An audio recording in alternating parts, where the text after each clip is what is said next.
Hey everyone, how's it going? How you all doing? I'd like to thank Java for the resubscription. Thank you very much.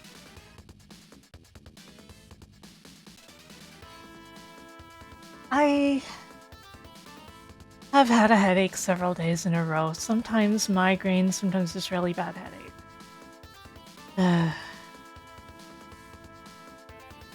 I still kind of have a headache today, but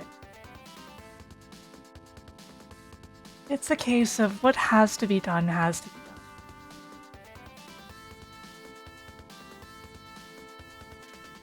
It's not so severe that I can't play Sonic the Hedgehog. I feel like my friend Foxandra's been going through something similar recently. I think she had to do part of her marathon with a migraine. Sometimes that's just how it is. So how are all of you doing? It's good to see all of you. Hey, Marty Rob.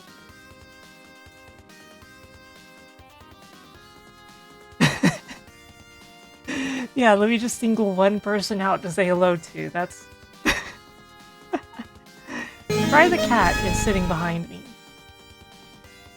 Thank you for the $5, no credit. Speaking of donations, tomorrow,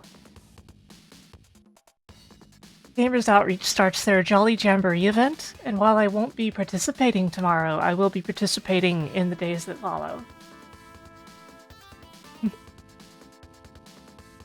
So you can expect some charity in the days to come very shortly. For today, though, no charity here except me.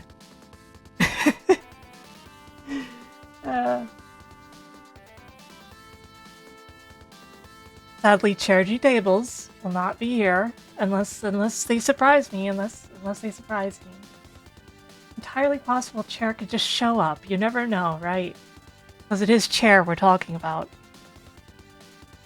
So today, though, I will be doing the Sonic monthly marathon. I'm going to be doing this with the Mega Drive and Mega CD versions this time. Or excuse me, Genesis and Sega CD for you Americans. Any Americans in the chat? Doesn't seem likely. Anyway. Hey, Flame Chocobo.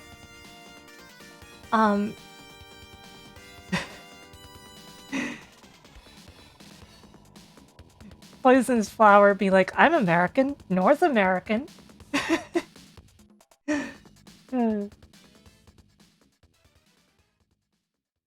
So we'll be playing Sonic the Hedgehog, Sonic the Hedgehog CD, Sonic the Hedgehog 2, and Sonic 3 Complete, which is a ROM hack that better combines and finishes Sonic 3 and Knuckles.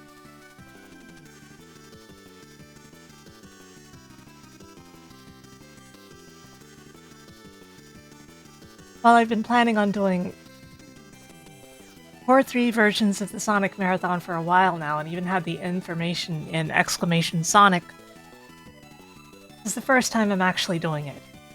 Tomorrow, as sort of an addendum to the Sonic Marathon this month, I will be on Adam Admar's channel, and we will be playing Chaotix, starring SVO the Chameleon. Which, oh boy. I don't hate Chaotix, but, well, you guys will see. You guys will see. So, tomorrow, you can check that out on Admar's channel, so, be sure to give Adam a follow if you don't follow them. Adam Admar is one of our community moderators and a PNG tuber and a streamer who I personally appreciate. One of my friends. So give them a follow if you haven't, and tomorrow you will be able to catch us for Chaotix. The time of starting will depend on factors like technical stuff and when I wake up. When I wake up is technically a technical thing, isn't it?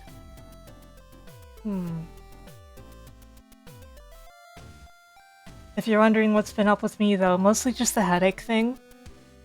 I also saw the movie The Polar Express for the first time recently. Um, that might possibly be the worst movie I have ever watched. I can usually find something to enjoy in any piece of media. I'm usually known as the person who enjoys just about anything. I did not enjoy The Polar Express. The crime that that movie committed is it did not make me feel anything. An actively bad film would have been more of an experience because I would have felt something. But it went from set piece to set piece with no particular explanation, no rhyme or reason. And in terms of plot, it has no plot.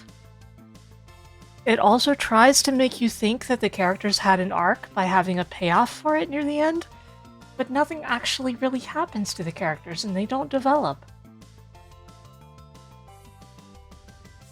You met Mandark in person? Oh no. Also, the characters didn't have any names. None of them had names, except for like like one of them has a name and it's not the main character. In the credits, the main character is just named Hero Boy.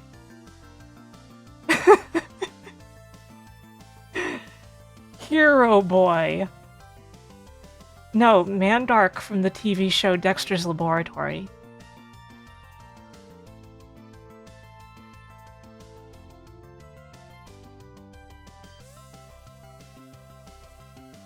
Photon, though? You mean the anime?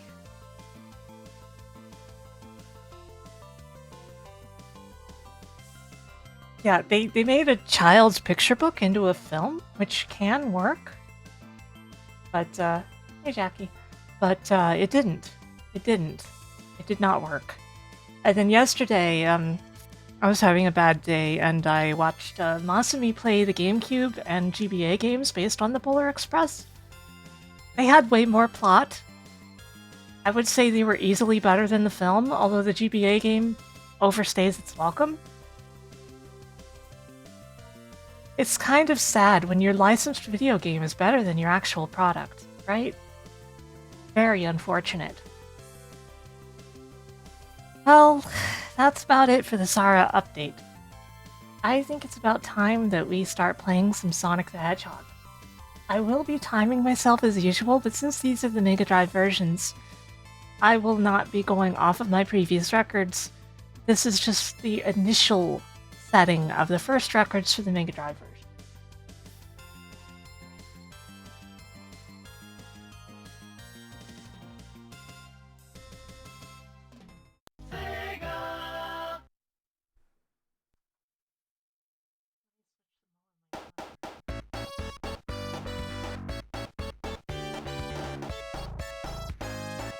Yeah, all of the adults were Tom Hanks except one that looked like Kingpin and one that looked like the Monarch.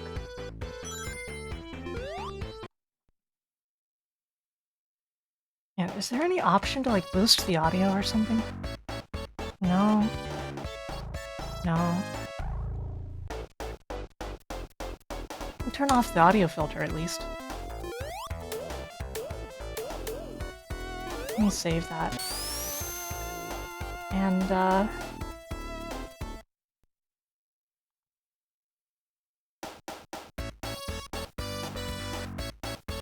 let's start the game.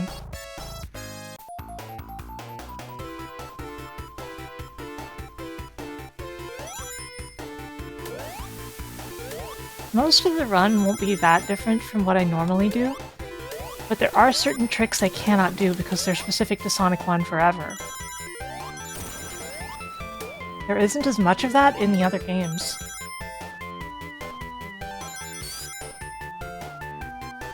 Oddly enough.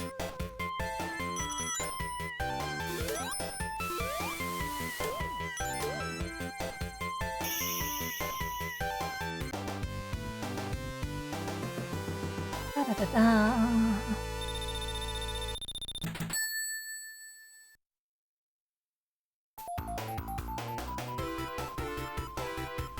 And yeah, most Mega Drive games are actually made for 10.7. Strangely enough.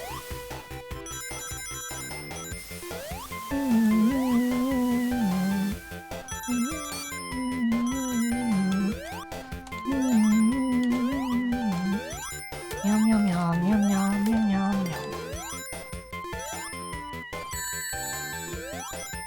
I could probably speed up that section considerably by skipping half of it.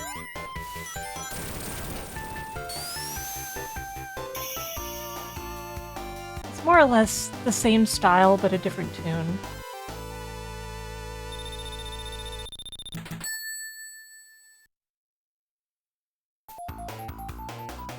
What kind of messed up aspect ratio is 10.7?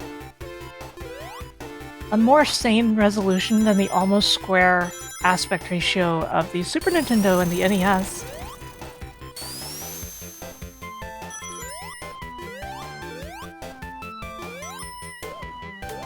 Oops. Oh god! A rare mistake in Green Hill Zone.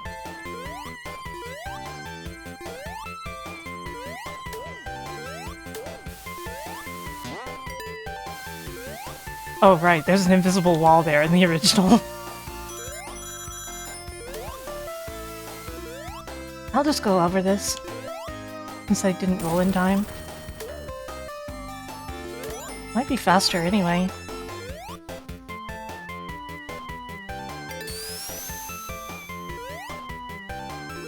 Okay.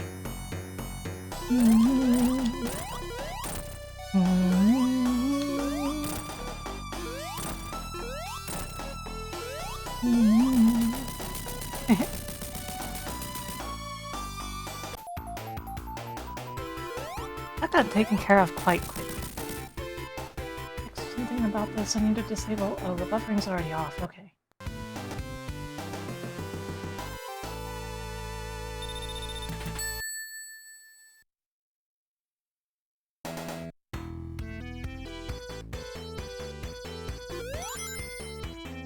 You guys know me, I like my square pixels.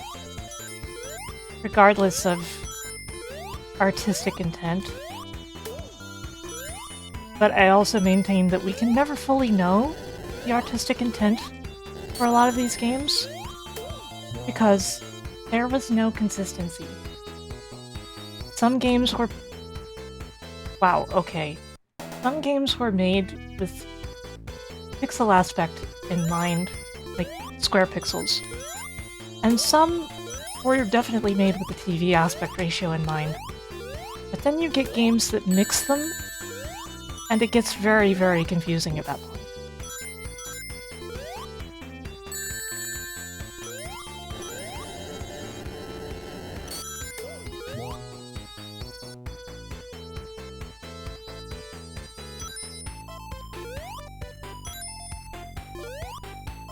And then there's games like Chrono Trigger, where most of the game was clearly made for pixel aspect, but then they have some things like the moon above Mega's castle was adjusted for circles, you know, to be circles on a CRT. And it makes it look really, really strange. Because on either display, something looks wrong.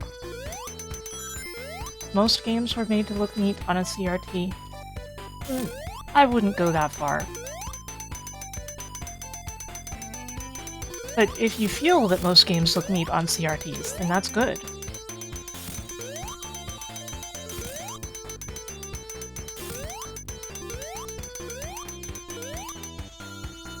Like, I'm not ragging on people who like to play things on CRTs, by all means, that's great. It's just developers were super inconsistent about this. To the point that there is no single right answer ever.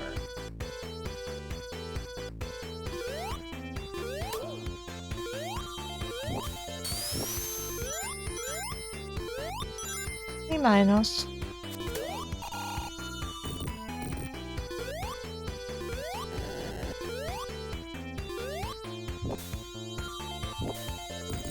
That one's smoother than usual.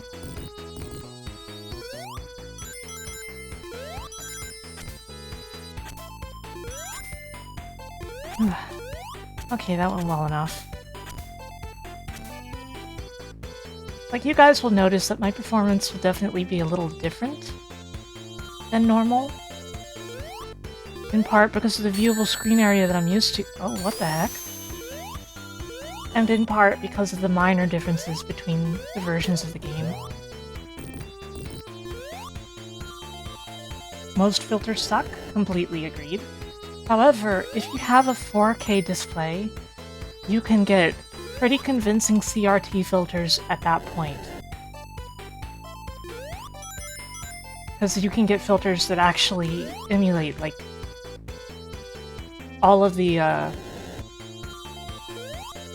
red, the blue, green, and the blue, like the individual things, as well as the color bleed and other aspects of the CRT in a fairly accurate way.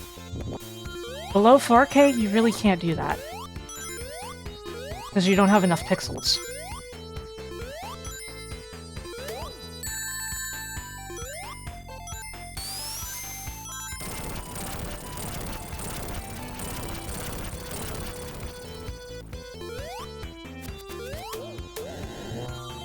Fried Wings, it's a little less simple than that because...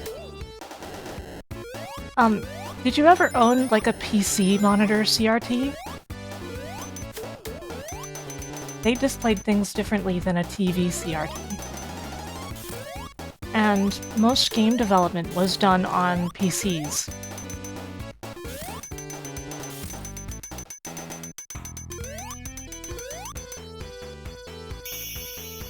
As a result, they usually could see the crisp pixels without the color blend, etc. on the displays that they were working on. Which of course had... You had no monitor, you had to print things out one frame at a time on your Citizen.matrix printer. Oh no! Anyway, most developers were working using PC CRTs, which did have a more square pixel thing going on for most development stations.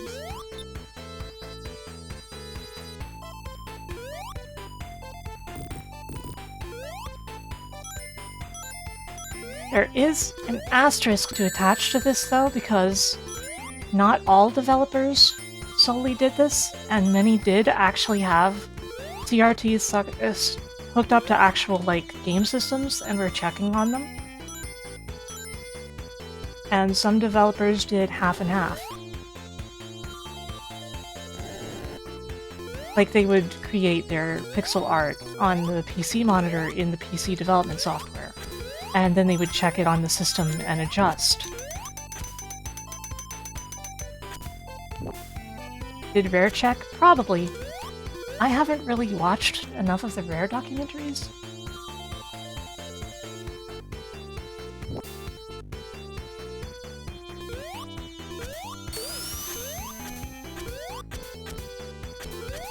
Hey, Andy.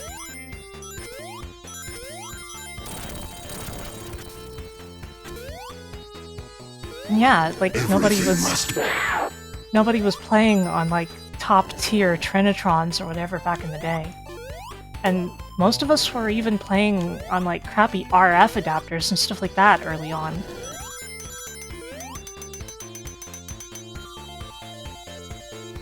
So at that point, exact developer intent becomes somewhat moot. However, like, bear in mind, again, my argument is that there is no right or wrong way.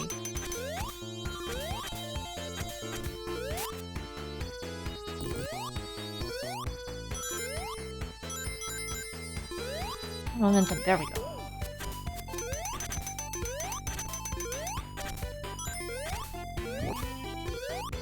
And yeah, that's before we get into stuff like NES colors.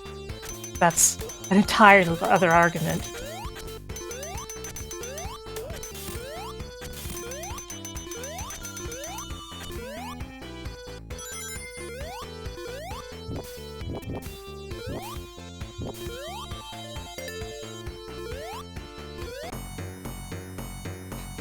Most people never turn off motion smoothing. Don't remind me.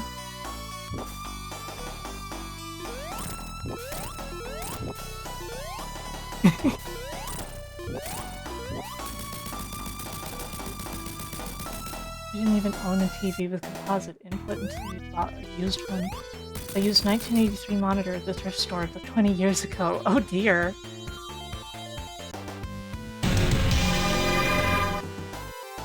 Hey Canary. Welcome on in. Odds, don't forget the shout out. If any of you are awake.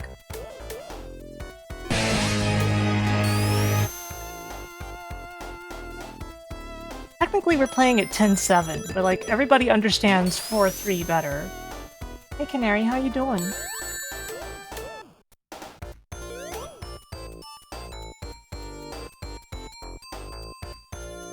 And the other kind of shout out too, please. I'm doing so-so. I have a headache. Uh-oh. Holy crap.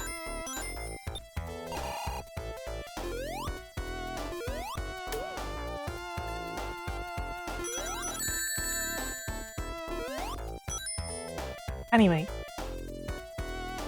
you understand, we don't know what any one game was supposed to look like, and the odds are that they were all developed on different kinds of displays that looked slightly different, regardless of PC monitor or TV. There's also a lot of differences between software development kits used at the time, as well as the example code provided. For example, if you were working on a Genesis game, you had entirely different development resources available to you depending which country you were from. Because Sega of America didn't always agree with Sega of Japan, and in general really loved to do things their own way. So you would get stuff like GEMS, the sound driver, instead of translations of the original development kits from Japan. And their examples. And that's how stuff like that rose to prominence.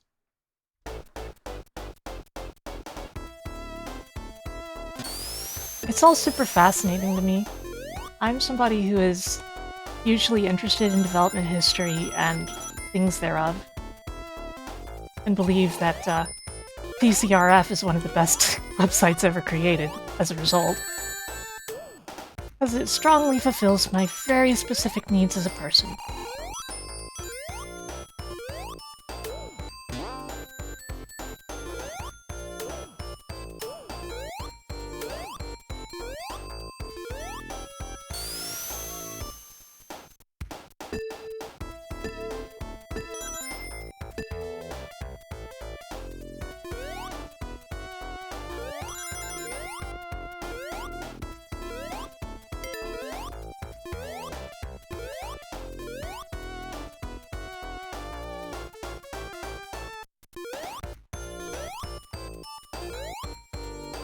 Hey Tara.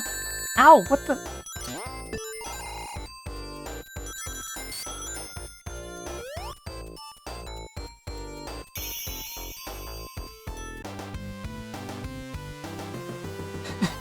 That came from nowhere.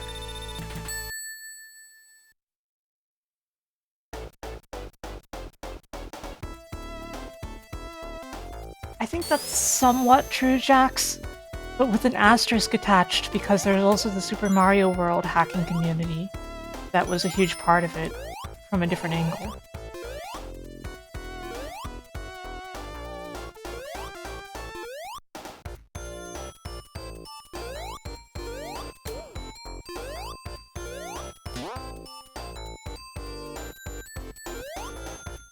Oh man, you had really bad overscan, huh, Speedy?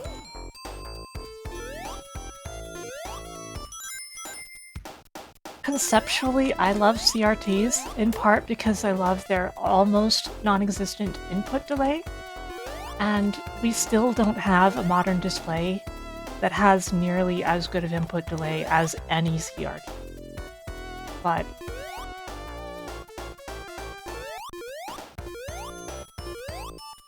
at the same time, I don't own a CRT anymore, and I don't really want one. They're so heavy and can be an issue. And, you know, I like crisp pixels so much.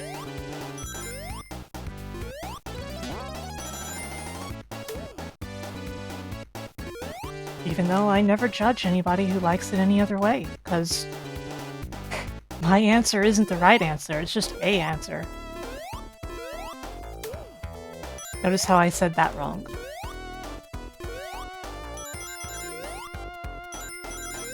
Uh-oh. Crap.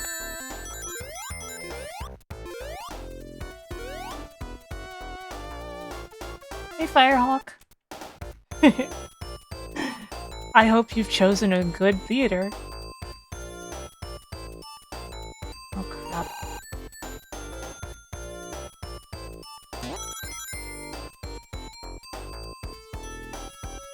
Uh-oh.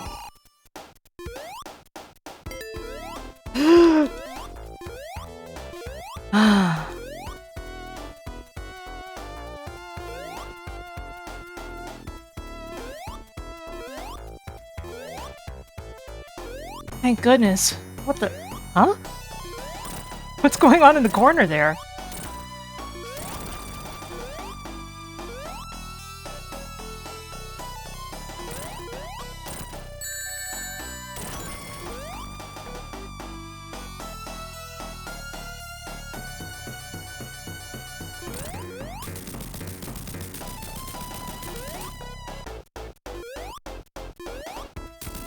I mean, yeah, it's a graphical glitch. I just wasn't expecting it.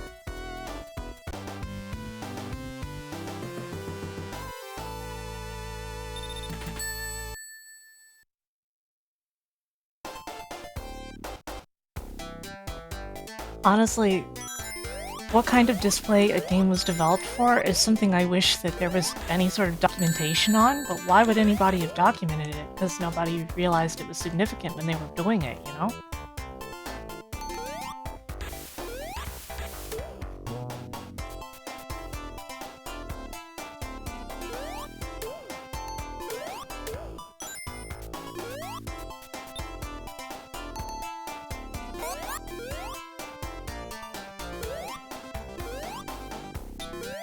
But even looking through videos of, like, Sonic being developed,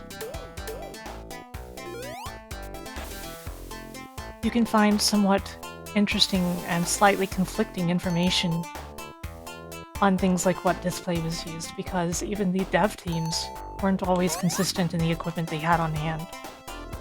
Sometimes they were using a mix of different things because they didn't necessarily buy in bulk. They bought what was available. Nowadays, buying stuff in bulk for that kind of purpose is more common than it was back then. You'll even find that these days, most video game studios have like 20 of the same PC, even for a small studio size. I'm not talking indie developers here, I'm talking outlets like X.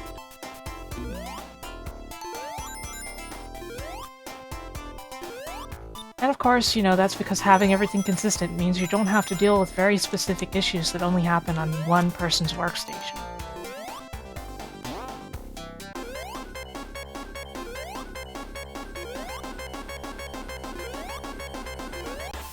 You don't know Durante?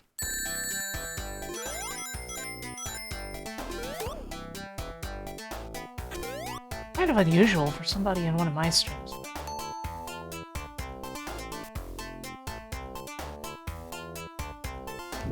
Yeah, Tara. Yeah.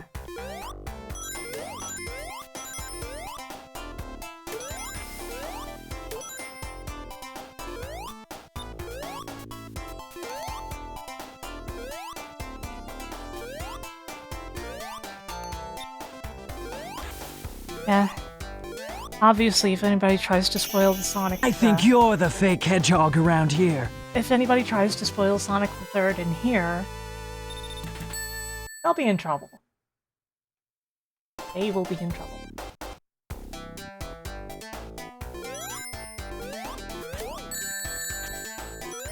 Anyway. Durante's the guy who made DS Fix, and eventually fixed up many different games. In a more professional capacity, founded his own studio, made pretty much entirely of people with PhDs, who specialize in graphics code. He is one of the coolest people I have ever had the pleasure of knowing, and works, you know, basically in the same field as me. These days, he is probably more famous than I am, even though he has stated in the past that I was one of his inspirations, which I'm really honored by that.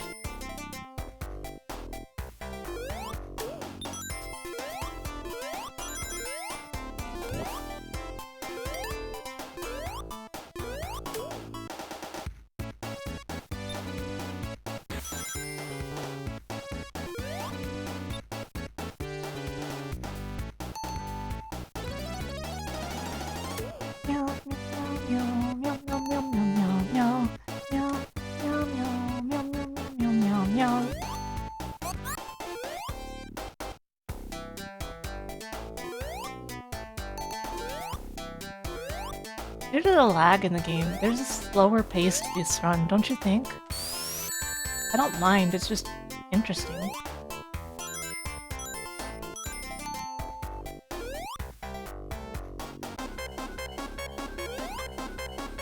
Don't worry, we're okay.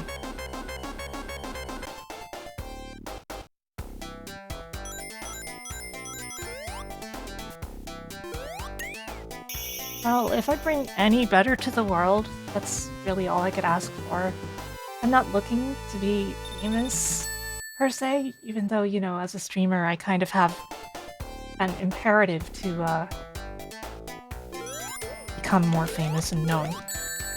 At the end of the day, what I always want more is to enrich the lives of my friends and the people I care about.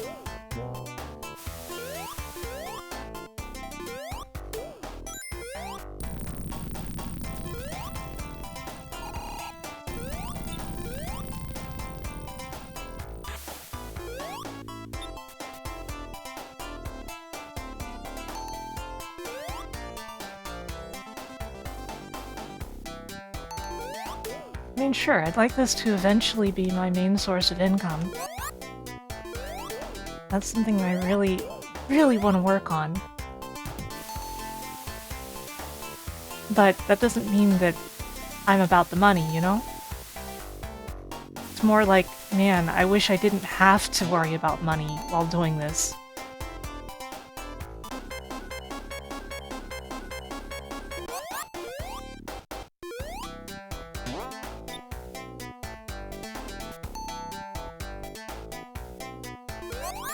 Papa?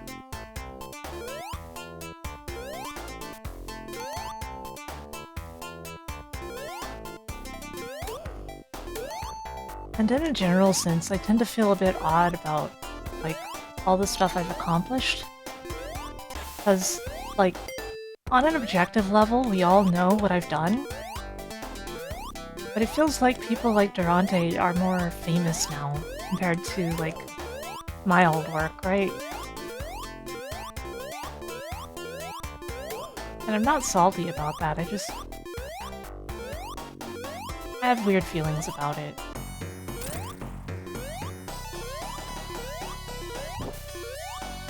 I'm really happy for Peter, though. Really happy for him.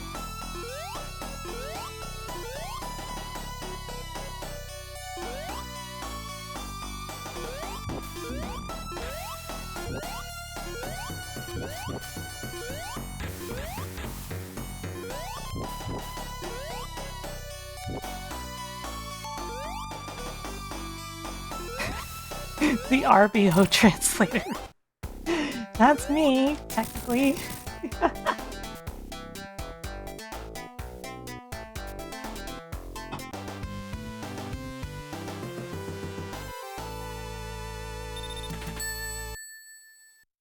But I just want to keep bringing joy to people, one way or another. I'm not really that interested in continuing on as a game developer for the rest of my life. Unless I get to work on, like, indie projects.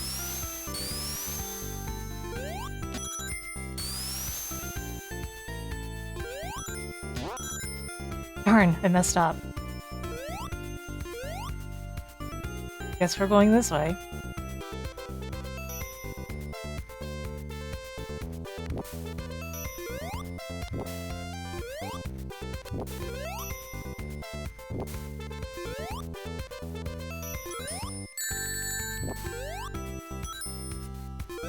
Feels kind of weird taking this route anymore.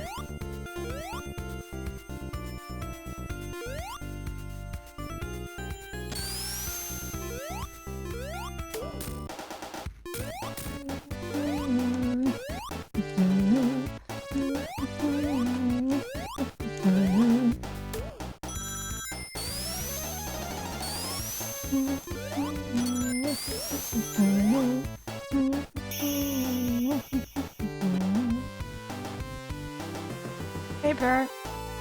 I have a headache.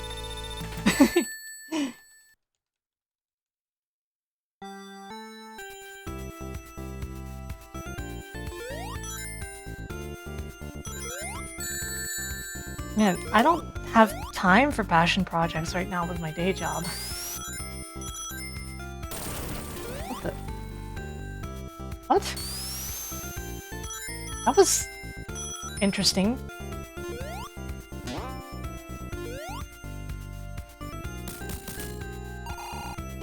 Like, you see how Sonic just stopped dead? That was not my doing.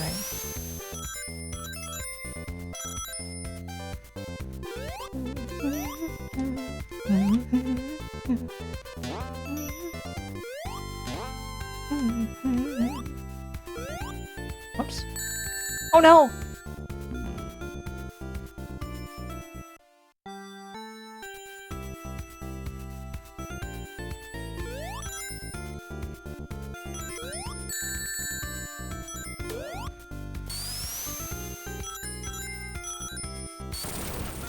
See, if I try to roll there, it just stops Sonic dead.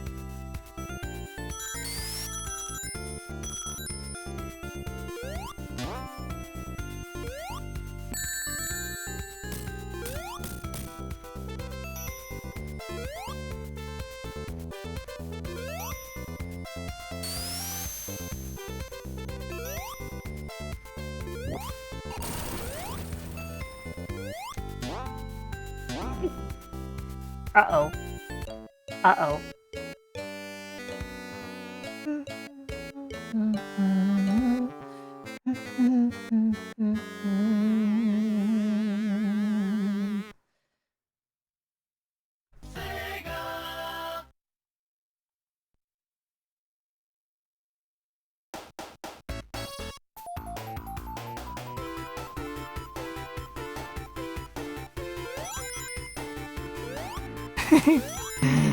Well done, I guess.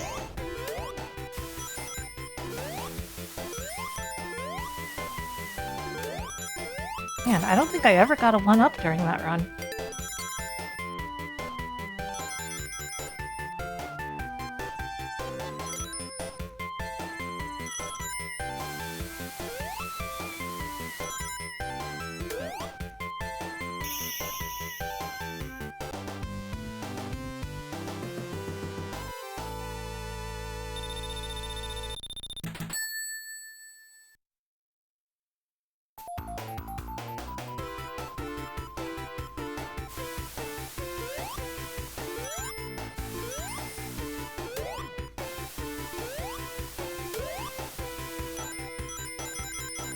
Oh no.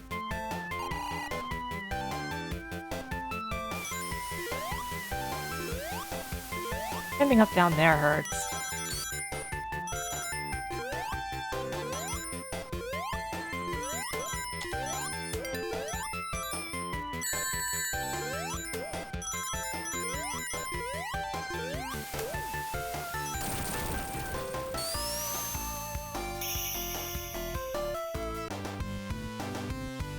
Yeah, they made a lot of changes to Sonic 1 over time.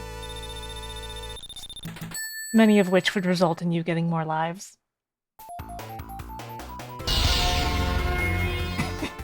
Thank you for resubscribing, username. How are you?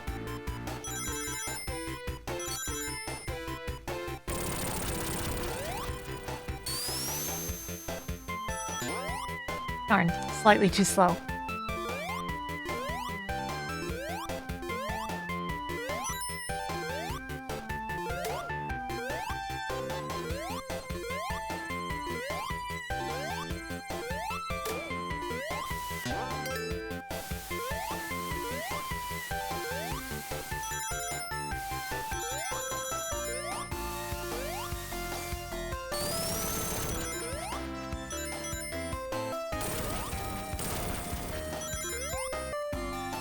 Some parts of Green Hill went a little better, at least.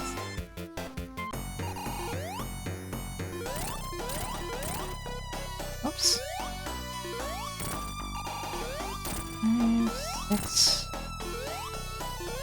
7, 8.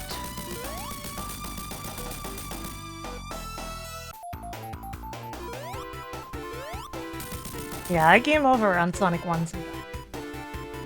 When I do, I always just go, you know what, I'll start over. Because it's the first game in the marathon, and it's not a huge loss. I lose at most like 45 minutes, which I don't mind.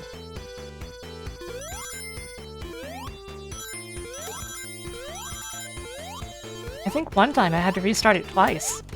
Oh.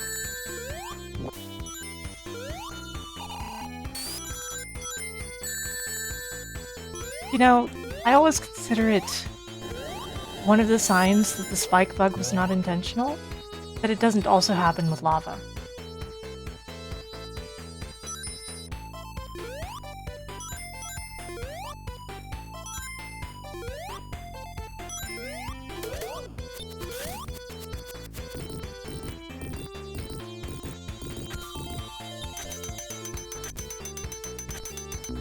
Oops.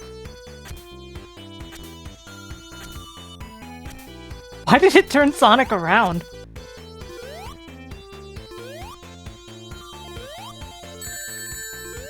Some of these quirks are really funny to me. Like, they matter, but they're funny.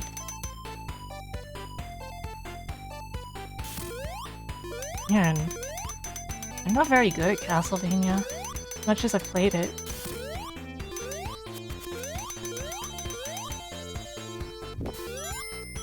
I wish I were better at it, though.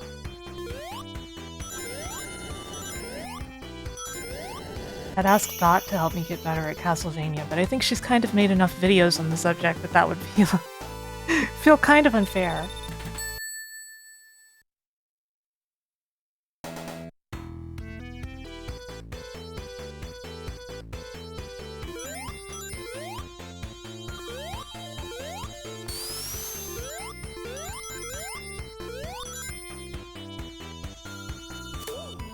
Most later versions of Sonic 1 also remove what is known as the roll jump lock,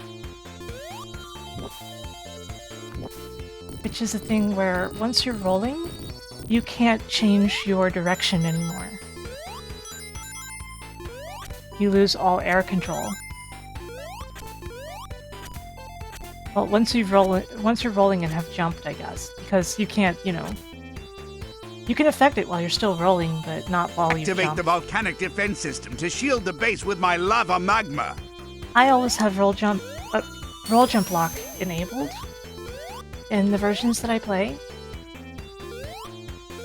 But it's notable that, like, it was removed in pretty much every version after, like, Jam.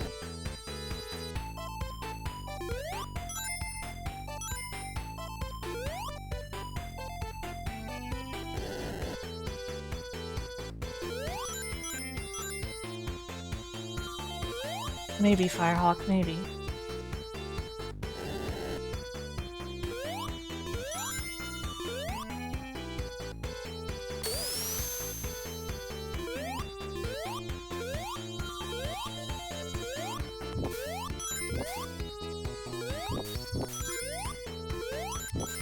Yeah, we're playing the OGs today.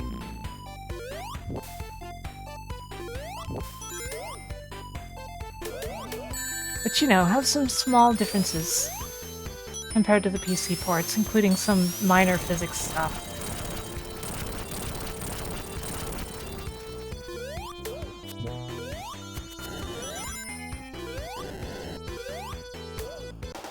Plus, I can't go under these. See?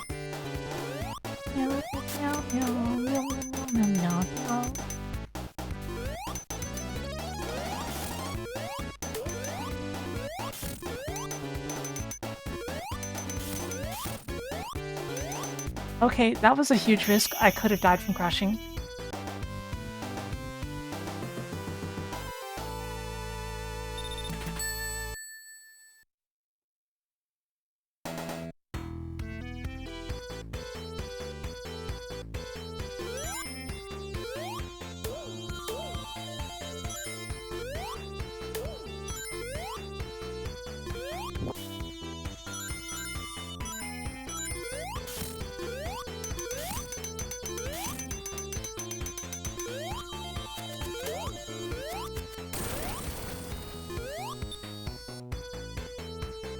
I think a lot of this run so far has gone better than the first time.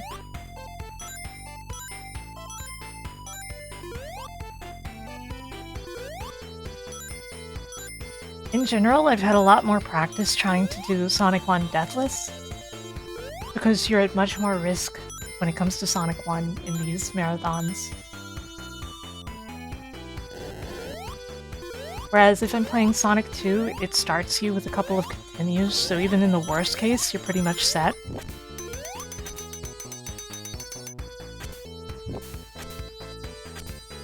Know what I mean?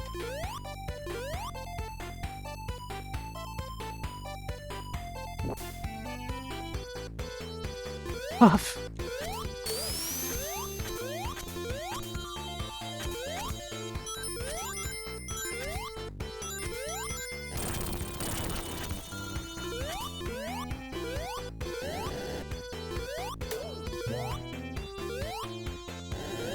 Oops.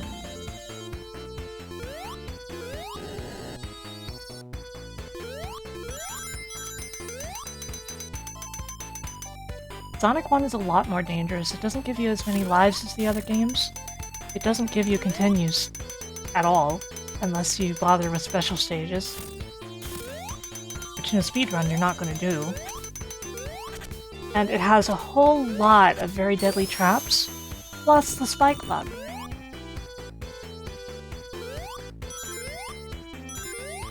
And the spike bug doesn't give a crap, it just kills you.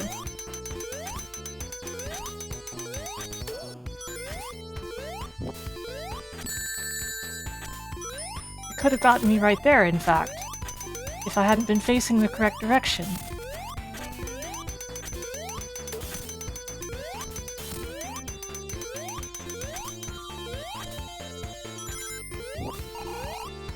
The spike bug is a bug where a lot of people think that it's intentional, but no, there's signs that it was not. The spike bug basically, you don't have iframes when you're on spikes, because there are two versions of the damage routine. I'm dead. There's two versions of the damage routine, even in the prototypes. And for some reason they forgot to update the one that is used for spikes.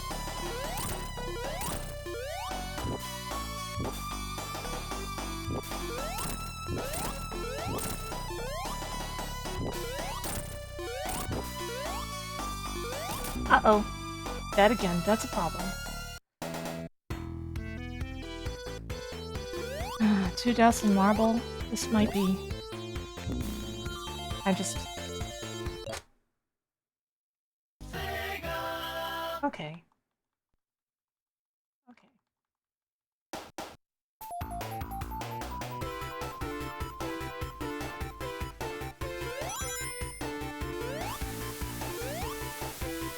In my defense, I have a headache, remember?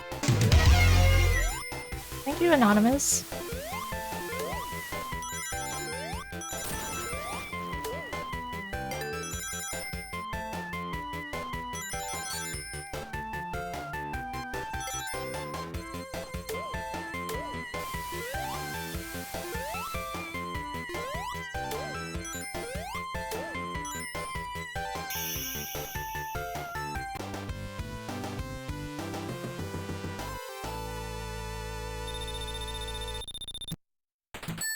forgot, you can pause during the results screen for some reason. I was just trying to skip it faster.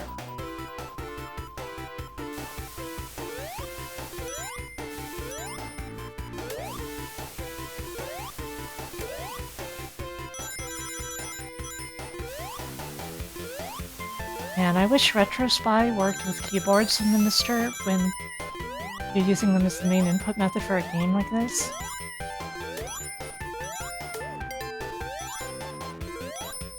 Because I feel like people would love to see my inputs during the marathon.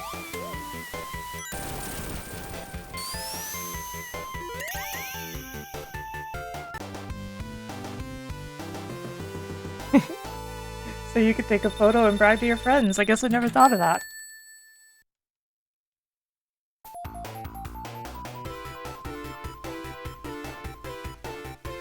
Look at my enormous ring bonus on Ice Cap Zone 2. Act 2.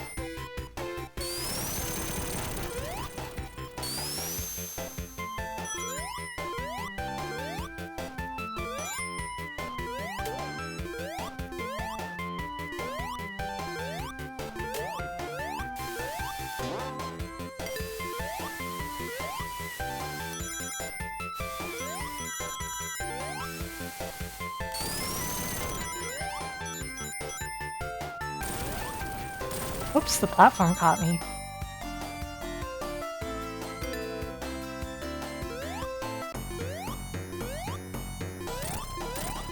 Three, 4,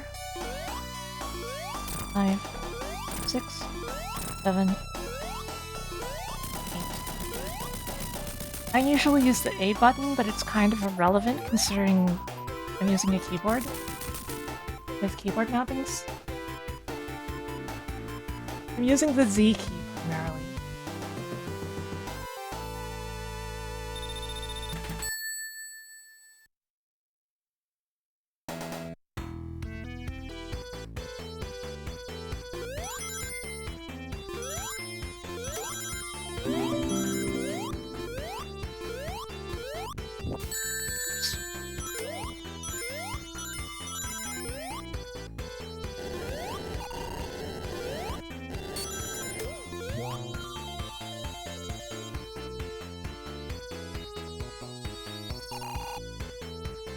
Oh, sorry, I meant the Z button.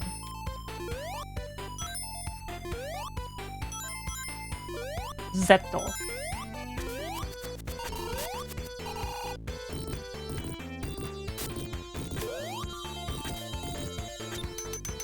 As in Mazinga Zetto.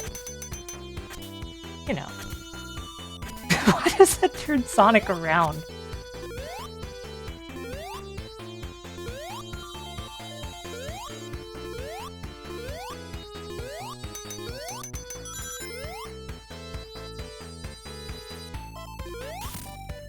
Oops. Oops! No! Come back!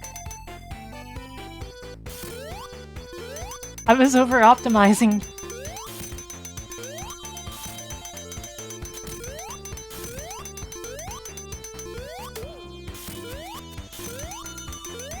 Remember kids, optimize safely.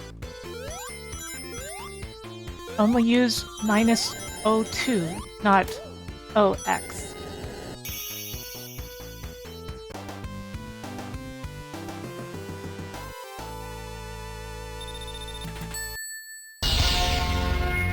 Thank you for resubscribing for 9 months now, Extrazia.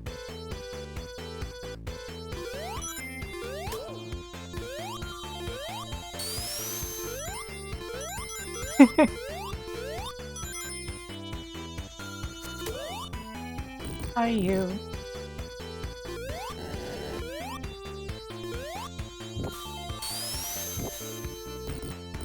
Man, I can do that almost every time. On Genesis.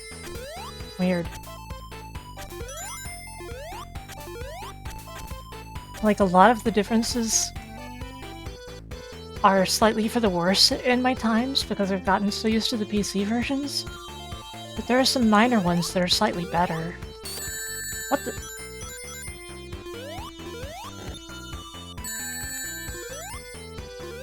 Okay, that's happened twice now. And it didn't happen the second time. It only happened the first and third.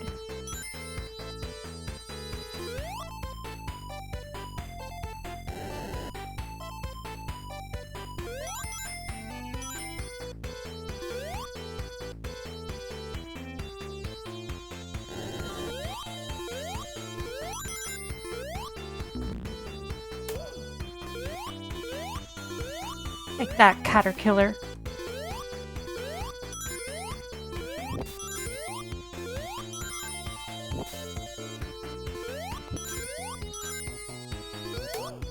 Man, I want to play Super Cream 64. I haven't found time for it.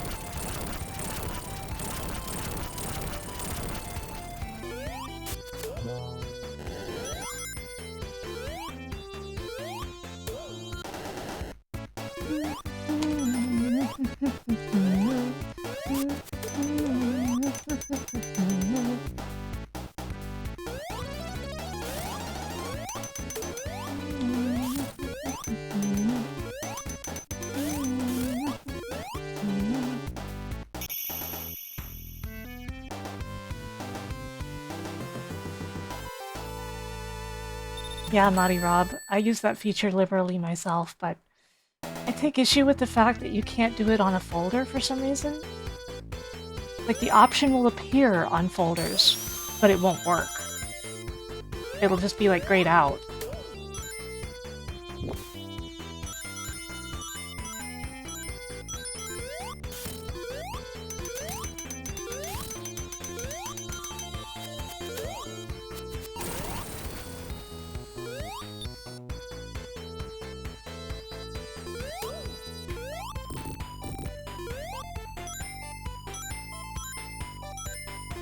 It would be really handy, but for some reason it doesn't work. That's my one issue with it. Because if the option shows up, why is it disabled, right?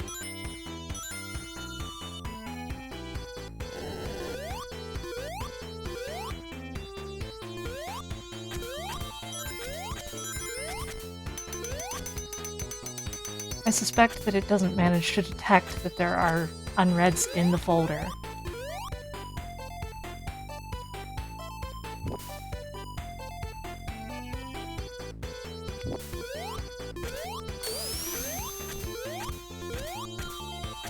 Marble Zone is underrated? Yeah. I don't disagree.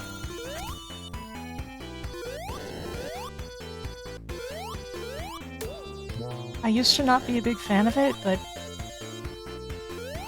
over time I kinda got used to it.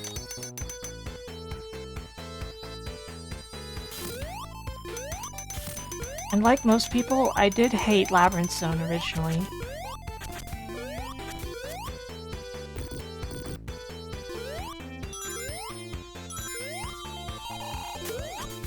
But then it was like, wait, this zone is just a test of patience. Which I understand many will find upsetting in a game that they perceive to be about speed. Sonic 1 isn't even that much about speed, in the general sense. You even have speed caps. Oh crap, I missed the hit.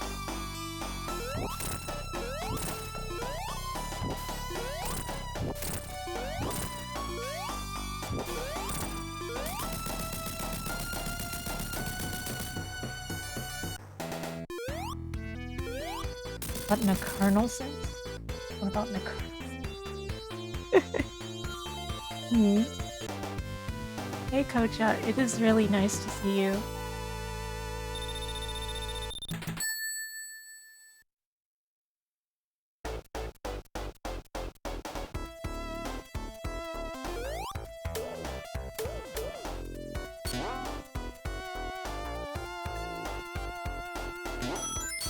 Is there a difference between Mega Drive and Genesis in the Mystra Core? No. No. Unless you're running PAL, of course. Since one of the versions of the Mega Drive is PAL, there's no PAL Genesis. But no, there's no difference. I am actually playing the Mega Drive version, though. This is the Japanese version of Sonic 1, which was basically a revision ROM. It has some visual effects and such that were not in the US release.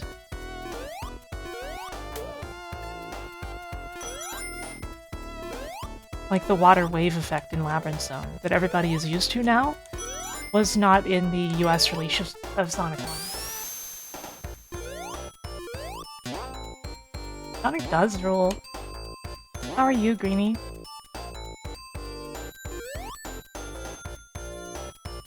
You've beaten Sonic 1 at PAL speed. Oh lord. Even the music is slowed down in Sonic 1 because they didn't do any PAL optimizations. Then for Sonic 2, the game is still slower, but the music runs at the right speed. And I think Sonic 3 is that way too. But if you ever wonder why Europeans from this era do not like Sonic, it's because Sonic was extremely slow.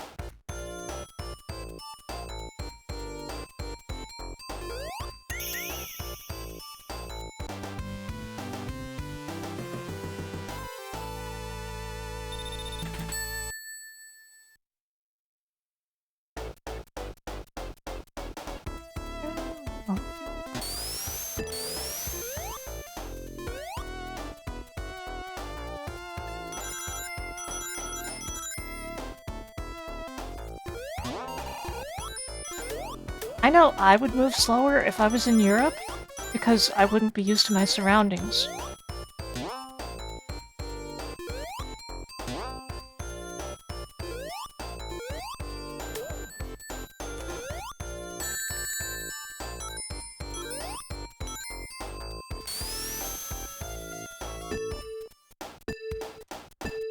Oh no.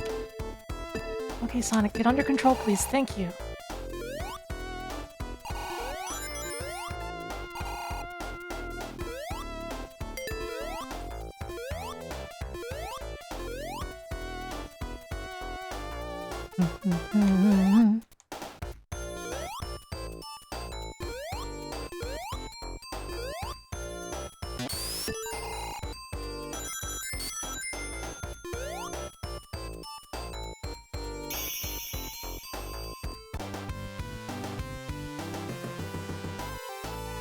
First time you heard the Sonic tune sped up was weird. Yeah, if you're used to how something sounds and it suddenly is different, it's like a super weird feeling, right? Also, hello and welcome. I hope you're having a good day, and I hope that you do not have a headache.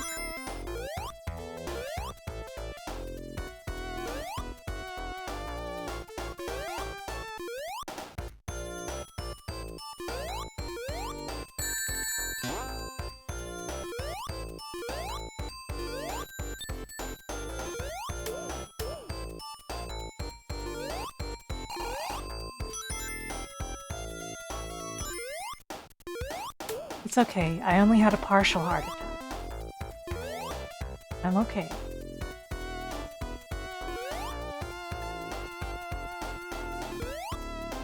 Even as a Sonic veteran... Oh. Oh. I still get really nervous in certain situations if I don't have my safety net.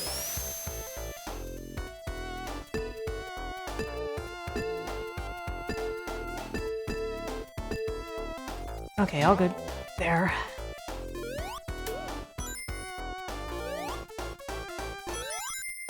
We all knew this was going to be a weaker than usual run since I'm not at full physical capacity.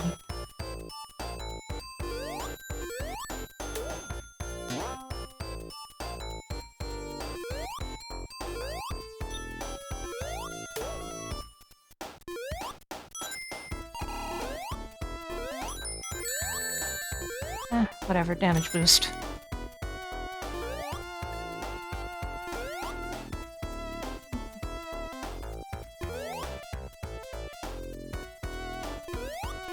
Okay, I'm not gonna chance it that time. Oops.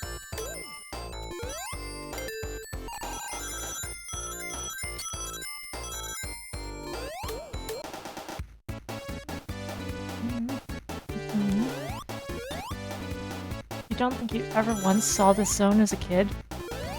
Understandable? Because, like, you have to get through Marble Zone, and kids are not patient. And Marble Zone has a bunch of really mean stuff as far as patience is concerned. I say it all the time, kids are not patient. I was a kid once.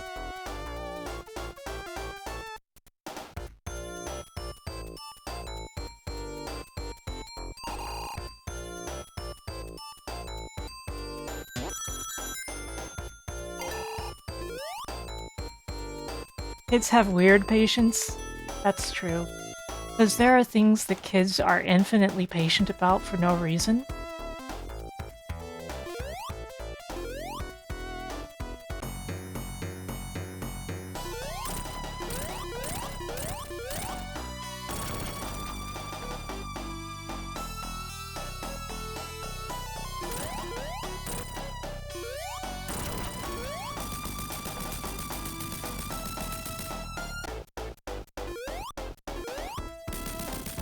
Of course, I had one person say I still looked like a kid, and I'm like, must be only looking at my face.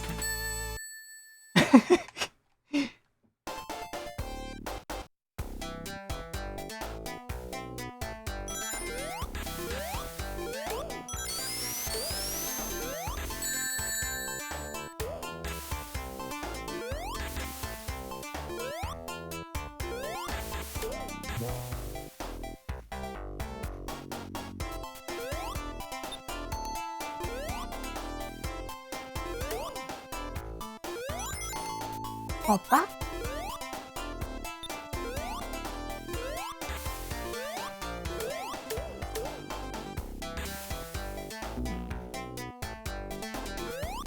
Yeah, but look at me. I think there are signs that I am not a child.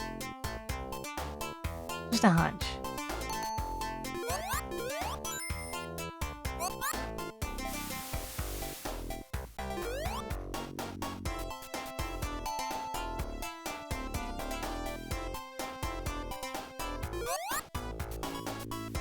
Cat ears. Okay, next time.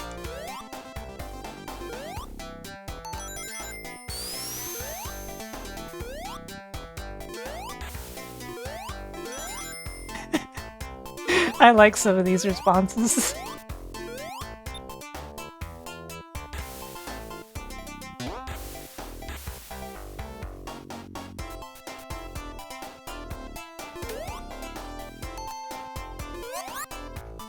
My gun? Yeah, a child cannot legally buy a gun.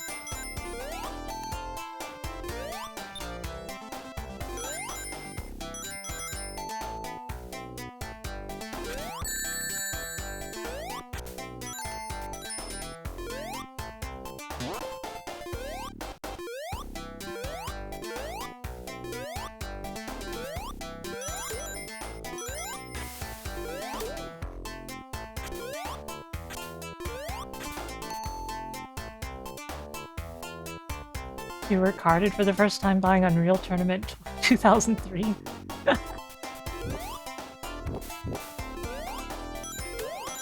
That's a good memory.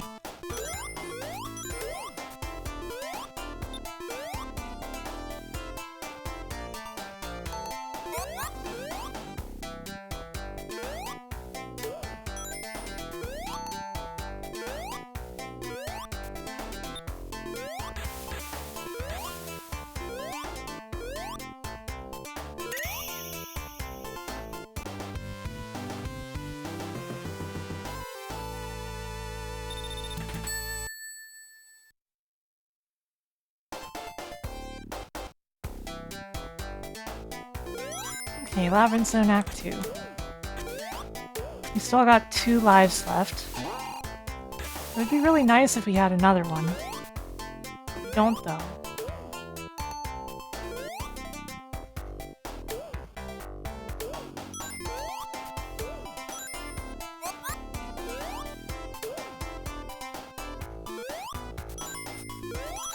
Maybe I'll take a moment to grab some rings here.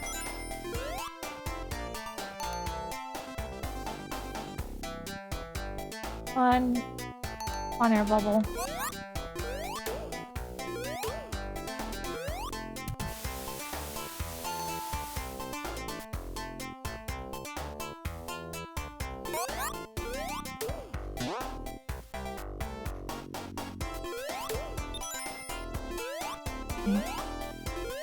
Bunch of rings in this section. Not that many, but a few. Over here's invincibility.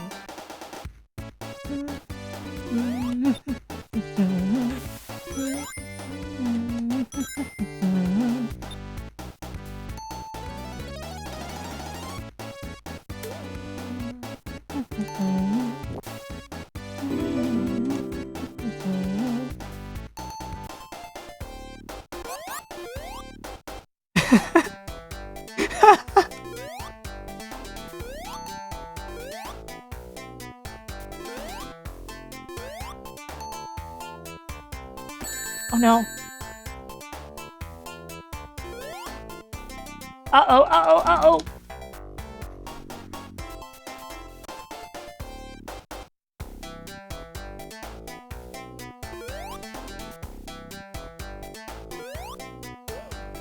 Man, I can't believe I let that happen.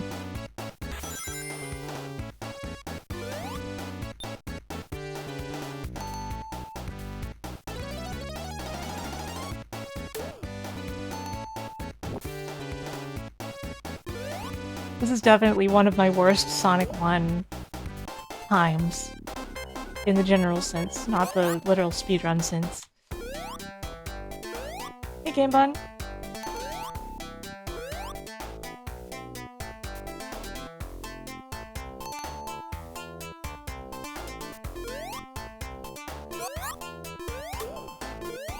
Oh man.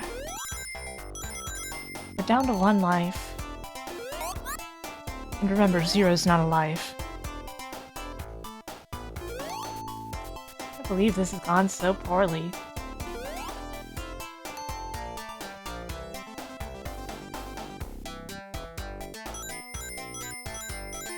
Hand in my Sonic badge and gun.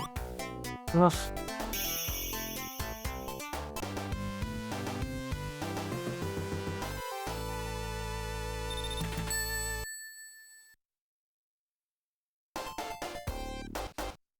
Last you checked, 0 was a Reploid.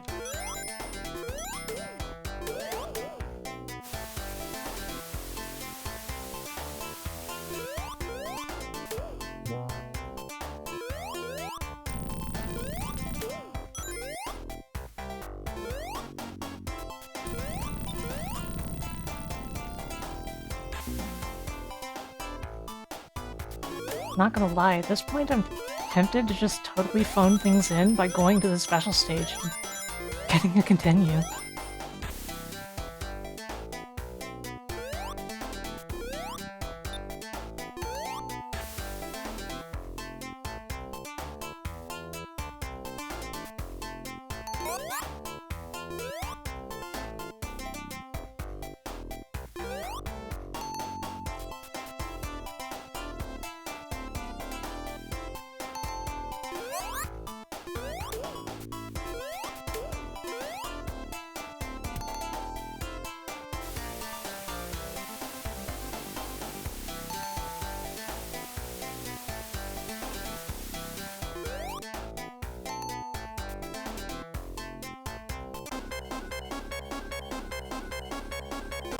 Yeah, I think it's probably fair to say that 0 was based off of the plans for X in some way.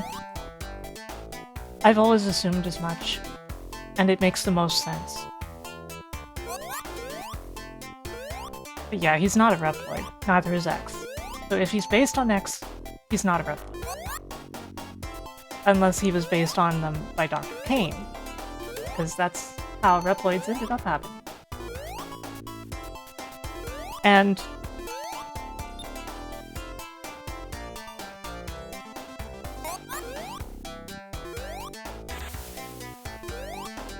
it's only a mascot platformer if you're playing as the blue hedgehog. Otherwise, it's just sparkling Gex.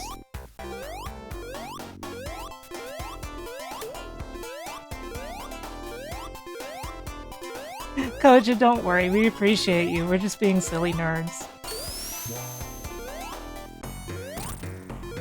We're not actually making fun of what you said.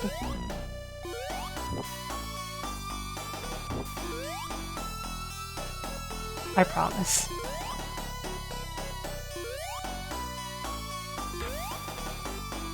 Plus, it's an interesting discussion.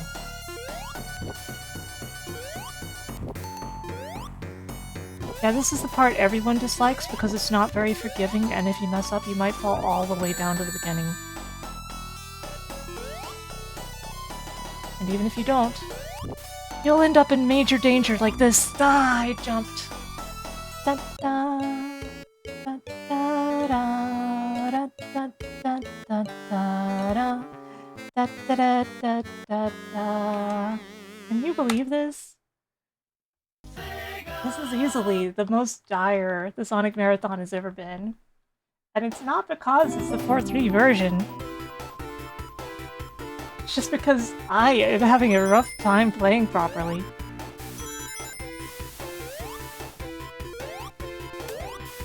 Yeah, somehow we're on attempt number 4. How the heck did that happen?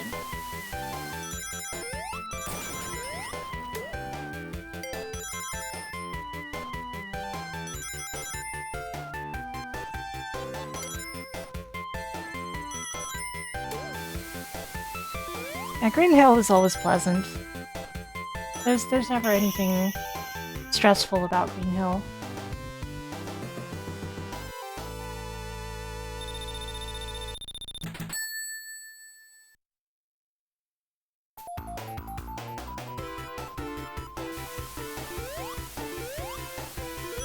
And I just want ZX3.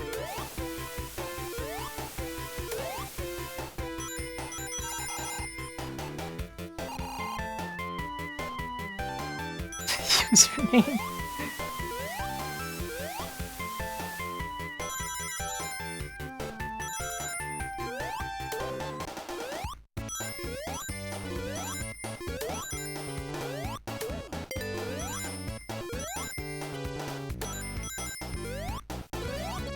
On the bright side, this means that whatever time I set during this marathon, the next time I do 4-3 will definitely be a way better time.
I didn't get 50 minutes. I got 45 minutes. SMH. Thank you for the follow.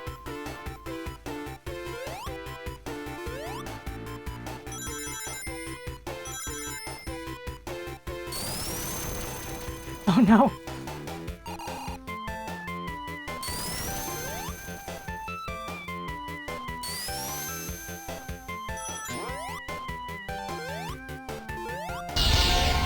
No, I know this is pedantic, but we don't actually know what that song was for.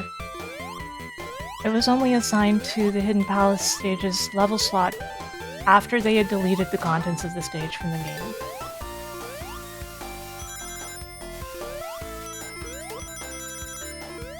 And we've never gotten word of God on it.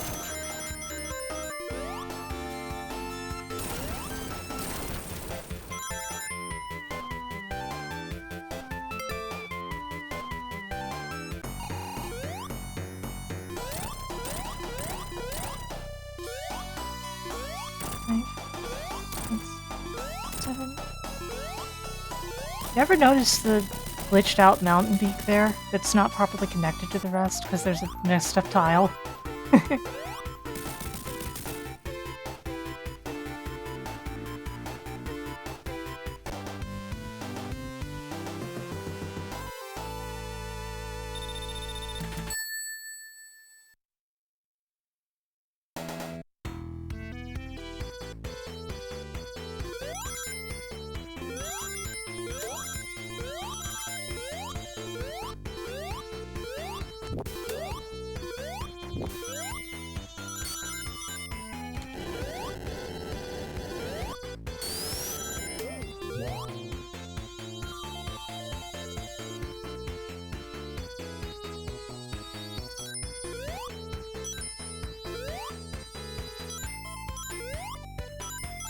The fact that the egg prison doesn't seem to have a back, yeah. Get to hear Marble Zone again. Again! Oops.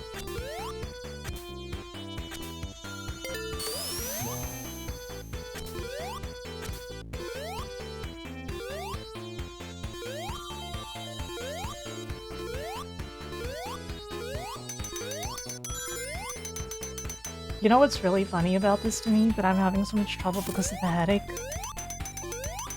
I did play a Genesis version of Sonic 1 not that long ago, like earlier this year when me and Neon Video Games did our collab.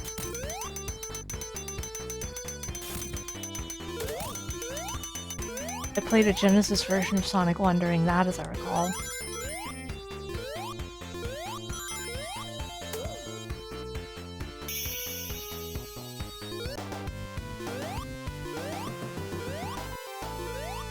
Part of how I know it's not the game, it's just me.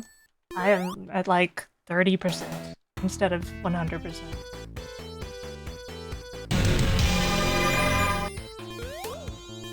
Breeze, thank you for the raid. Hello everyone, welcome. Welcome to the Sonic Marathon.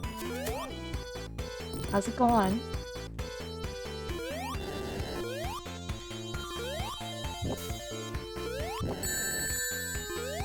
Is a mod awake? Then shout out Breezy. How's it going, Pasta?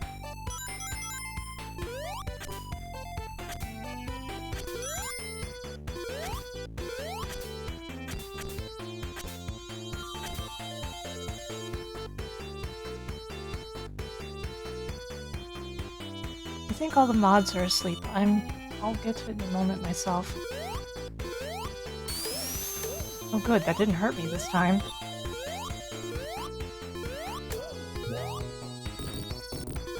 I never used the drop dash because I'm not used to it.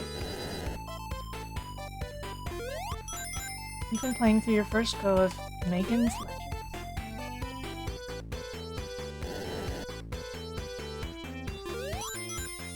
Legends. I'm wondering if you meant Mega Man Legends.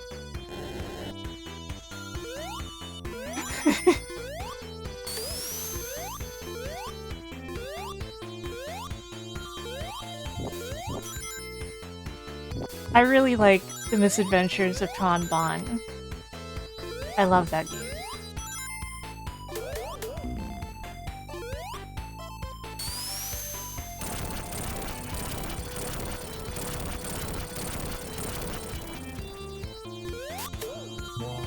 Mega Man Zero.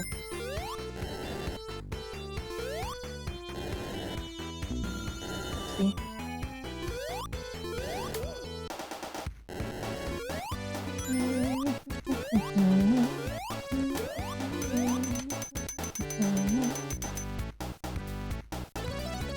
Other kind too, if you can, Greeny.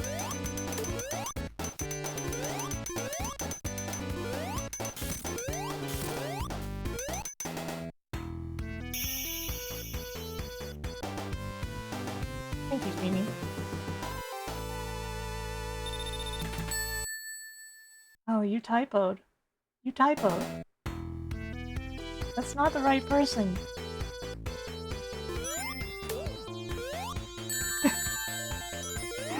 I think it's funny.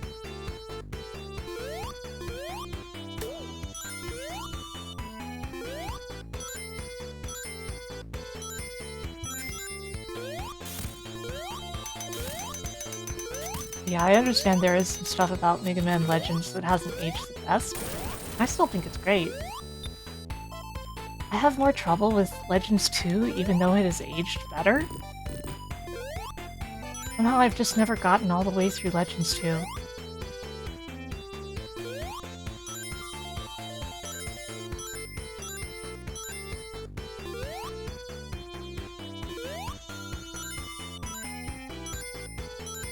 You never beat this zone as a kid, but to this day you've loved the aesthetic? I can dig it. Very purple.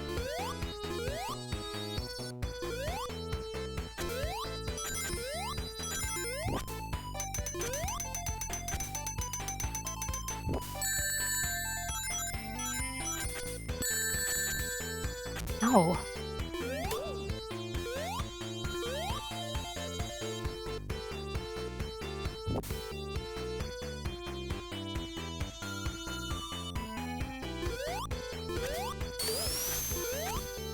I want a shield.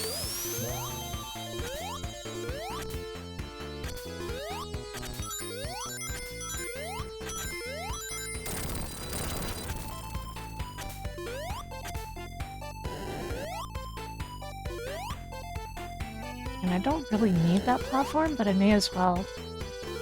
Yeah, I didn't need it.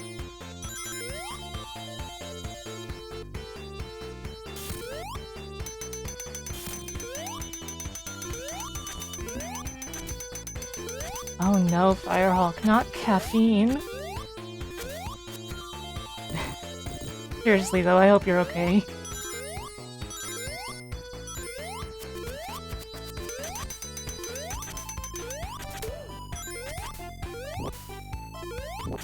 I know stuff like that can have rough interactions with medications sometimes. That was pure skill!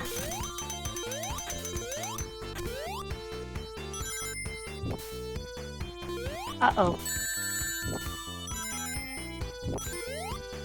Why, oh, why did I do that? Oh well.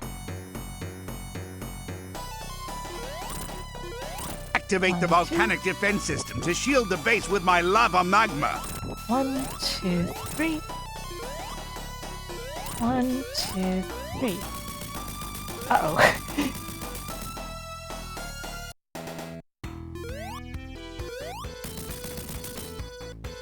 Man, doing this with a headache is rough. We'll get through it though. The hardest part is getting through Sonic 1. Like, I'm not exaggerating when I say that.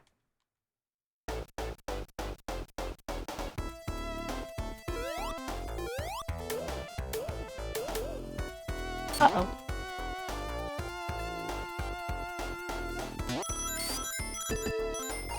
Oh no. Part of that spring is green.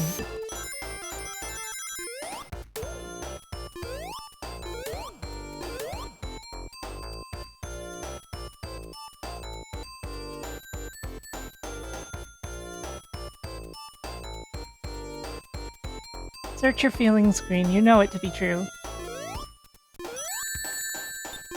Somehow you've always known.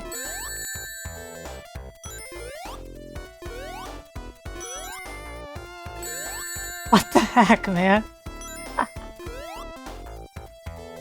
This never happens. Thank you for the 17 bits. I see. Is that your reasoning?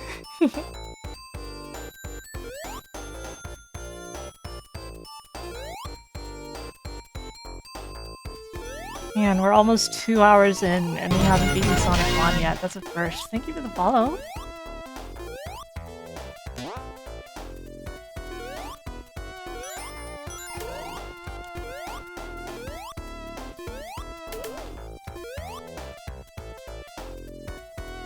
Take care, easy breezy.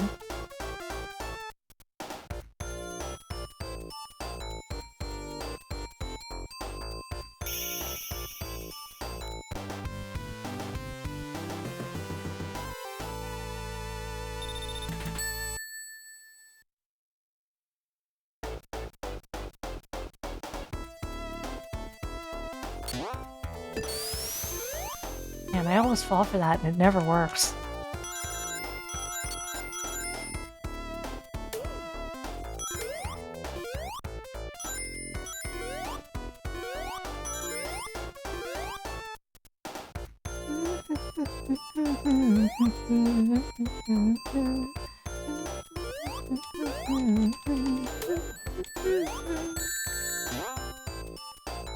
What the?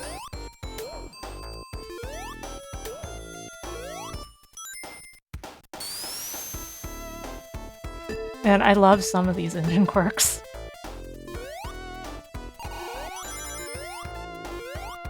I feel nostalgic for them.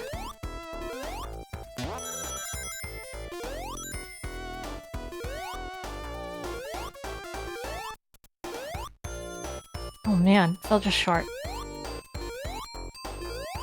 Ow.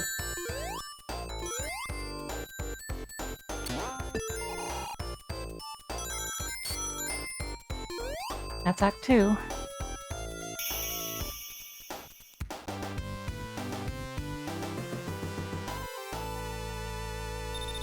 You know what's funny to me is, one of the main criticisms people have of the retro engine ports is that you can get crushed too easily. Playing the Genesis versions today, I've gotten crushed by moving into a space that was opening up twice.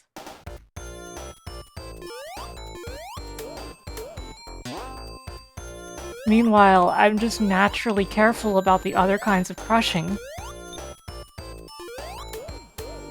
But I never expected an extra kind of crushing that I had not recalled. That's fun.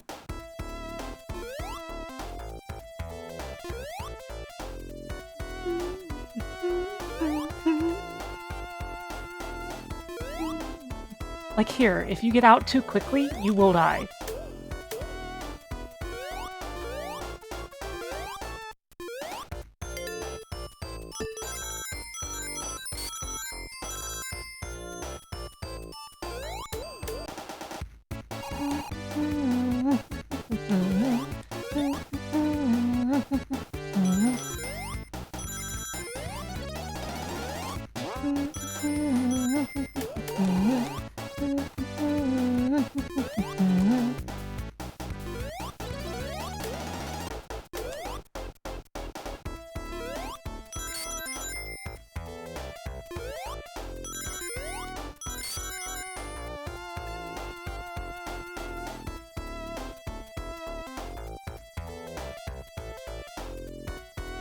Sonic 2 slightly improves the collision detection. Slightly.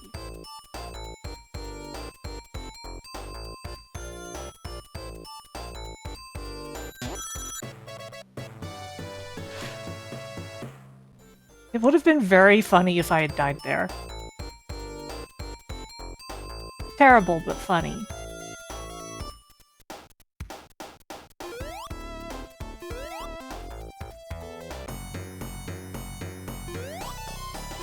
Oh no.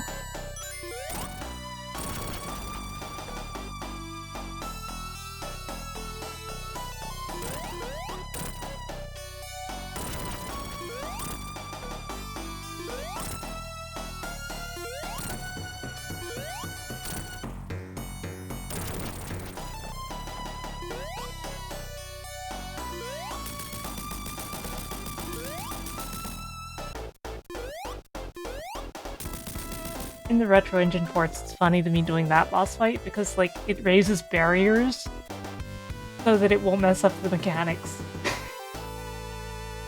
But I think that's funny.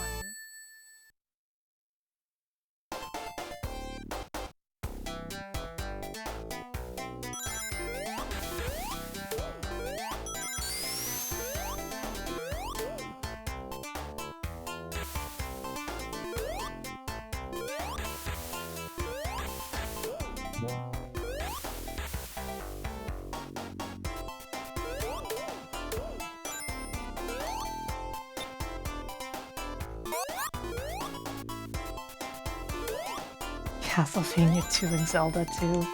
Yeah, sure, we'll go with that.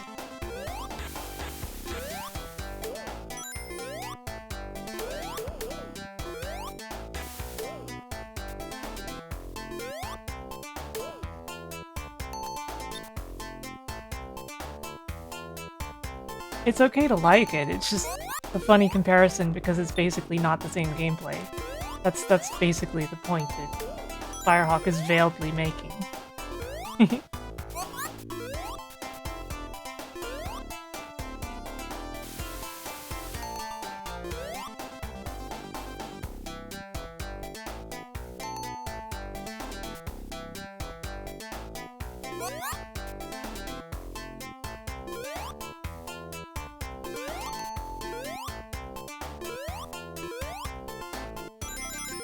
Oops.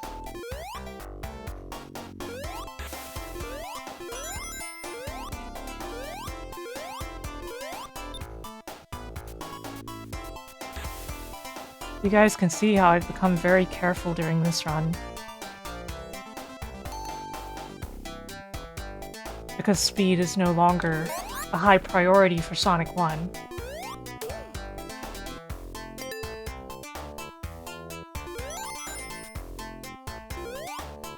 Not with my head like this.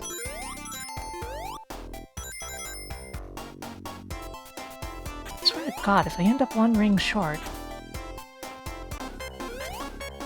Sonic, you're fine. Relax.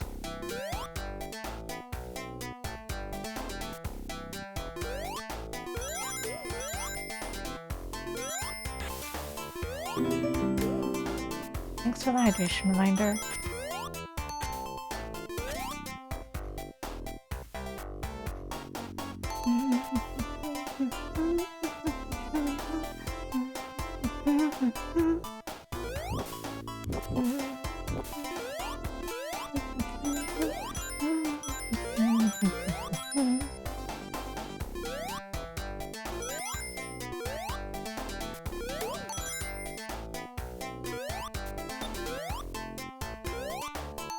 Uh-oh, I better... Yeah.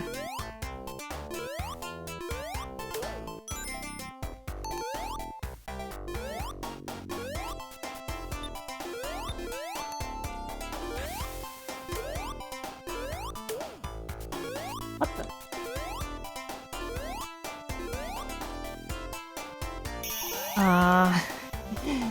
So be it.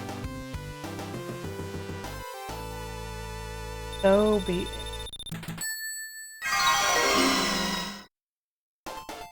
Thank you for the 5 salty bits.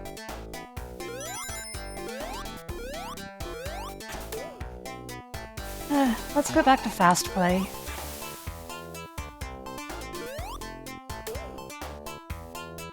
I'm getting antsy going slow. I'm a little like Sonic in that way.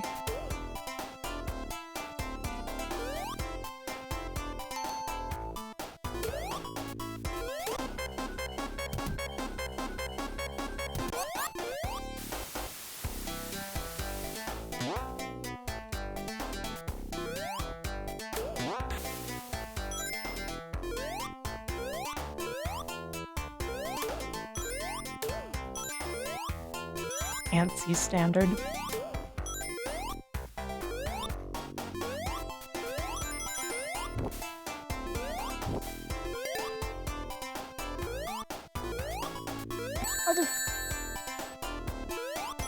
Go, go, go!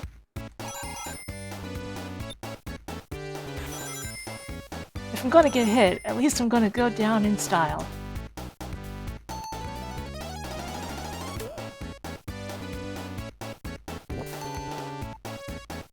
I usually wait here.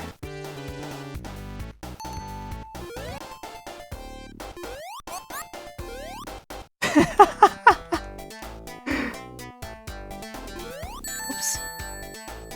That's bad. Sonic! Ah.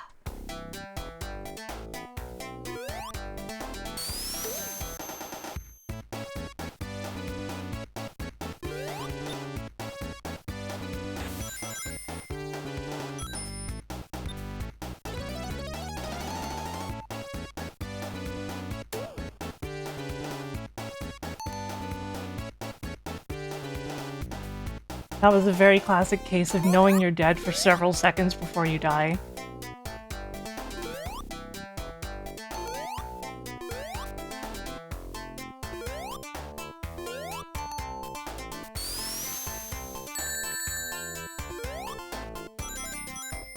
I'll take the damage boost. Thank you.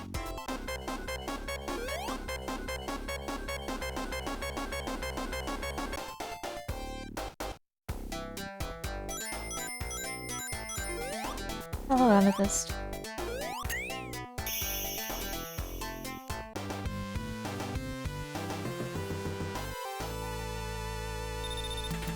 I have a headache today. I'm making an effort through it. As a result, though, this is, what, our 4th attempt at Sonic 1 because of my headache. Thankfully, I'm the kind of gamer who doesn't mind. What the? Sonic did a standing jump.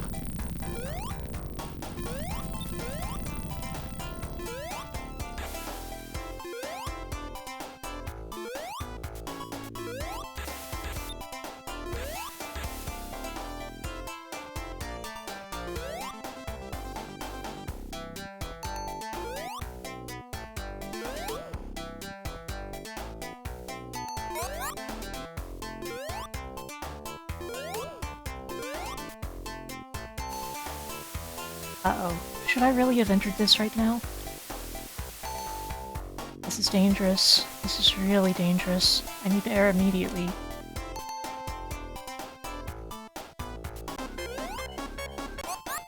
Okay. We are still okay.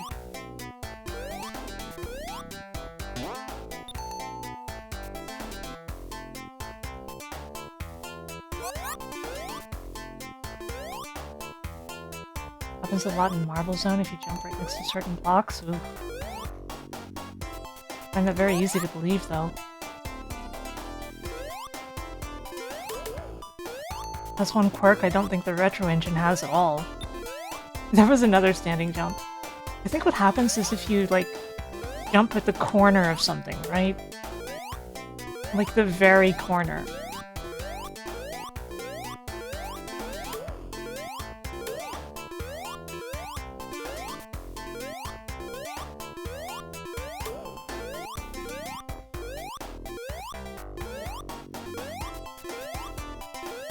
I don't need this, what am I doing? I'm wasting time that I could have without water.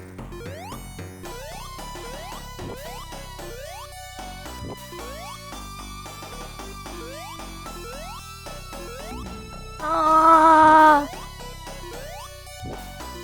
That's not certain death, but it's close.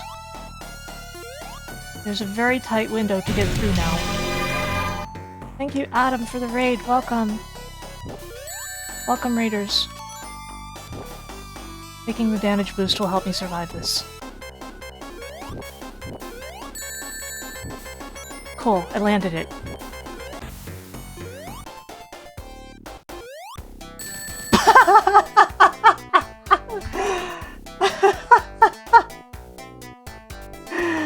Oh my god. How did Enter the Matrix go though, Adam?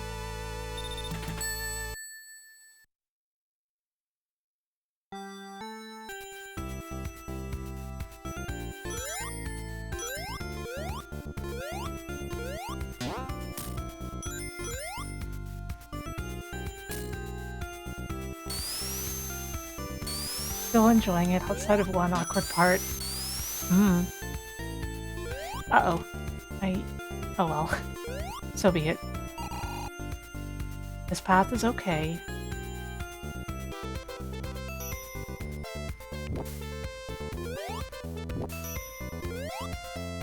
My runs have been going very poorly because of my headache, but I'm doing what I can. You can tell, though, by the fact that we're 2 hours into the stream and I'm on Sonic 1 still. That's the kind of way it...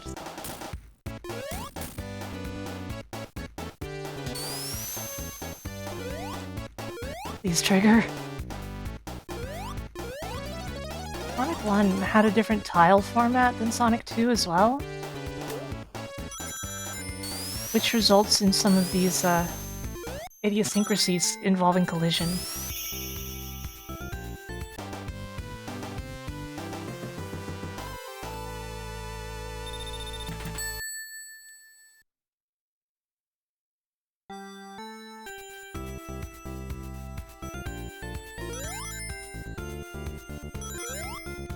Oops. I tried to do too precise of a jump.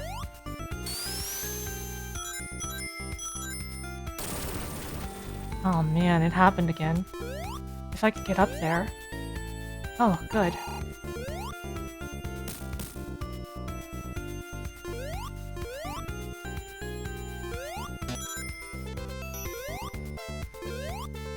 I thought that one was gonna hit me.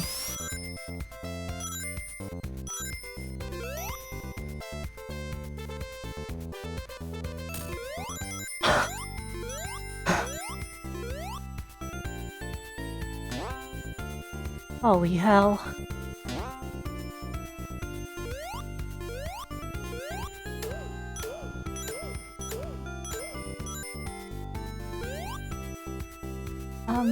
No I didn't, but they are planning their own new VR thing. So there's that.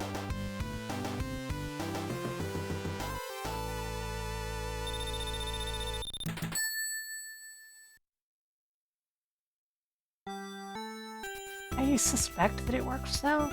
I've heard that it can be made to work. I've just never gotten around to it. A lot of pinball stuff has been put up until Pinball Lab starts up, which I've scheduled for next year, for real this time.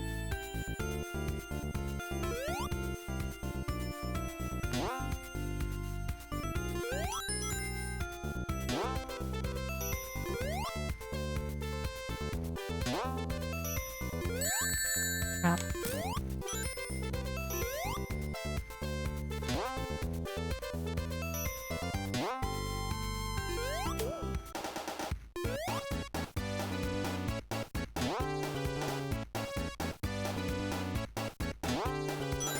Ooh, okay, we're on the safe path.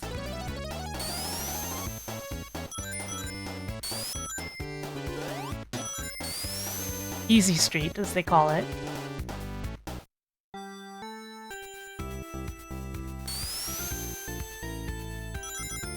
Darn. I did that slightly too wrong. Like this.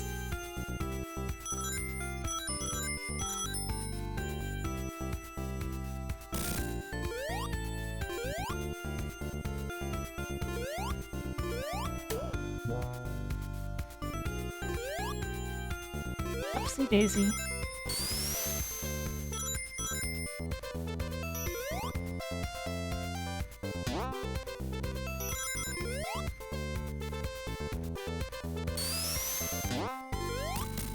Uh-oh.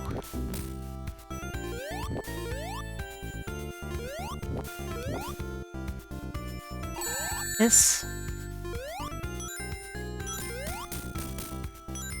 Ah! Could have been bad. Uh-oh.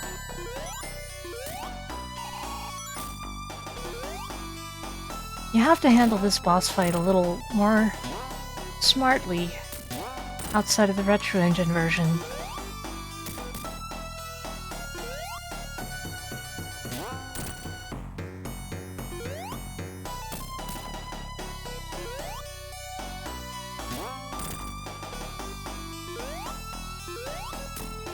And he decided not to do it, huh? Oh well, that worked. Yeah, you can hit him by jumping from the very midpoint of one of these seesaws, but it's difficult. And I prefer to go for that when I'm on the Retro Engine version. And then there's launching a bomb at him and launching yourself at him, for a total of 3 ways to hit. Which is good. There should be 3 ways to hit Eggman, if not more.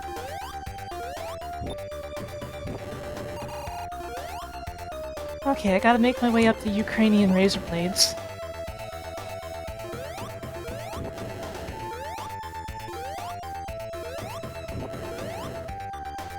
People new to the channel probably being like, what? The what? Could be going better, Todovsky, but that's because I have a headache, and I've had one for days. I'm doing what I can, though. The best I can.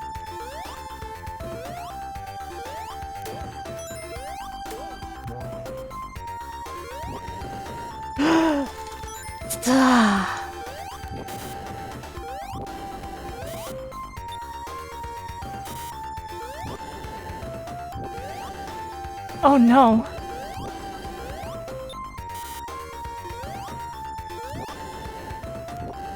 Oh my god. Oh my god. We are still okay.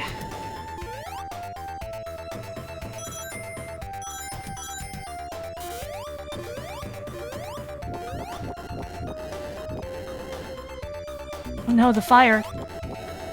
Dead. This was one of the most likely places for me to die. But it's still tragic, considering I only have 2 lives left.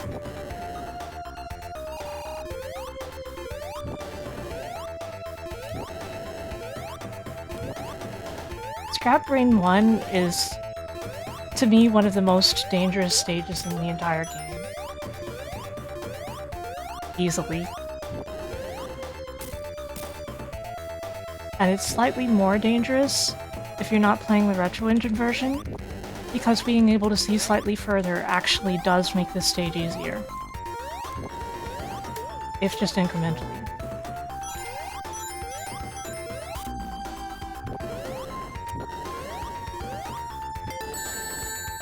So does checking the checkpoint, which I neglected to do.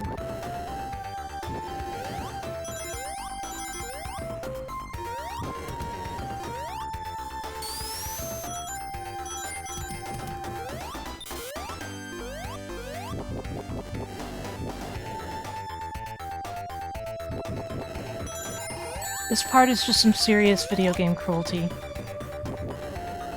Very dangerous to take that route.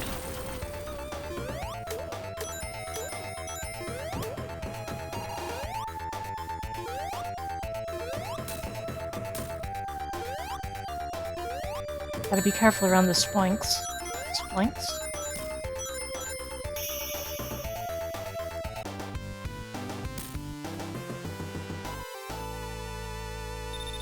I heard some talking, and then I looked behind me and realized Fry has been gone for a while.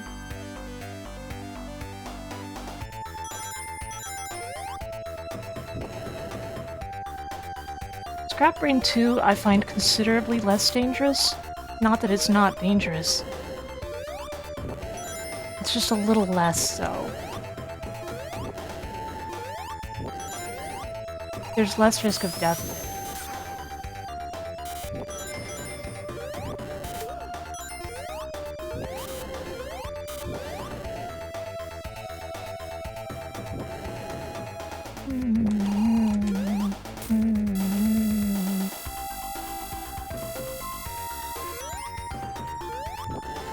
Momentum control is also very important in a bunch of parts of this stage.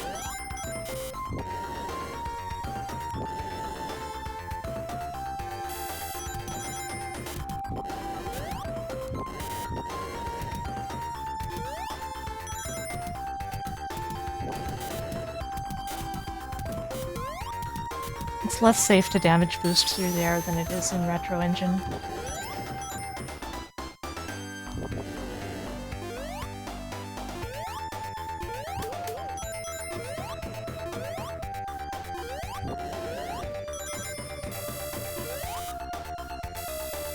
Now the gauntlet.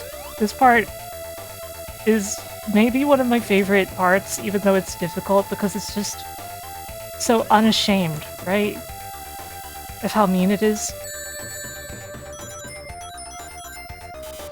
And that can kill you. And that can kill you. And these can definitely kill you if you don't hurry up. There's invincibility up here.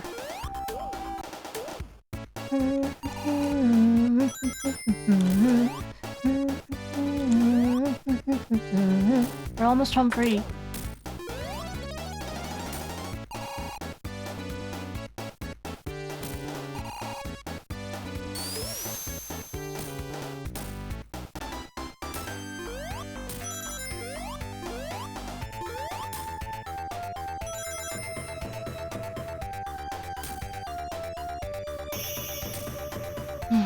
There is still some danger of game over.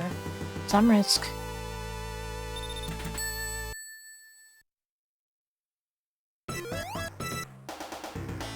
Meow, meow, meow, meow, meow, meow, meow, meow.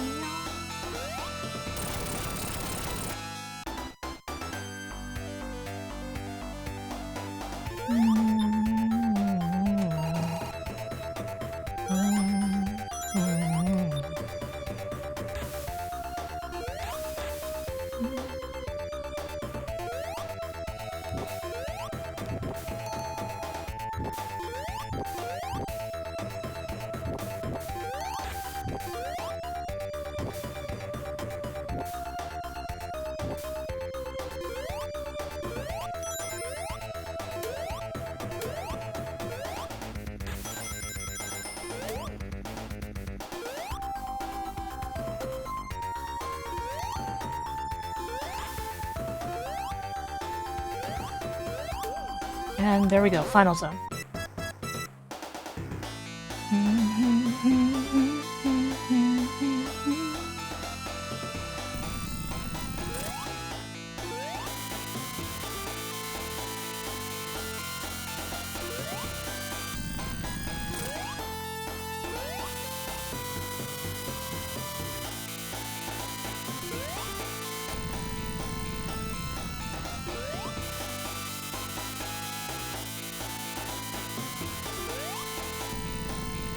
Darn.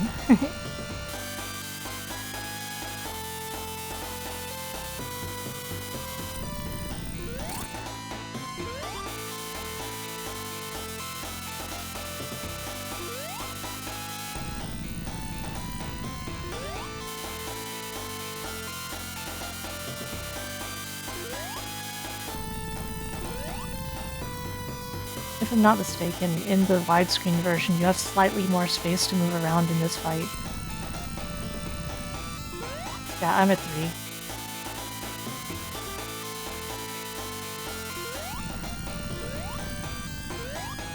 I'm handling it poorly, though. There is a better way to handle this fight.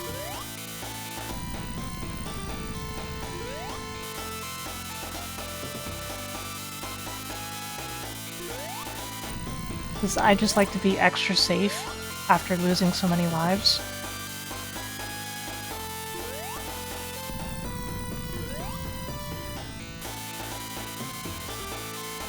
As a child, I considered this fight to be the hardest part of the game.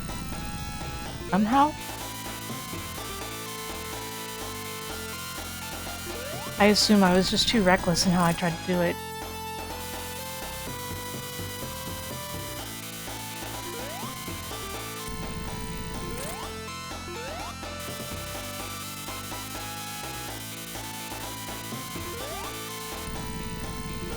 Plus, you know, it's ye old, you have no rings, right?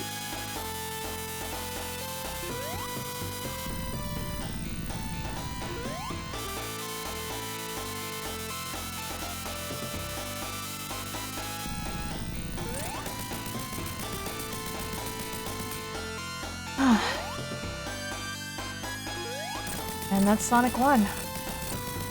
I'll be back in a moment.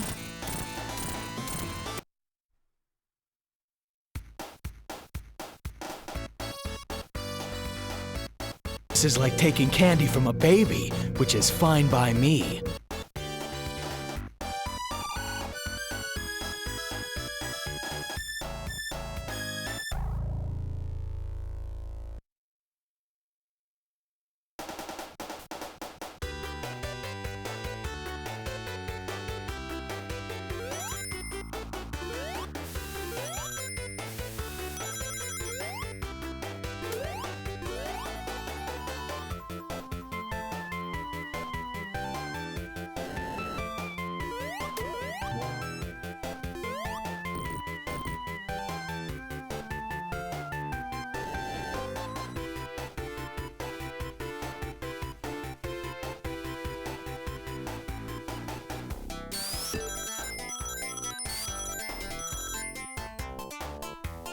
I'm back.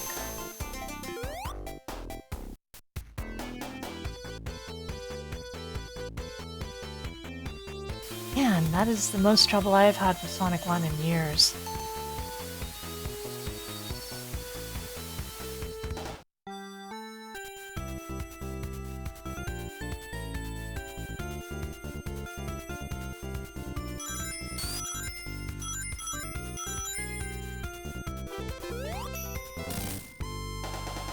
I know that all the splits are going to be rainbow, but that's because there's no Mega Drive version splits yet.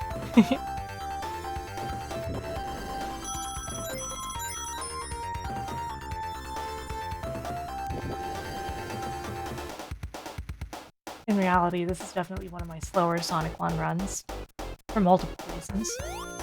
Ignoring the fact that I started over even. Next is Sonic CD. We'll be using the Japanese version.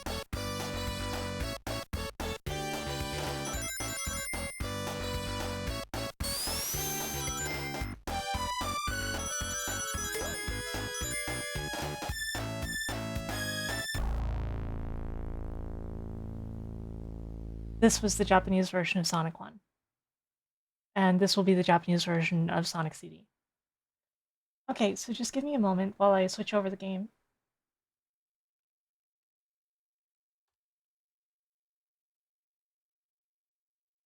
Because I have to change cores.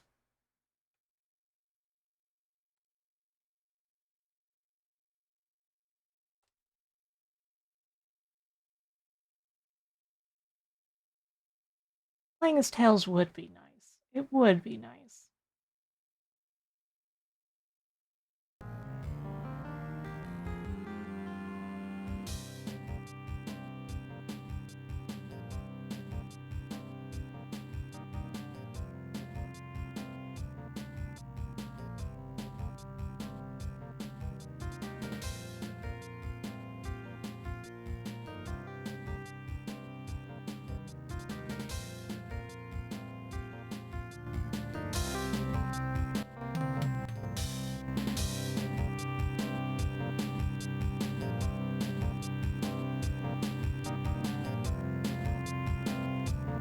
I bet this won't work.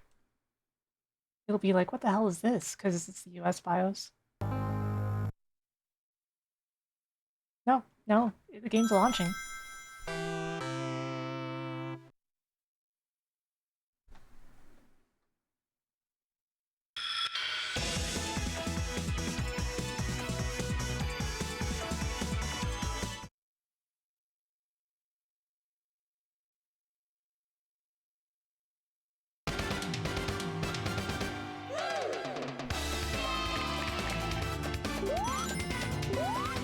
You keep forgetting CD? Oh no.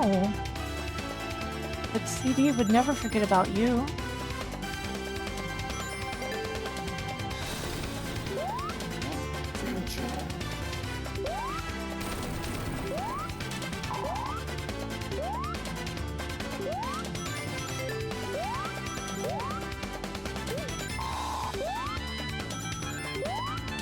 Oops. No. I don't want to go in there.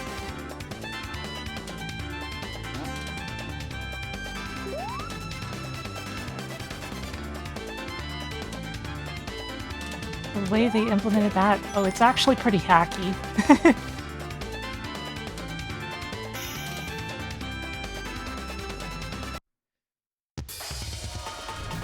Television now. Incidentally, the opening didn't play. You know what? I want to see the opening. So let me... I know there's a way to undo that.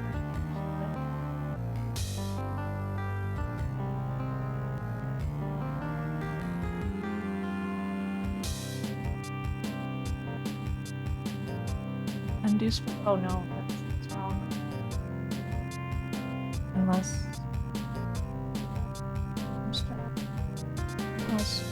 It's still a little wrong. Yeah, you have to wait a little at the title screen. I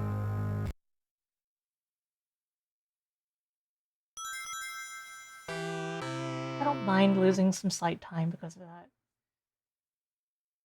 Because we get to see the opening. It's important.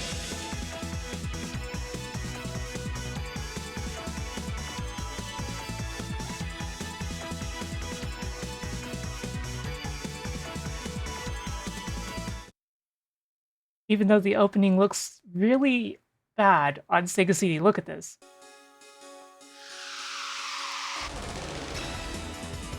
Gotta have that 10 FPS.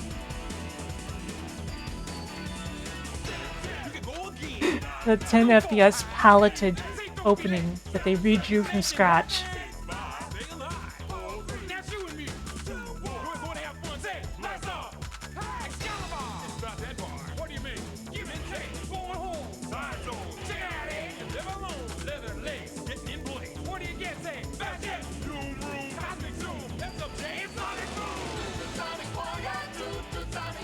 Indeed, Rachel. Indeed.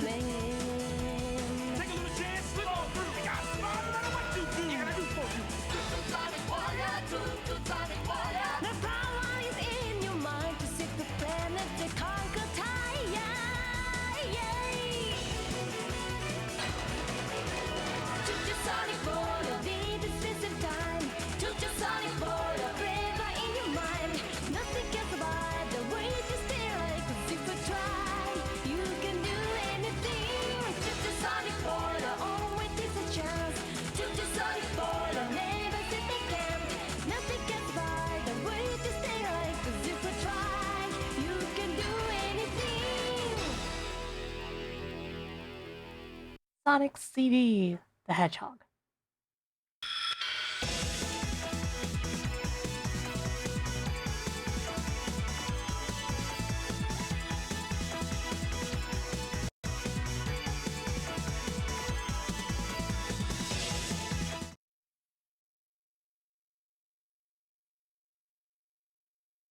Hello, welcome. How are you doing? Yay!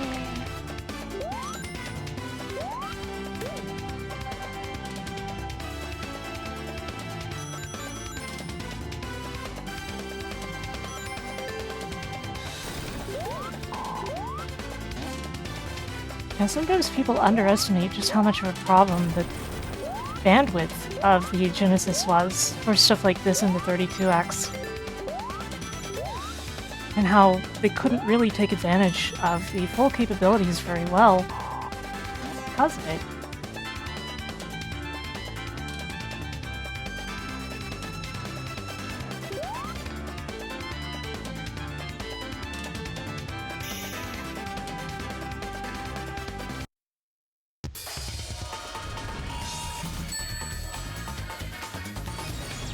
I still find it fascinating, though, that they almost managed to implement smoothly looping music, and they just never finished the routine. It had like a minor mistake in it, really minor, that made it not work. The routine was found in prototypes of the game, and people have like actually fixed that routine and made it work, and it wasn't difficult. And that routine is like a masterpiece because they had figured out the exact time it would take to load any of the stages and such, and accounted for it, along with the sound data.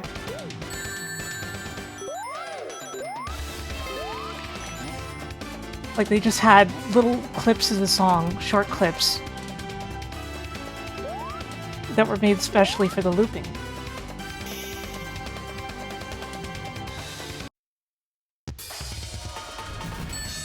Yeah, I'm playing the original Mega CD version. Why did I put MDCD? That's wrong. MCD. There we go.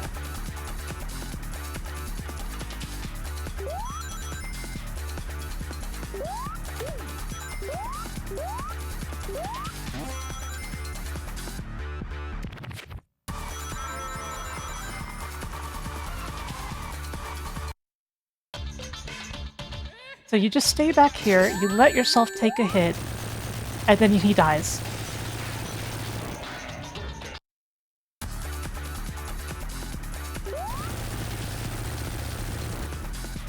If the future is bad, then why is the music so good?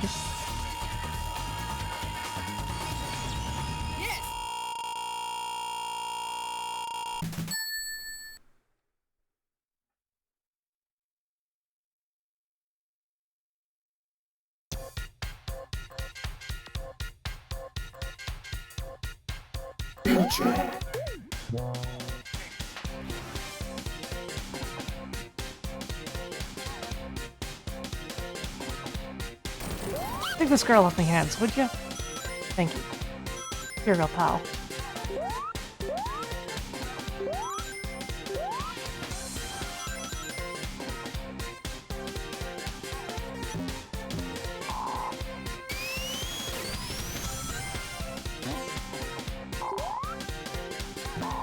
Oops. Boing, boing. Boing, I'm out of here. boing. Oh. Didn't quite do that properly. It's fine.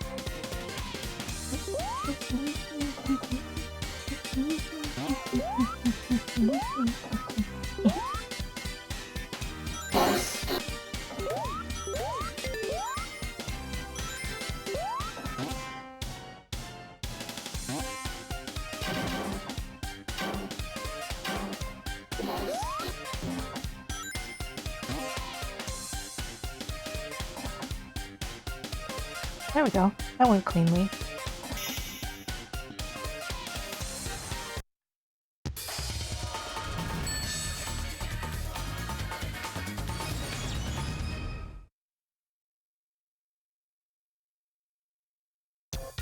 I like Sonic CD's sound effects in general. Even like the bloop when you jump. Which is a controversial opinion. Most people hate it. Man, those sound so different at low quality. Like, I can tell it's the same sound, but we have this sound in high fidelity these days. And it just sounds like an entirely different sound even though it's not.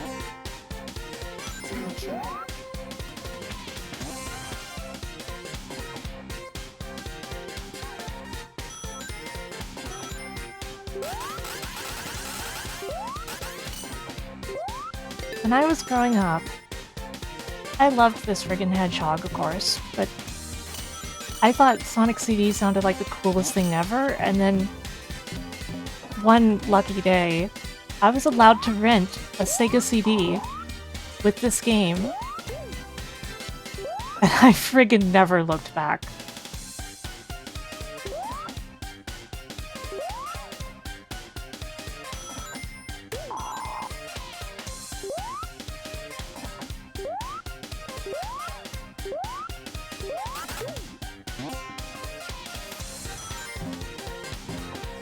I know I already mentioned it, but tomorrow I'll be on my moderator Adam Admar's channel.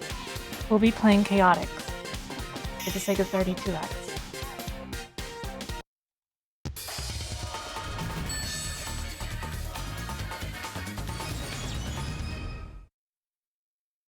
We're gonna have to play it on Ares because apparently,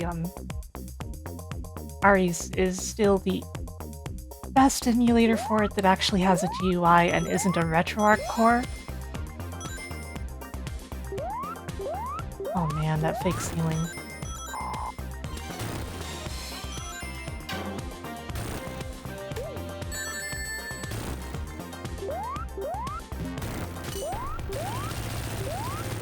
You guys know I like the Chaotix OST. One of my classic, one of my credits themes, including my classic credits theme from like 2020, is a remix of a Chaotix song after all.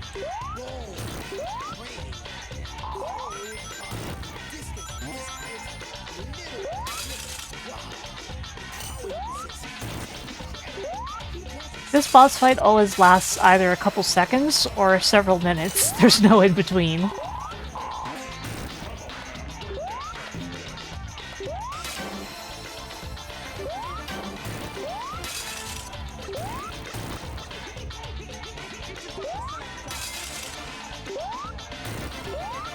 Man, this feels so much worse than the... Retro Engine version due to all the lag.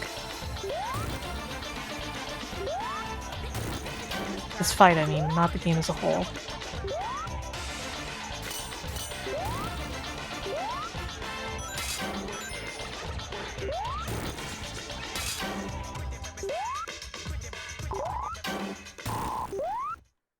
There we go.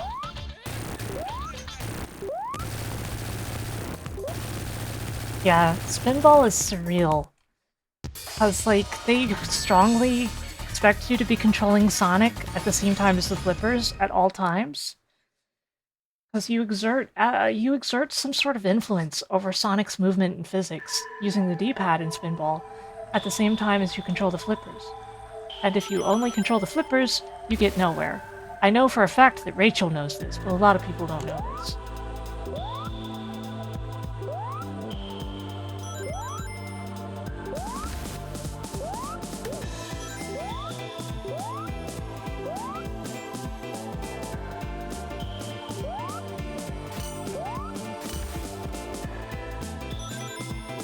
It's definitely a design decision that somebody made on purpose.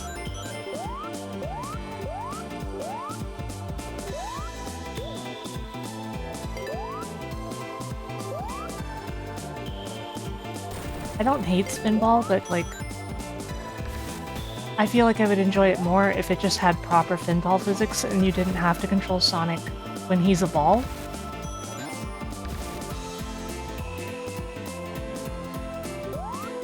And yeah, the flippers frequently just don't work because of the game lagging. It eats inputs. As well, Sonic occasionally passes through them for some reason.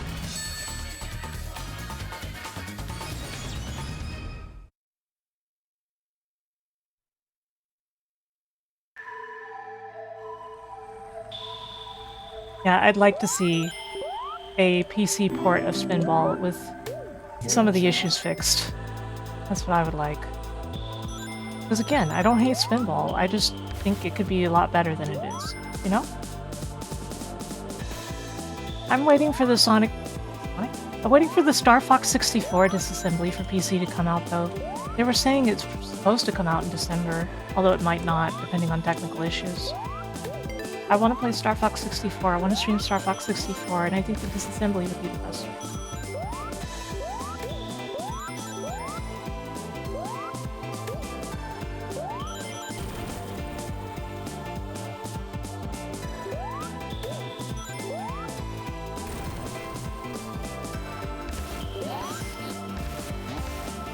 But yeah, I would strongly be down for an improved Spinball.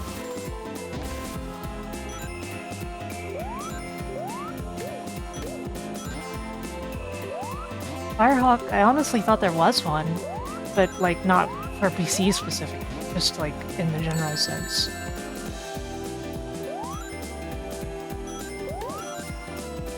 Of course, we also have the actual source code of Star Fox 1, but nobody in their right mind would use it.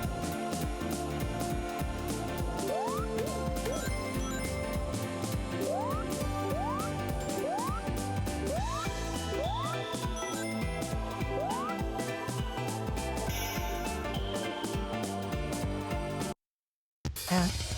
I actually liked the Wii U Virtual Console version, even though a lot of people complained that it ran too fast because the frame drops were gone. I liked that. It made some stuff slightly harder, but I thought it felt good. I'm a heathen sometimes. Some of my friends would absolutely hate hearing me say this stuff. They're like, no, you gotta play the most accurate or most original version of each game. But for me, it varies. I think sometimes the original is definitive and sometimes it's not, for me.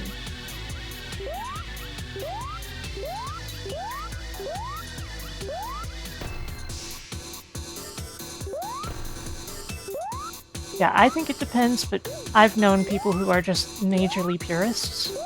You get me?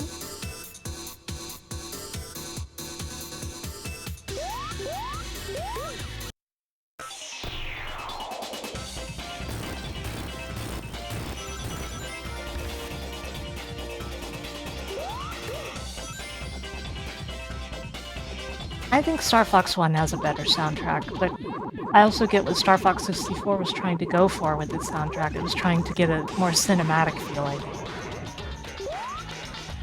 The soundtrack, not really for me. The rest of the game, strongly for me. But just think, with the disassembly, we might be able to replace the music with whatever we want.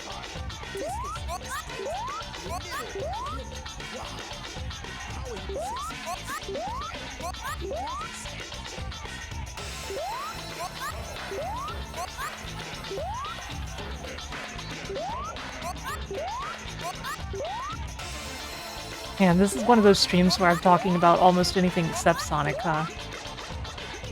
Even though I love Sonic, and I'm playing Sonic right now.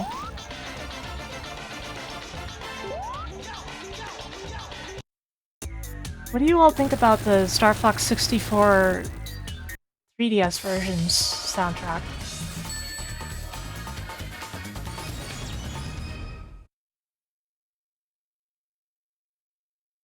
Star Fox 2 is rad, but I'm very bad at it.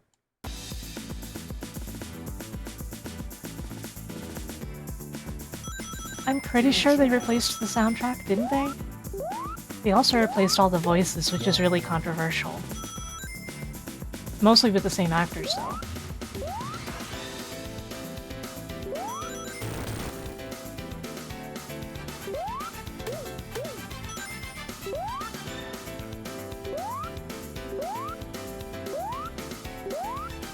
No, they didn't, because some of them refer specifically to buttons, and they decided that it would be better to replace it all rather than just a couple of things, apparently.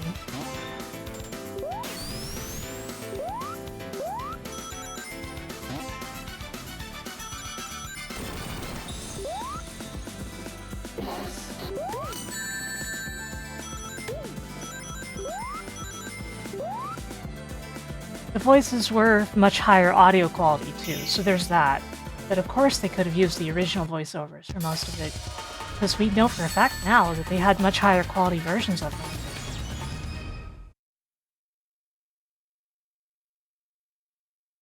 Because we have the files now for those high quality versions of the voices. Which is something I'd be looking forward to with the disassembly, but they aren't officially supporting that. I feel like it's going to be one of the first things anybody does to it though, right?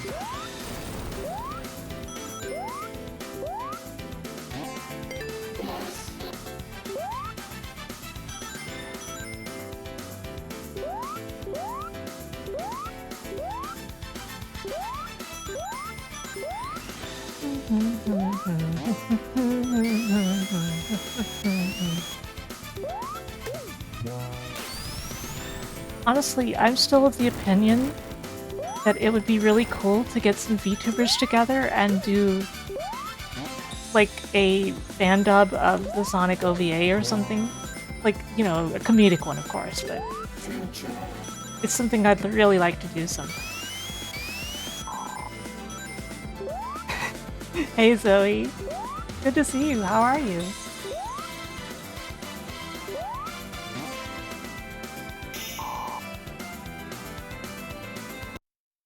Me over here pointing at the screen like, that's Zoe.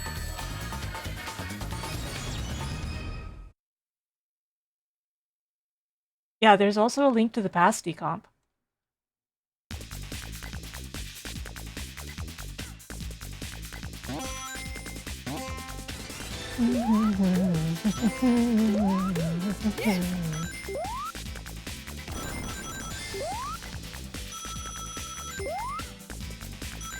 I think somebody's working on that amethyst.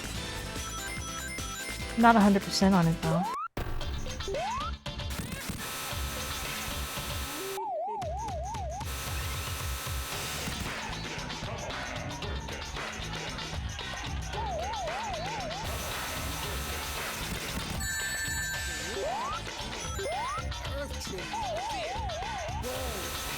Because you're talking about like the original textures and stuff that people have identified, right? I'm pretty sure somebody is working on a mod for that.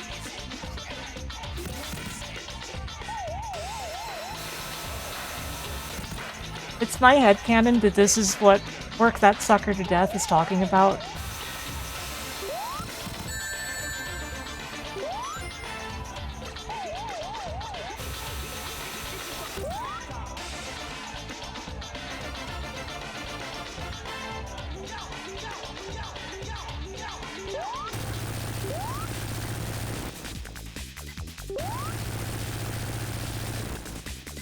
Yeah, it's just like an aerobics thing, you know?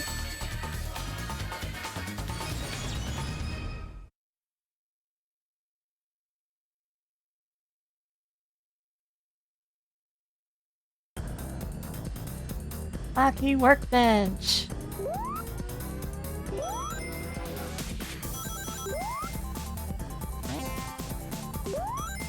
Man, I'm sure all of you have noticed how much less nervous I am now that we're out of Sonic 1. And I'm just playing and having fun now. Not that I wasn't having fun with Sonic 1, but it got kind of dire, didn't it? Because of my headache. Sonic 1 is the one where I have to concentrate the most when I play it.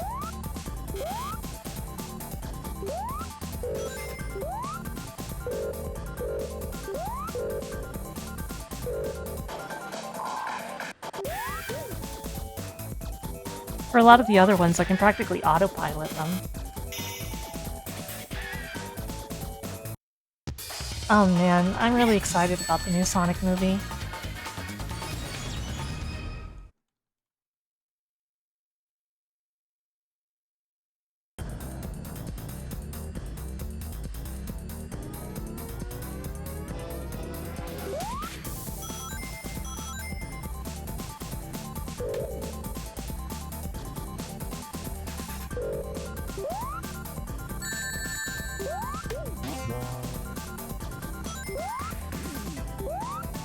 Cool cats.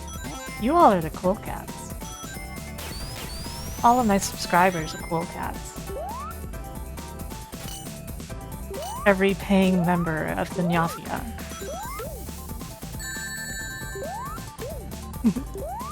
Me, I'm just some cat.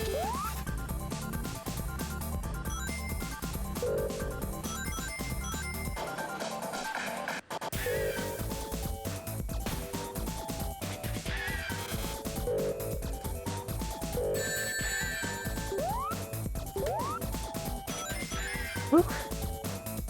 Going well. Going almost suspiciously well.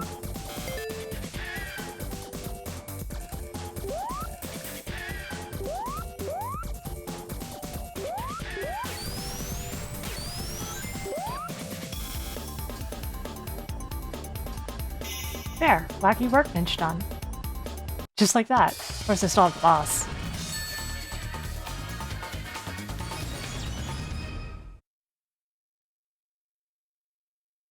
Sonic got through Zone 2! Where did the captions go? Google must have crashed. Just the entirety of Google.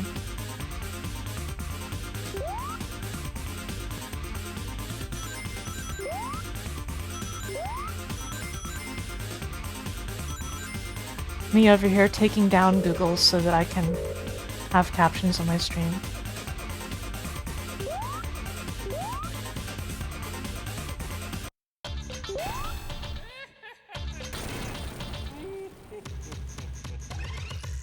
Work that sucker to death. Come on now. Work that sucker to death. Work that sucker to death. Come on now. Work that sucker to death. Oh no, Sonic!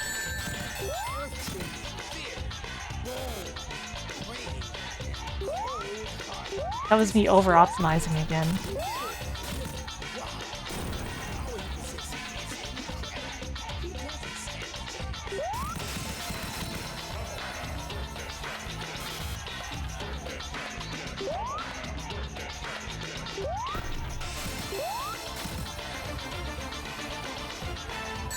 Oh no!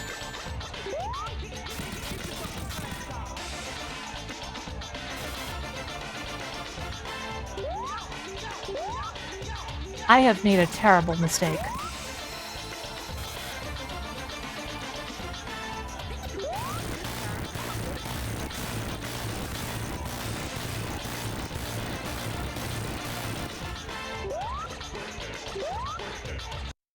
How to get over here?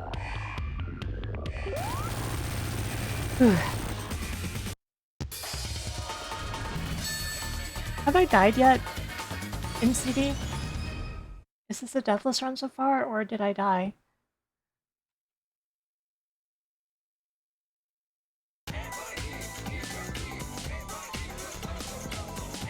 Most likely place to die is Metal Sonic anyway. That in the last, Metallic Madness 3.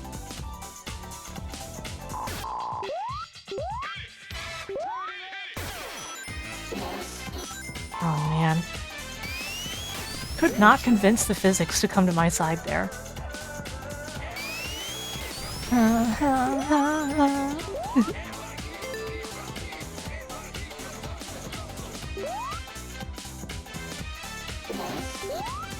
Oops.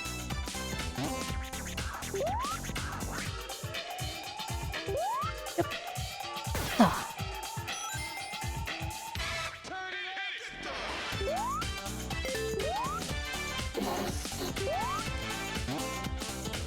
Crap.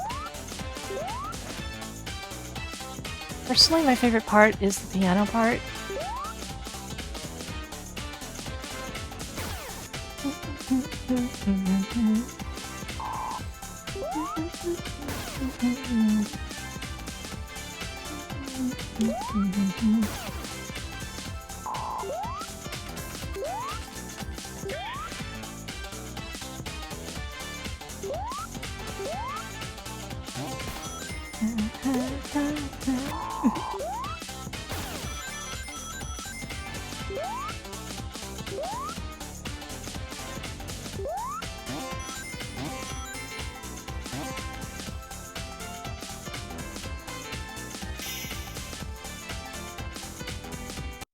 So comfy.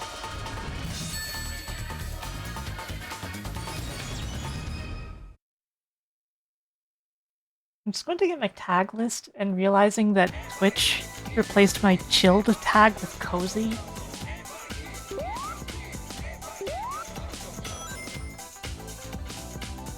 I didn't change that.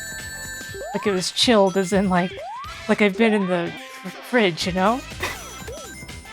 I always thought that was more funny than just putting chill.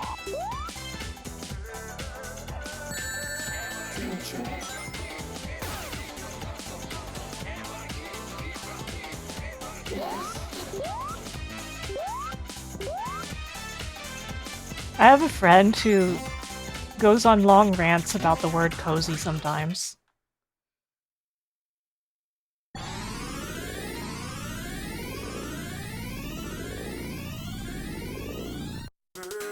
And how much they hate it.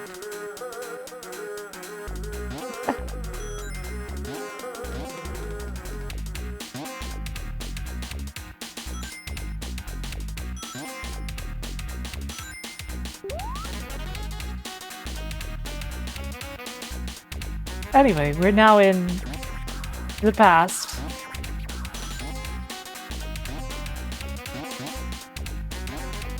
Wow, the collision on that is kind of busted, huh? Oops, jumped slightly too early.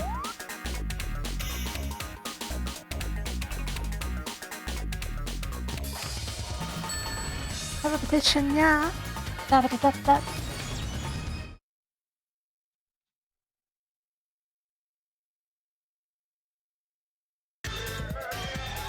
Okay, I might die here. I might die here.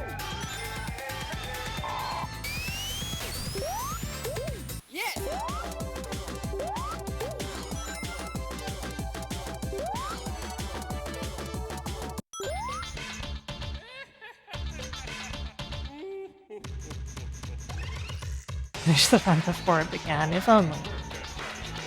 This part wastes almost all of the speed power-up.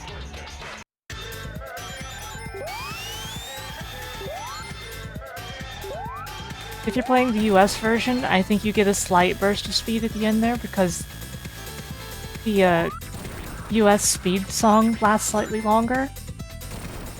And they retimed those things to match the songs. So invincibility and speed last different lengths between regions. Oh crap. Isn't that funny? Like, instead of making sure the songs were the correct links, they retimed the power-ups.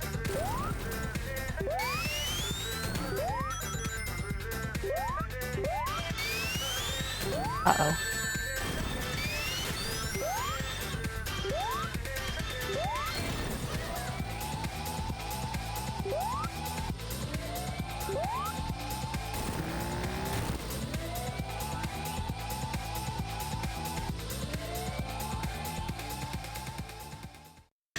Wasn't the US soundtrack made in 2 weeks? I'm not sure exactly what the period it was made in was, but I think it's incredibly impressive for what it is. She wasn't behaving properly, so the stage wasn't ending. He was a good man. What a rotten way to die. Like, I legitimately love the US soundtrack. I just think it doesn't suit the game as much. But I listened to it in a CD player so many times. Just sitting with my eyes closed listening to the US soundtrack.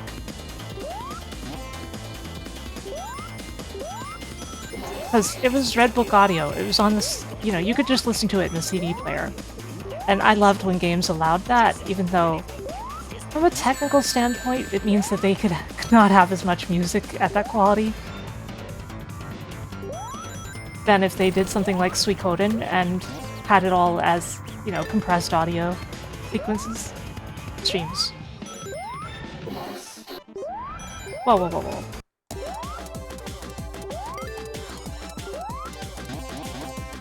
Oh, that's just a ceiling bumper. Get out of my way! Gangway! Your first exposure to the Japanese OST was via Sonic the Screensaver. Yeah, that was my first exposure to the Japanese soundtrack as well. And then there's the PC version of Sonic CD, which has major problems, but interestingly enough, it has the past songs as CD audio as well, although it did not increase the quality of them. Although we've since learned that there almost certainly were CD quality audio versions of those themes. They just never released them. And that's one of my holy grails, the official full quality past audio tracks. We just have the first one at current. And even then, probably an early version of it.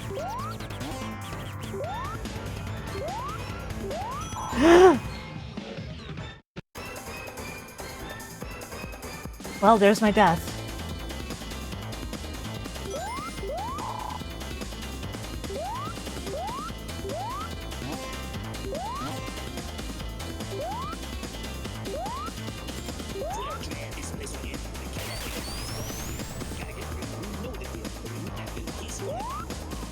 You guys have seen me get through this game deathless before anyway. It's just... You know. You know.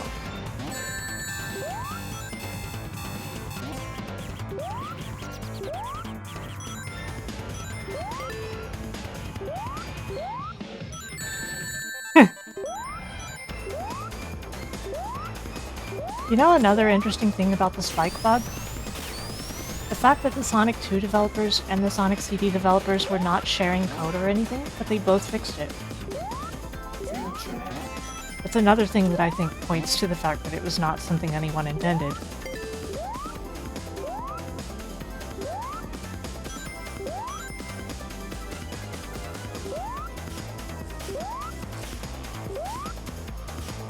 Yeah, it's hard to tell if they were demos or not.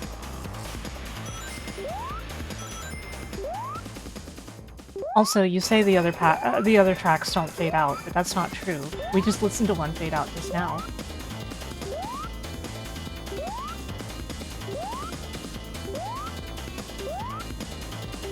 But we do know that they were intent on adding seamless looping, and that didn't end up being added in the end, even though they had it basically working.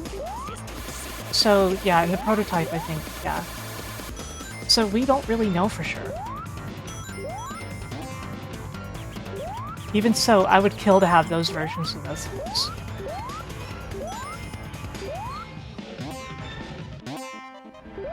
Let semi-related and semi-not.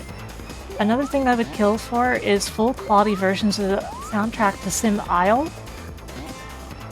But those are confirmed as no longer existing. The composer lost them before they were passed on to anyone. Oh no.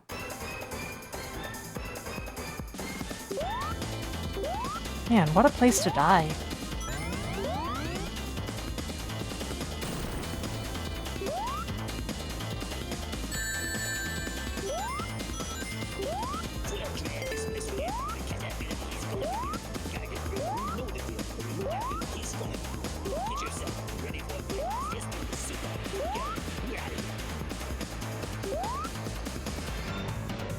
It's something where, like, you know, I'm an AI hater, like anybody should be, but one thing I would really like to see is AI music restoration. So that we can ever hear stuff like Sim Isle or Advance Wars Days of Ruin at a higher quality, even if it's not accurate.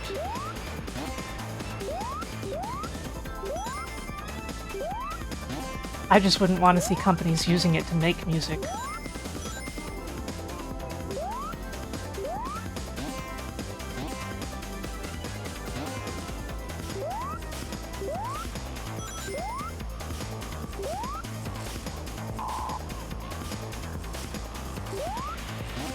But I see a lot of potential for stuff like audio quality improvement. And again, bear in mind, I'm an AI hater. This is a very specific edge case.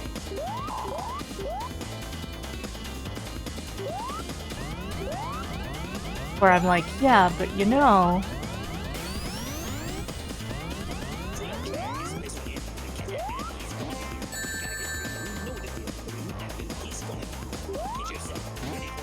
Yeah, upscaling via AI tends to look terrible right now. I wonder if it always will, though. Oh man, I gotta be careful. So I'll probably wait for one more layer. Instead of just going like I normally would. Yeah. That was probably the right call. Saved me from another death, I bet.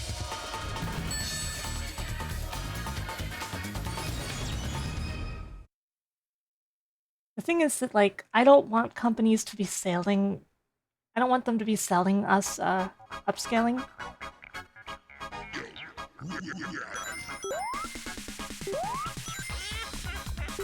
Oh my god. Rachel, can you show me what you mean? I don't think I've seen it. And I bet it's really, really bad. I want to see.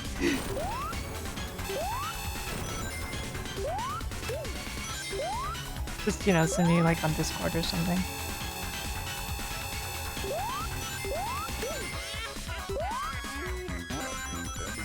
Uh-oh.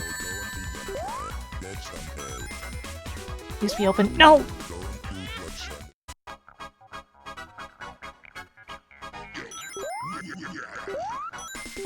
I'll just take the slow way.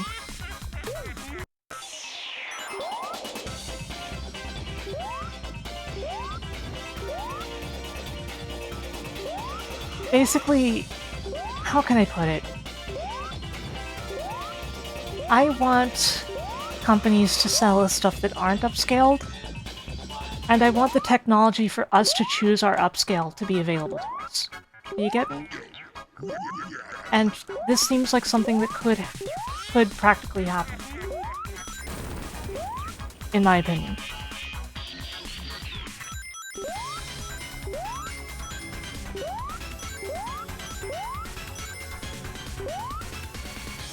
Oh crap, dead.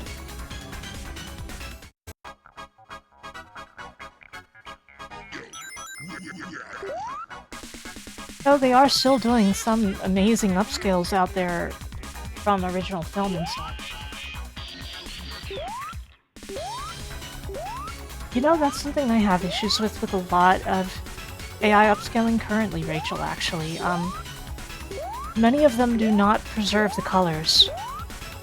And I'm not sure why. I think it's probably because they're ultimately like a big archive of images. And they see that, oh, they would have this color, you know?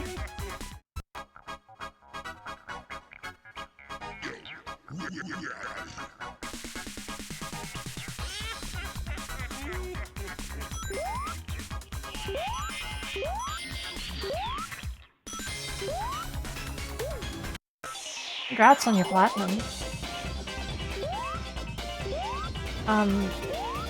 Sonic 1 went badly, Sonic CD has gone okay, but we still need to beat the last boss. 'Cause I'm fighting through a headache playing. So that's the thing. But I always had issues with getting into this friggin' door up ahead.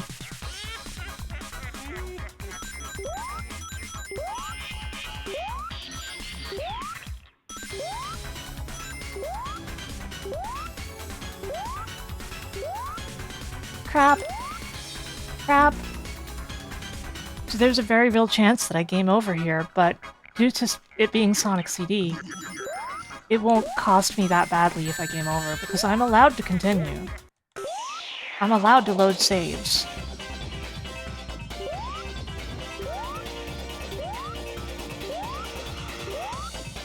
I'm just not allowed to, like, do this when the game doesn't allow for it. Like, if I somehow run out of continues in Sonic CD... I mean, in Sonic 3. Sonic 3 is what I mean. Or Sonic 2. Sonic 3 has saves, but if I somehow ran out of continues in Sonic 2, like, that's a case where I would have to start over. That's how my rules work.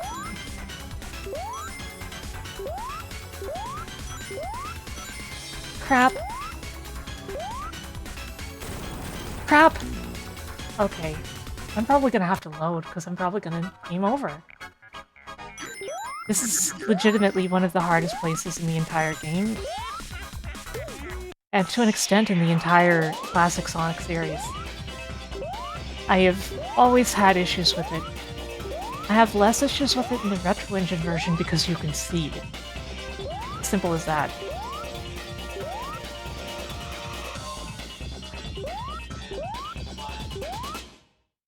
Being able to see slightly further ahead of yourself is sometimes kind of annoying, because it can make levels feel more empty or things like that.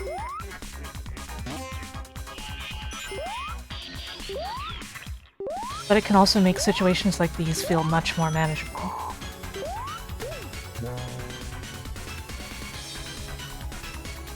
You understand.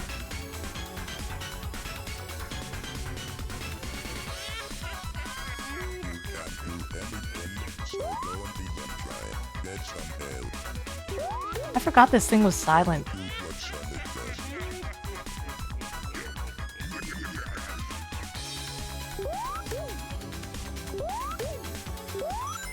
Guess that's an extra ring for me.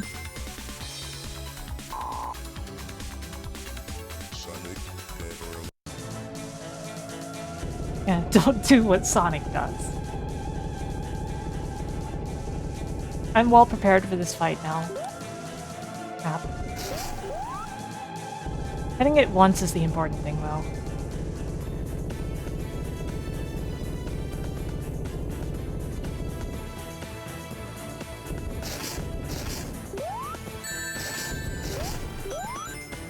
I'm okay.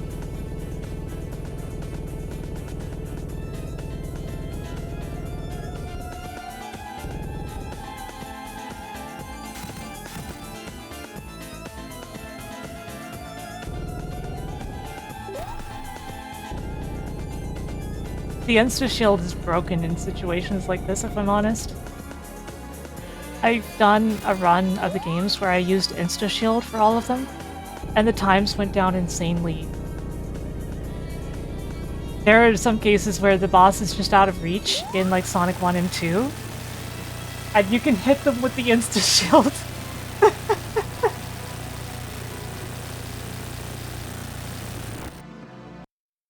It's really funny though.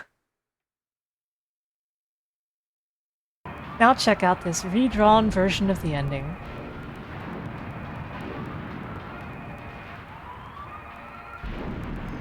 With very poor sound sync.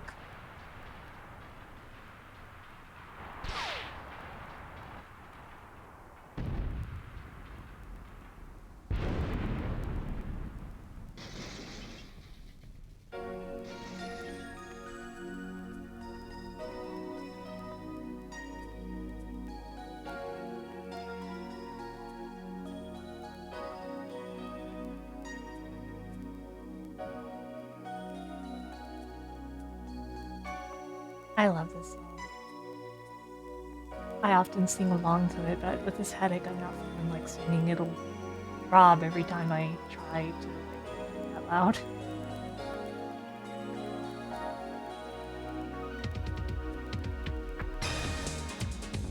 A rare instance where I don't feel like singing.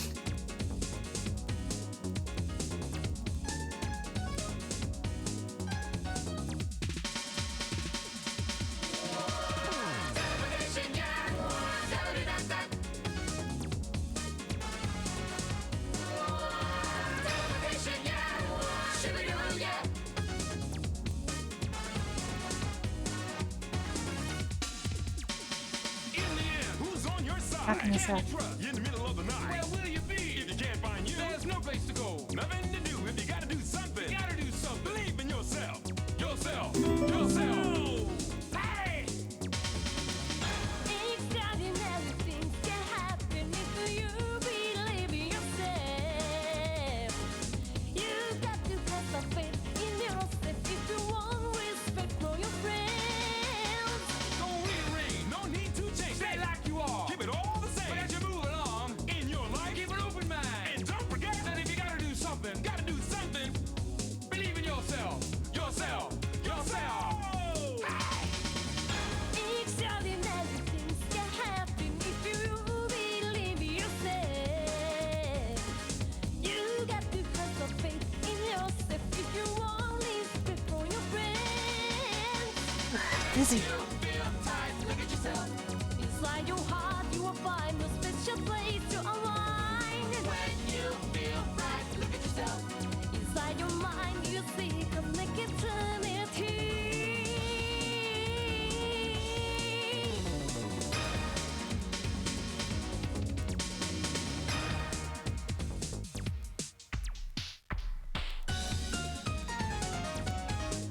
Man, though, that AI restoration is dire. I love how it hyper-specifically focused on the face and only the face. Okay, somebody gifted me a subscription to Bloom. Add your mind, you will see cosmic eternity.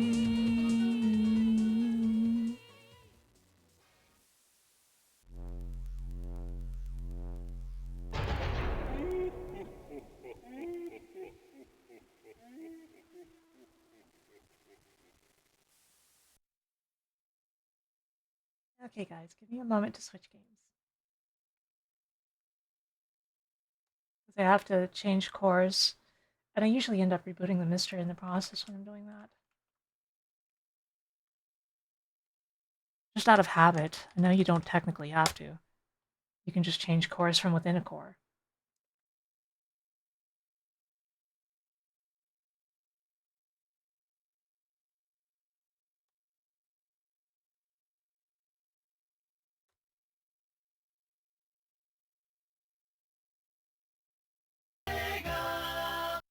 Ega.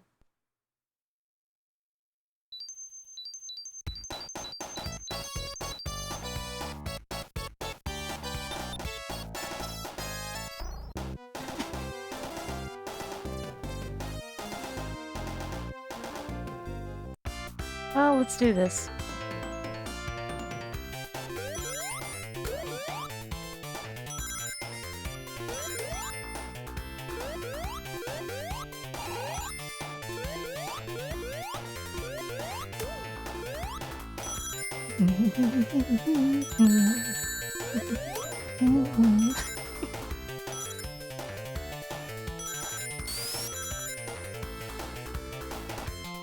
Yeah, I did it. I always wanted to land that when playing the Genesis version. Squeezing through that tiny hole in the tiles.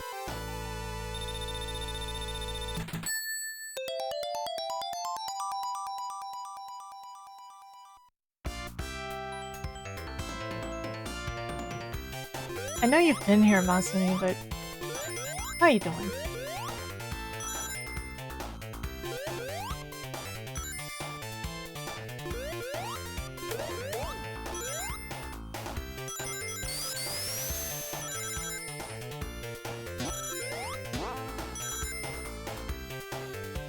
Part of me misses the Act 2 themes that I've got modded in.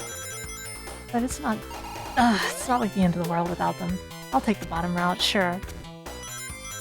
Even if I'm more of a Switch.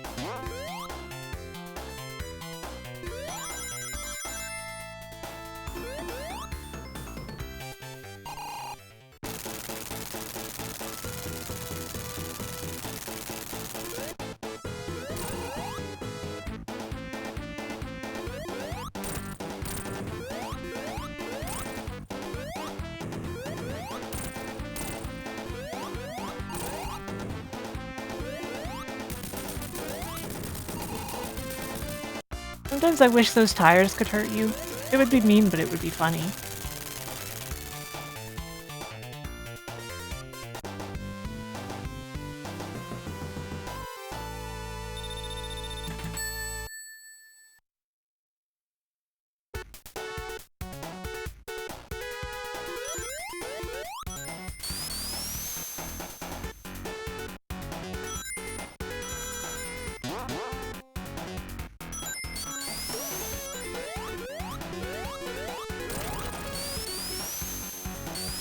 The wine glass in Castlevania. I think my friend Kayan might have had that idea first.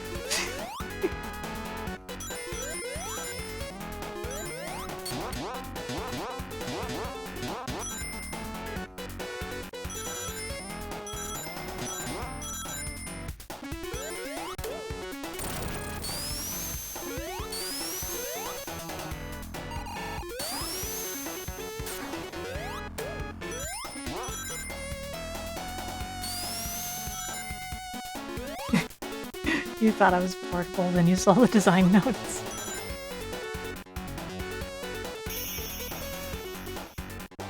Oh, almost 100 rings. I wasn't even trying for them.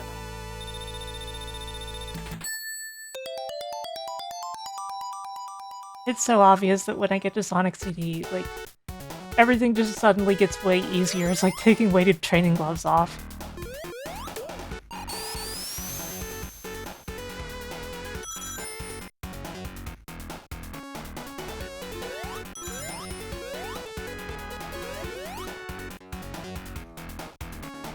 Rosie, I feel like I remember seeing that post. Oh god.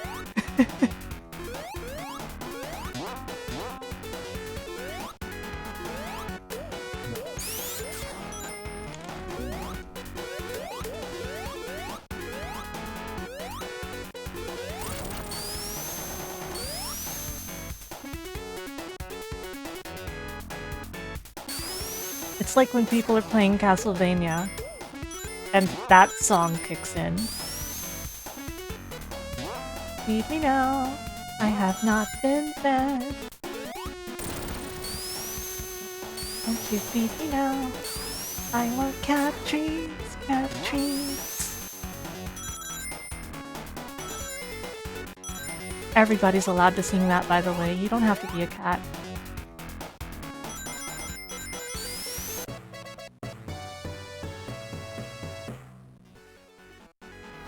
I used to read all of the Sonic forums back in the day, and I do mean all of them, even though, like, Sonic 2 Beta was, like, my home, and then Sonic Classic, which, you know, just the same forum.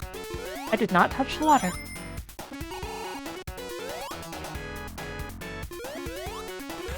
Of course, now we've got Sonic Retro, which is just that same board still.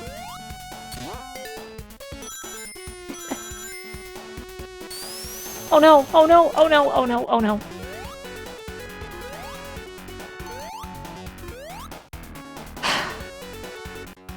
I fell for the trap of rolling during that part again. There's a bug in the Genesis version of this only. If you just duck, that won't hit you.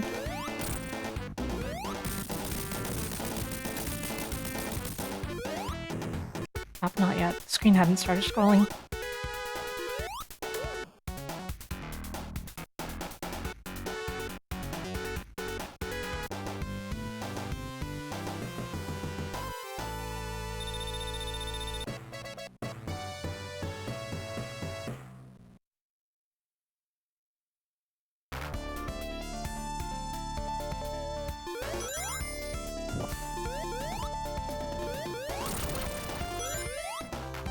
This is my worst zone in Sonic 2. Easily. Oh, Sonic, get off of that, please. I'm trying to get up here.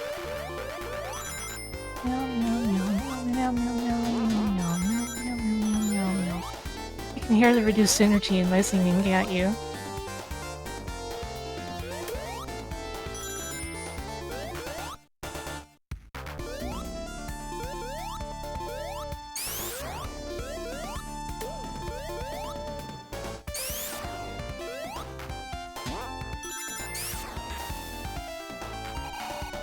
Darn. I can't do the plane shift here. Probably for the best.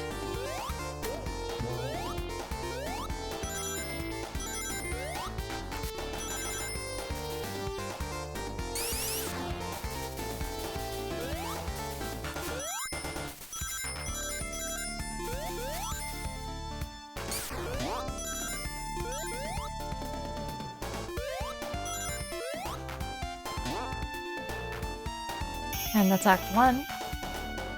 In Act 2, honestly, if you don't happen to stay on the high ground at the start, you may as well just die. It'll be faster. Staying at the top is ridiculously important for this particular act, as far as time spent is concerned. So if you mess that part up, just die. You're also at risk of falling in a part that's like very shortly, I think. If you don't like jump to the background plane. Or oh right. Like that. And then it doesn't really register that you're on the correct plane until you hit that spring. Then you've got to go across this carefully. Get this to bounce you onto one of the platforms. And there you go. That's how you deal with one of the hardest acts in the game. Pretty much home free from there.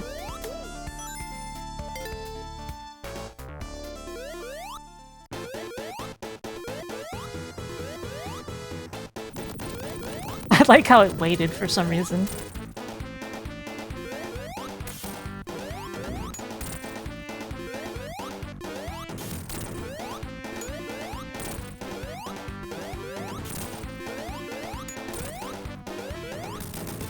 There we go.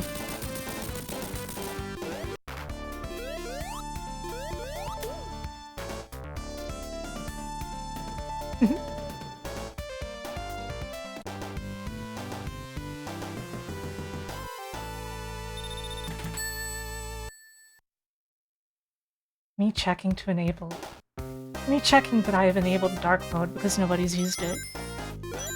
In fact, I don't think there's been many redeems this stream. Interesting.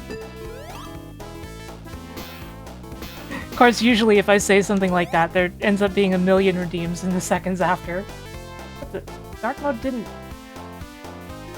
Fuck.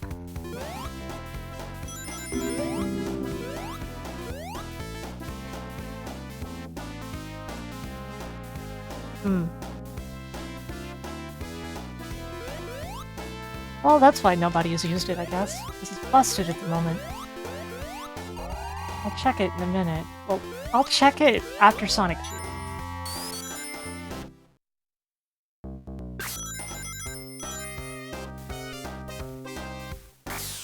There's been hydration reminder redeems, though, of course.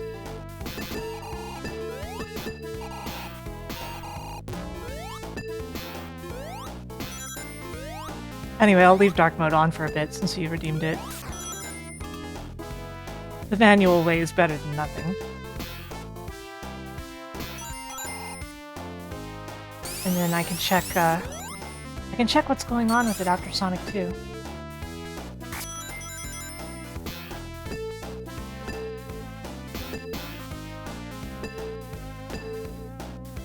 Sometimes lately, the thing that I've been using for dark mode just doesn't go off. I don't know why. I wish Denshi would make it work in VTube Studio natively because he added like support for redeems in a general sense that like toggle things, but it doesn't work with palette toggles. Specifically does not work with palette toggles.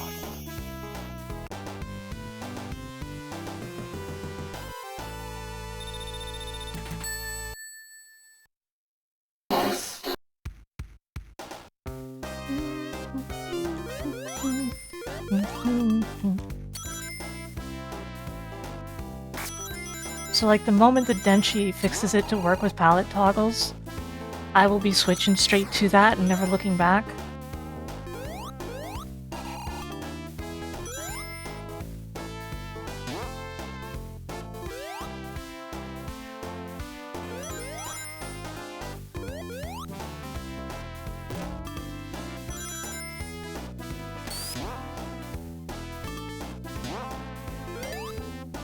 I tell him that myself, but he's only in my streams very rarely.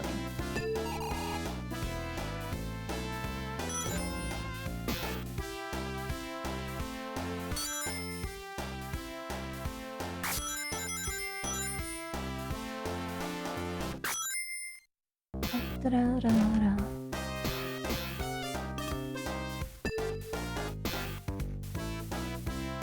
Faster to just go down, right?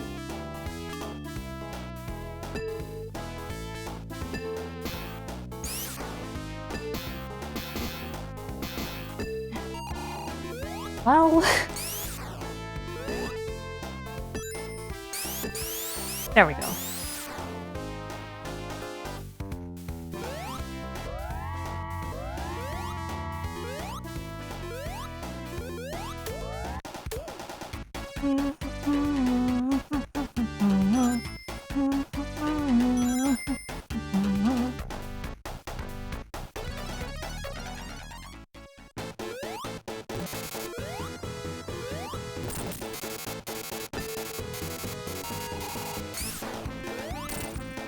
A lot of people never think about it, but you can just spin dash up the wall and jump off of it to attack him.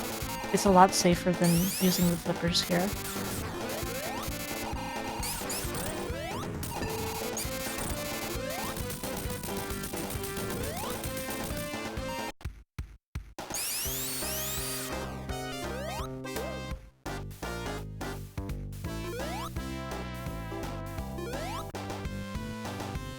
Yeah, Tails got a hit in.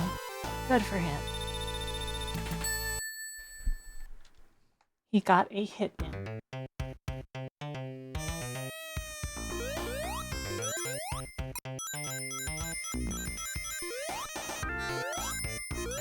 As a kid, I thought this song was the most annoying song in the game. Then getting older, I was like, no, this rules actually.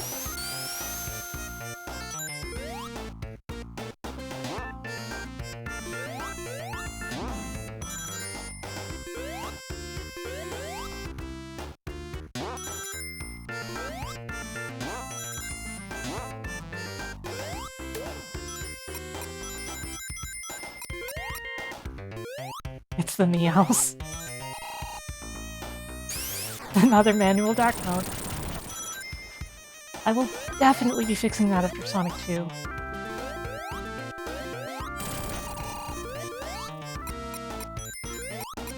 Probably from something like an... what the... where did... Tails? Tails, did you do this? It's probably from something like an OBS update. Got rid of my dark mode. Toggle.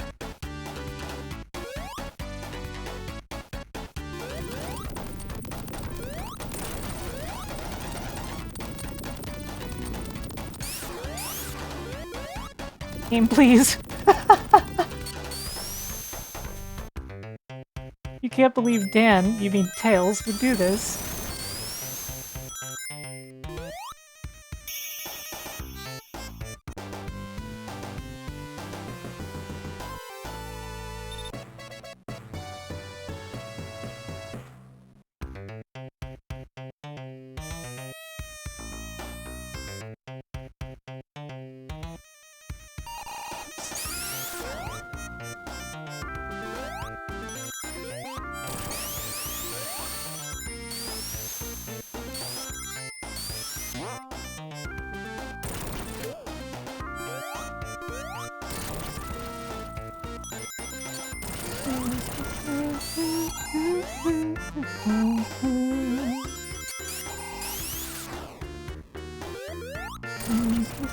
What the?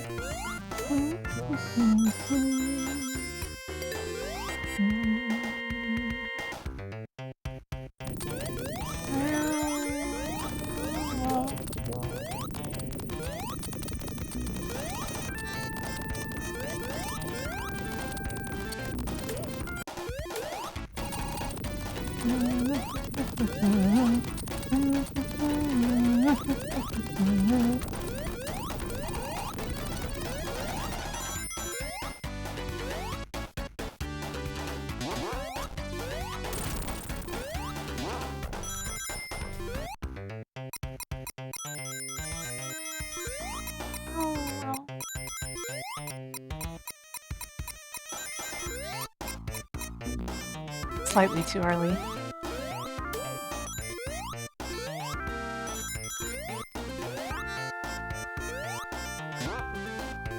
Max control mode is pretty cool. And ridiculously overpowered, but that's only because of the insta Activate shield. the volcanic defense system to shield the base with my lava magma. Die, monster!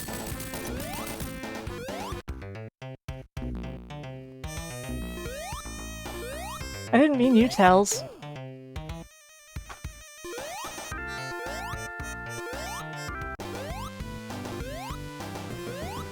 Meow meow meow.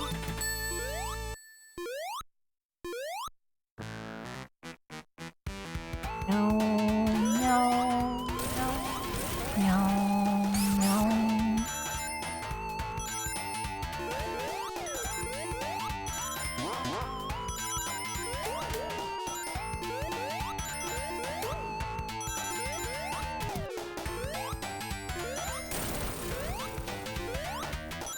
Everything must be.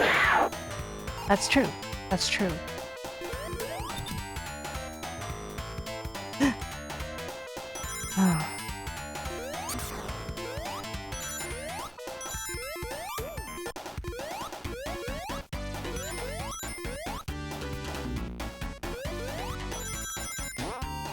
Darn.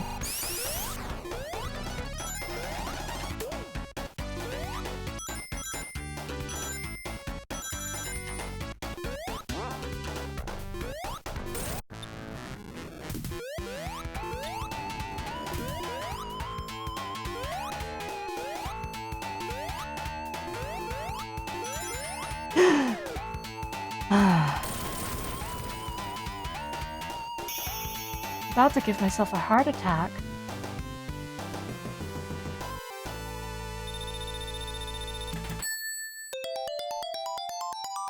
By the way, I'm pretty sure dark mode is back up.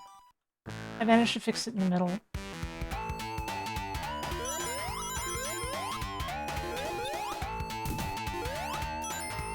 Whoops. I fell.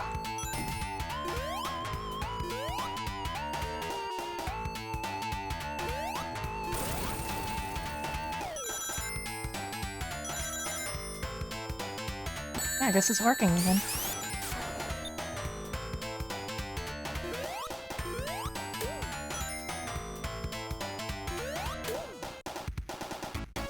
Sonic has all kinds of cool levels, if we're honest. At least I think so. You can see so many cool stages in just the trailer for Sonic 1, the commercial.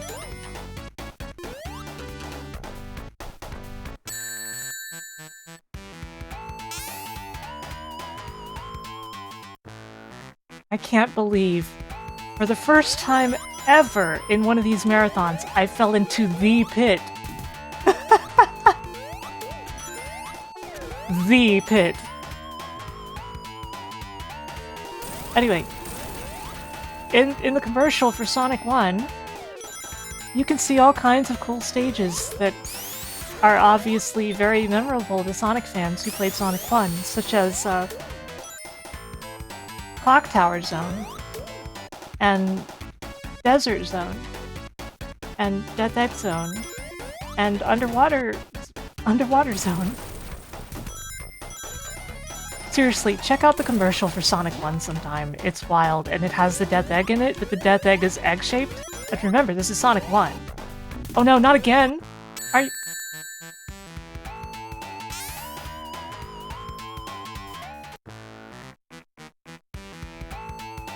Wow. I'm gonna go ahead and say this is the headache. Because you guys know how good I am at Sonic, and that ain't it.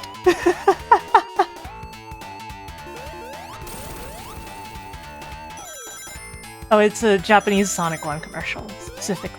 I should have specified. Can somebody get a link to that, maybe?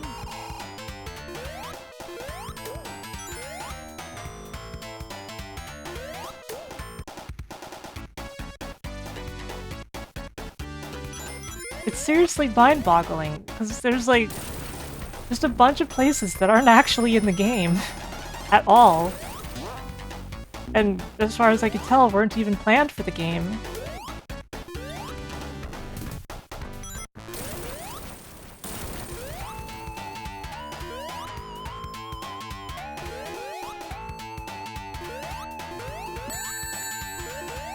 And it's just interestingly prescient because of the fact that the Death Egg Zone would become an actual zone later.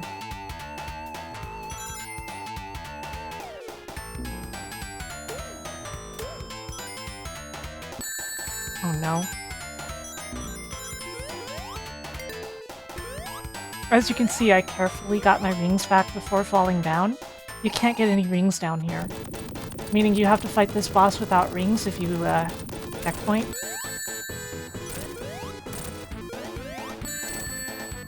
So you really gotta beat it the first time if you don't want it to be more difficult.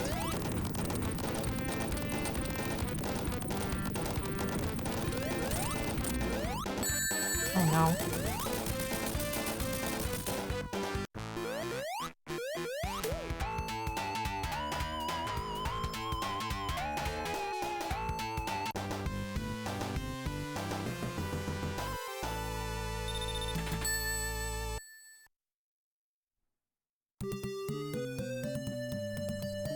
Got it. Where's Winter?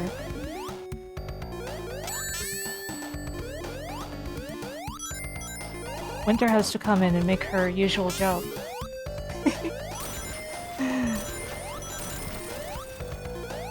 But before she's here, I can talk about just how wonderful that little fairy is.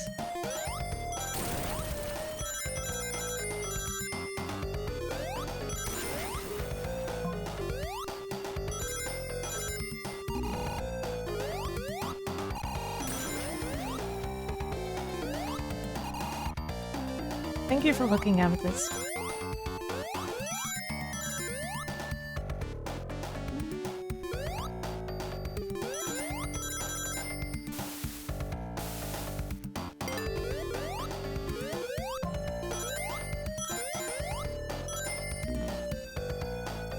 Tails?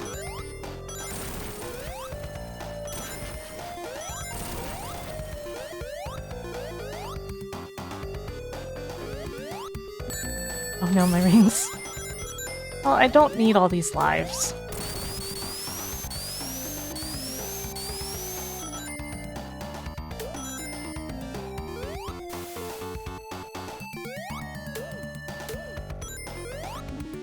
Ah, I missed.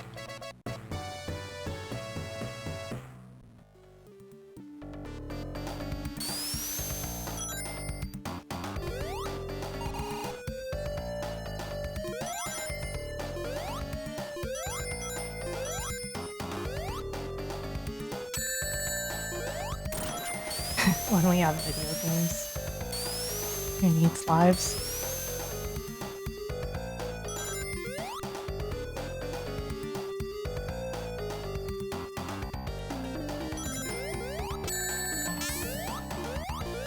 Uh-oh.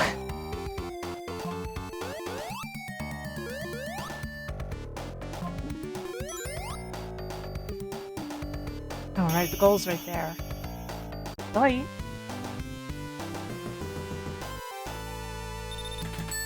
Oh, did I link the wrong one?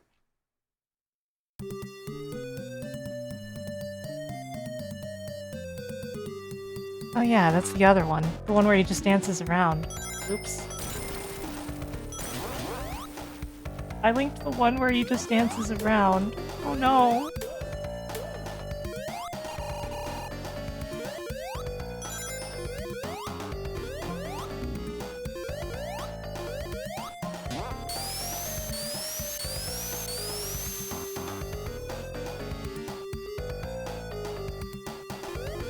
Whatever.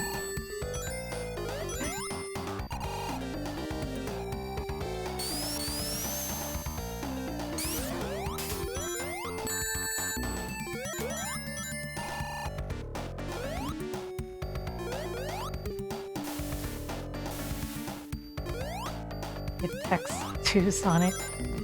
Yeah. When Sonic Roboblast 3. Hey, Felly.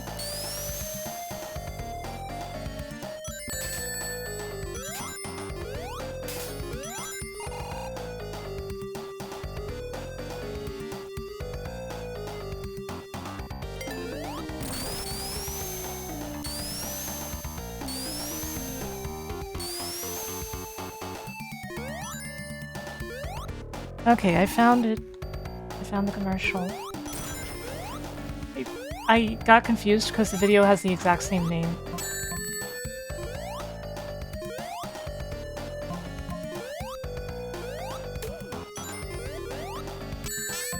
Oh, crud.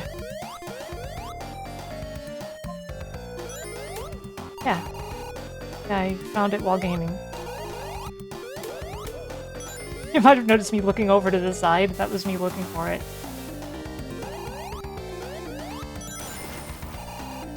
Sure, go ahead. Because I don't have time to copy and paste.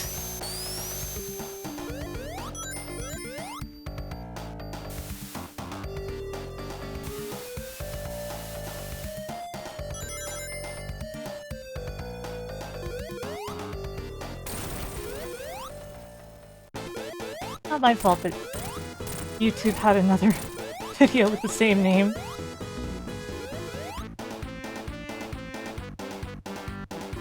From the same person. Why would you have two videos on your own channel with the same exact name? That seems like bad marketing. Don't you think?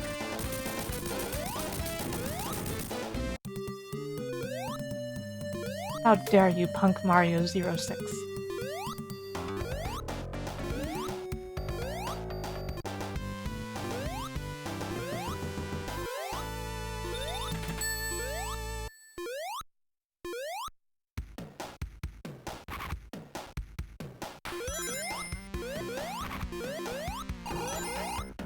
Is the stream still okay for all of you? On my laptop it got skippy.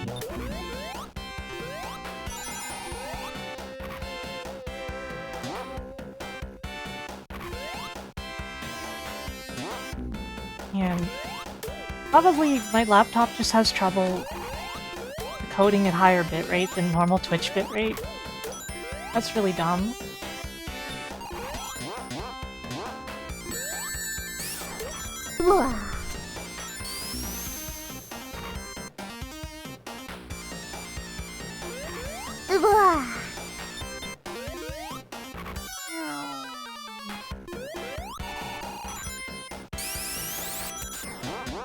How you doing, Sheriff? Good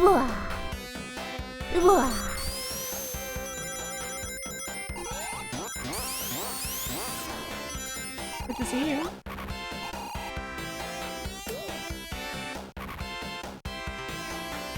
A half second of latency? Oh my god!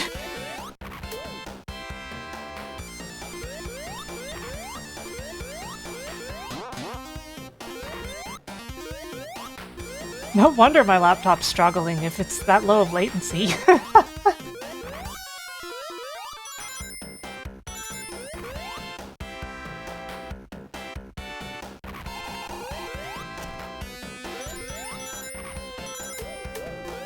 I spill my drink.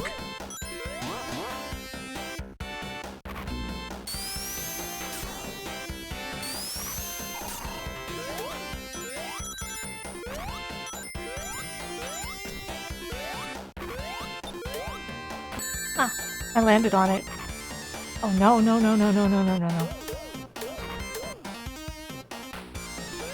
Ah! Blah, blah, blah.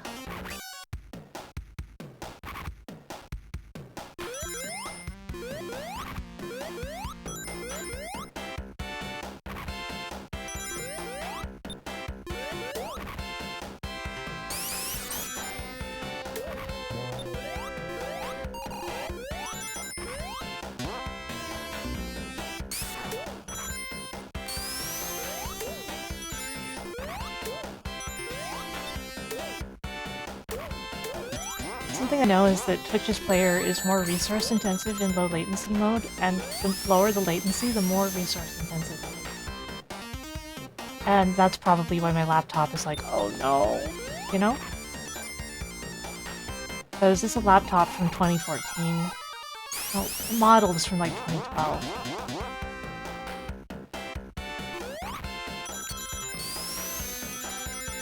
I could really use a new laptop, like pretty darn badly.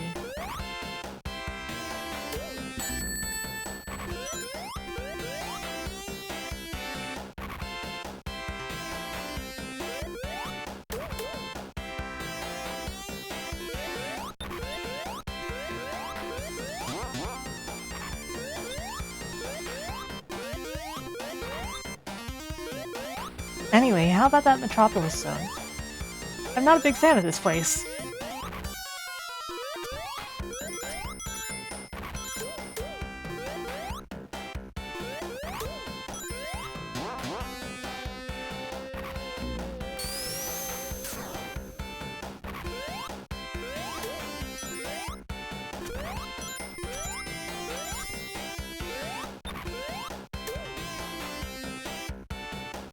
Yeah, why did they make it 3 acts? And it's funny because, like, the developers claimed that it was that they reused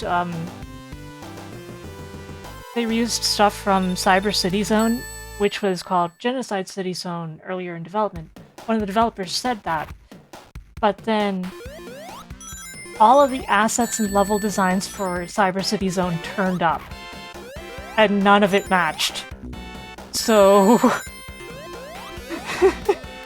they were probably just confused because Cyber City Zone was like an asset swap that used some Metropolis assets like Hilltop.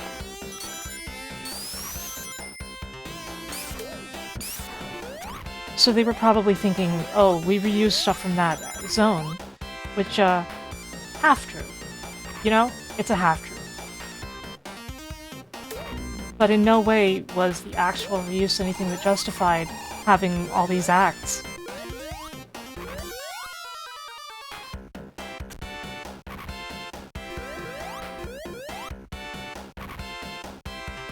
Yeah, my laptop is a gaming laptop, but I don't really need a gaming laptop.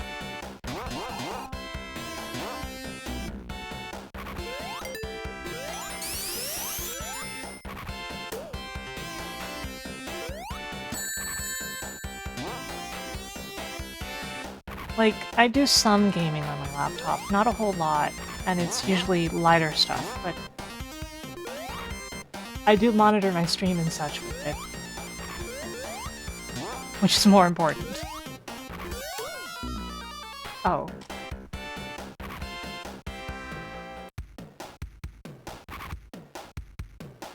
It would be fine if not for the keyboard.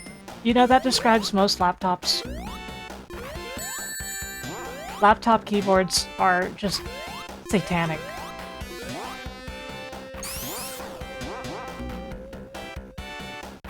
Okay, I'm going to be more careful. I don't really need to because we do have continues, and this is the setting your first time kind of run rather than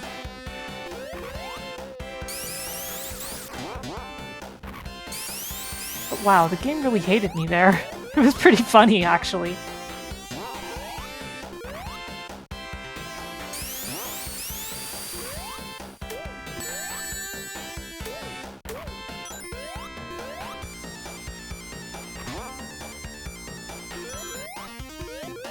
Yeah, I'm not actually using it to watch chat. It's too far for that.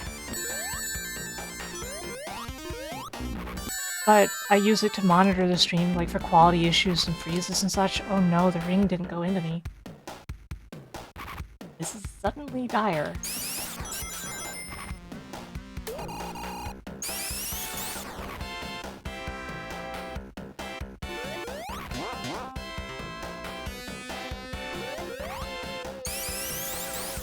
And like I said, I use the laptop for some light things, like if I'm not at home or if I need to do two things at once for some reason. Or sometimes it's just a convenient way to get something on the TV. There's game over. I gotta start Metropolis over as a result of this.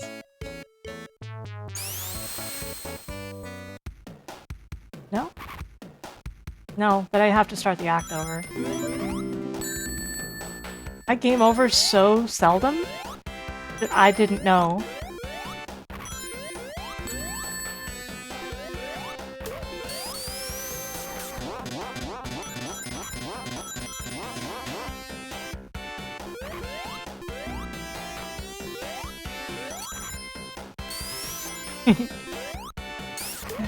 Five Power Rangers for a 5-stream watch streak.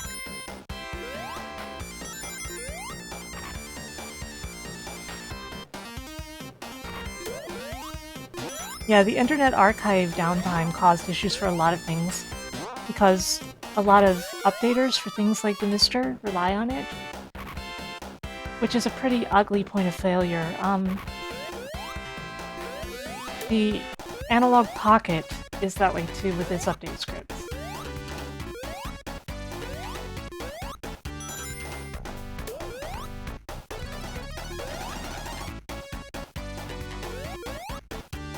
Because I think I got my Analog Pocket during the archive downtime, so it was really awkward.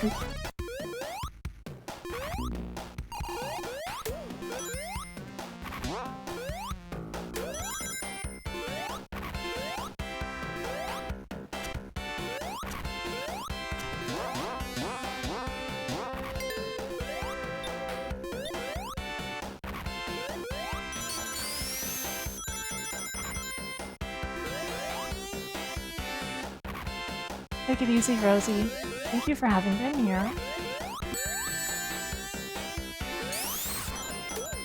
Oh my god, the game is chugging.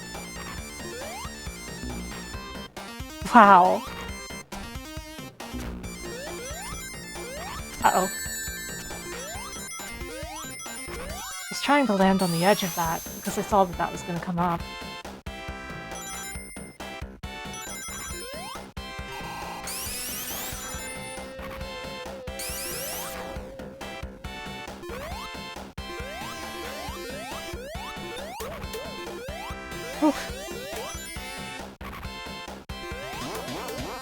Uh-oh.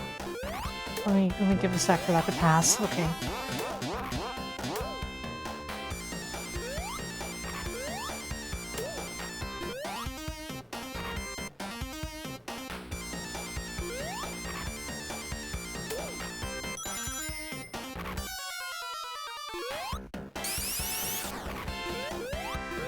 The thing I feel about Sonic 2 is you could get rid of Metropolis Zone and maybe Sky Chase and still have a very fulfilling game.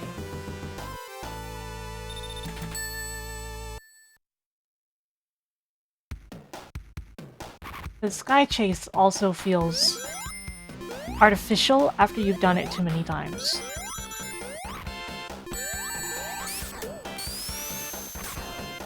And it was a last-minute addition to the game.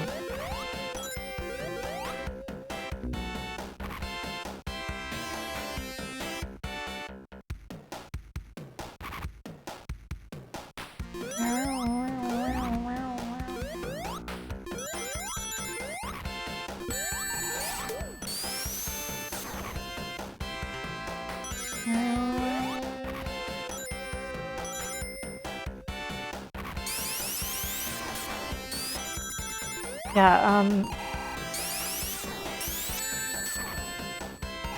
Sky Chase Wing Fortress and Death Egg were not part of the... Well, Death Egg probably was part of the initial plans for the game, but those 3 zones were all last-minute additions.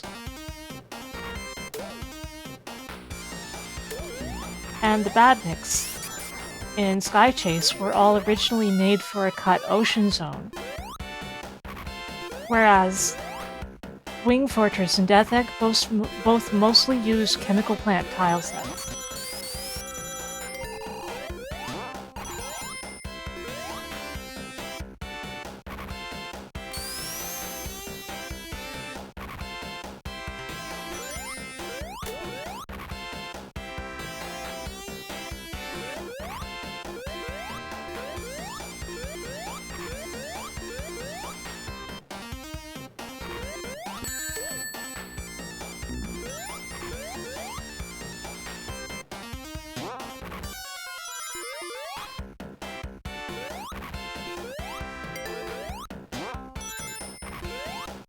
Yeah, it's just one of those odd things. Like, they were reusing stuff they had made that didn't make it in.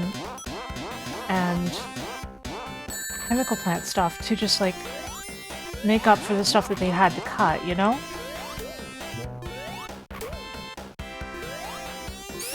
Because Sonic 2 was supposed to be more than twice as long as it ended up being.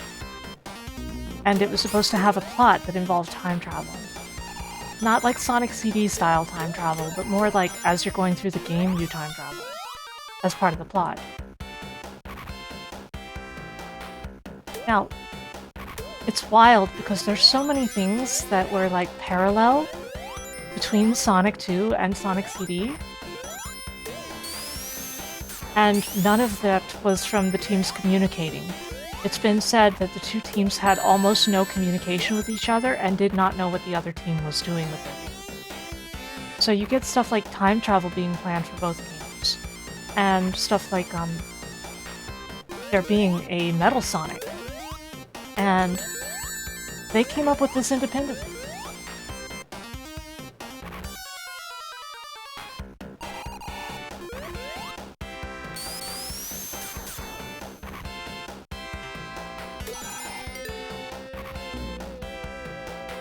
Well, Tex-Mex, it's been a little slower than usual because of my head hurting today. But, we're almost done with Sonic 2. Of course, we still got 2 games to go after that, you know.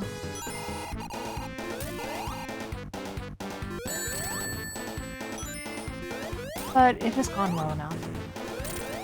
I just had a really rough time with Sonic 1, was the big thing. Which normally doesn't happen, but it does... Not being well does,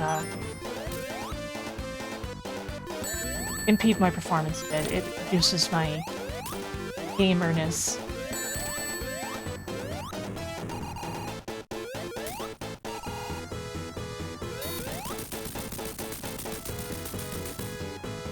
Meow, meow, meow, meow, meow, meow, meow, meow, meow, meow, meow, meow, meow, meow, meow.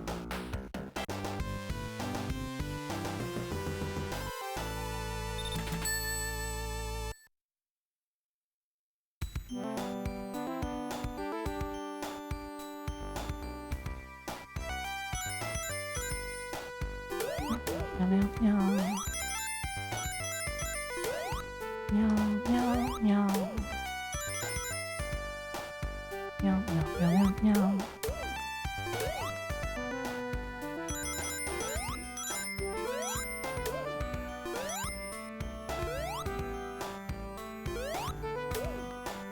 There's just one particular badnik that bothers me in this zone.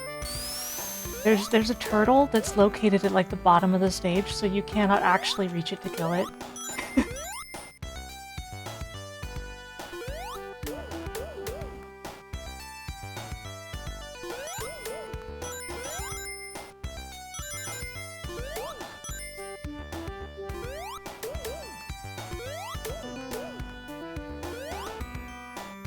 Meow, meow, meow, meow. Meow, meow. Meow, meow. It's often been speculated that this song was probably originally composed for the winter zone that was going to exist. which we've actually seen. For years, we were debating what it would look like and whether it was even a real zone, and what it could be like a tile swap of, since it was said to be a tile swap of another zone. But it turns out that, yeah, it did exist, and it looked very Christmassy.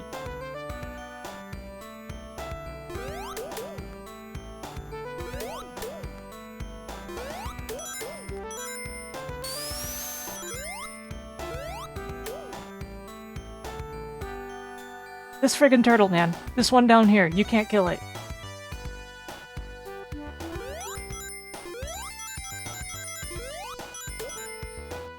Now, the music was meant for a winter zone that's Christmas themed. Most likely. We're only speculating, but it makes so much sense. Because the zone existed.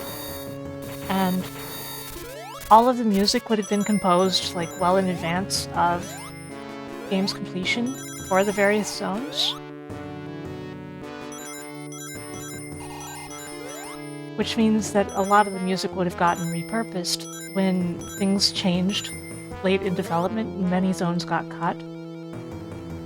For that same reason, it's generally speculated that the two-player zone tracks were for something else, for other zones, and that the two-player results screen music, which is strangely long for what it is, was most likely intended for perhaps the ocean zone.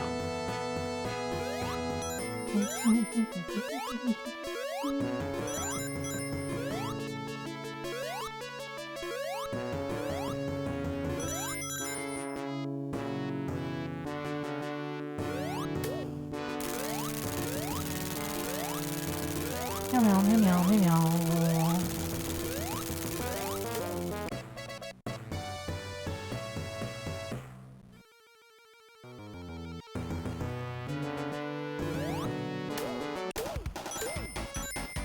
A walking kitty-eared encyclopedia. Look, I'm autistic, and Sonic was definitely one of my hyperfixations growing up. I still love Sonic, and learning everything about the development of that dang Hedgehog in his games. But it means I know an uncomfortably large amount of stuff about Sonic and the development thereof, since I love game development history.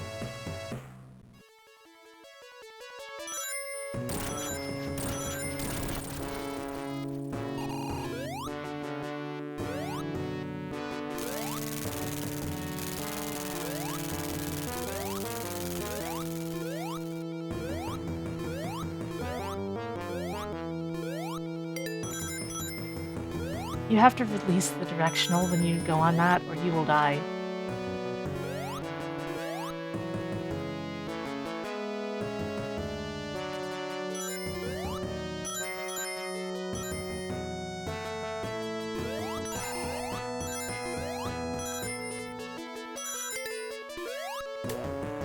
This boss doesn't make sound in the Genesis Sonic 2, by the way. The laser.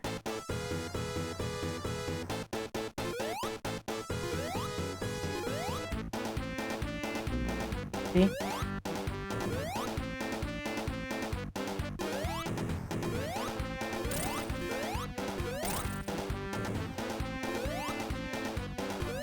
There's a bunch of stuff that oddly just doesn't make sound in Sonic 1 or 2, even though you really feel like it should.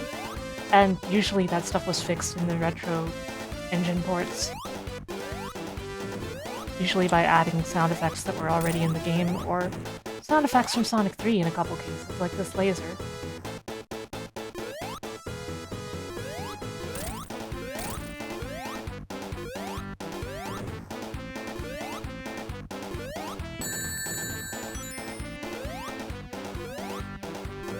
Yeah, I was diagnosed as autistic when I was quite young.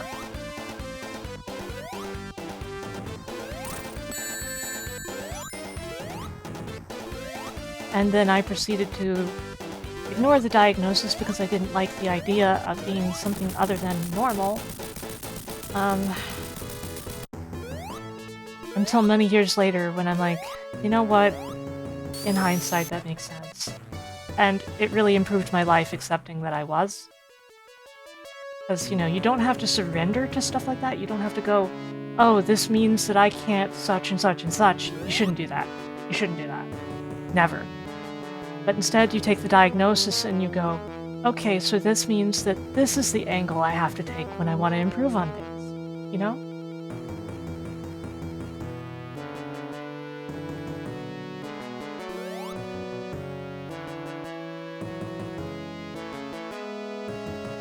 As well as just understanding why certain things happen. It's like as a child, I would just often break down into crying fits that could not be stopped for anything. And it really frustrated my family and sometimes my friends. And I was even accused of doing it for attention or to get my way. I wasn't. It was uncontrollable. That's how I would have my autistic breakdowns that can happen from sensory overload if you're autistic. For a lot of people, most people that have that, most of them experience it as basically uncontrolled anger, I believe. Rage. And that is given a bad reputation to autism, even though autistic people aren't more prone to anger than other people. They aren't a more angry people. But sometimes sensory overload does that.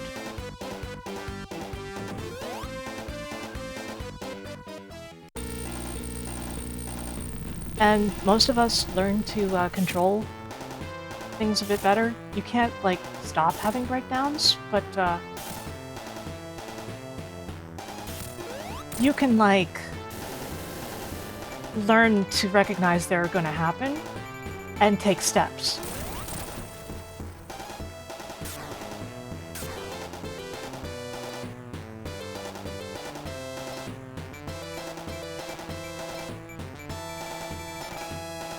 For example, if I feel that I am starting to get sensory overload, I go to the bathroom and I run the water and I splash it on my face and stuff like that.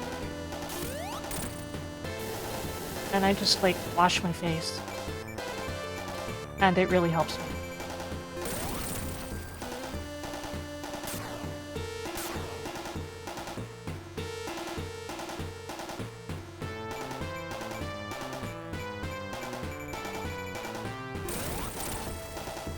Man, it's funny to be autopiloting this boss, right? Could not give less of a crap about what's going on with this boss.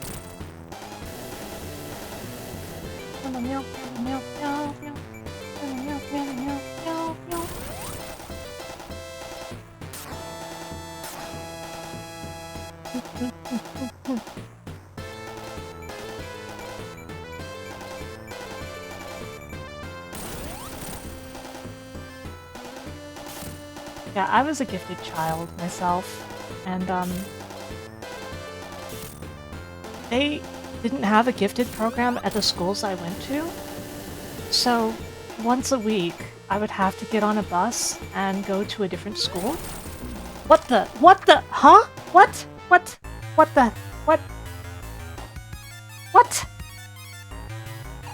I have literally never seen that happen.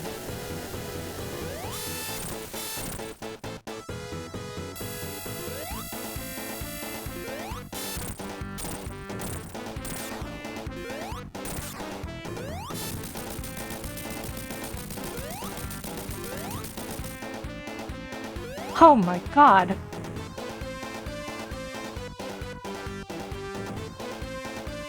He was almost dead too.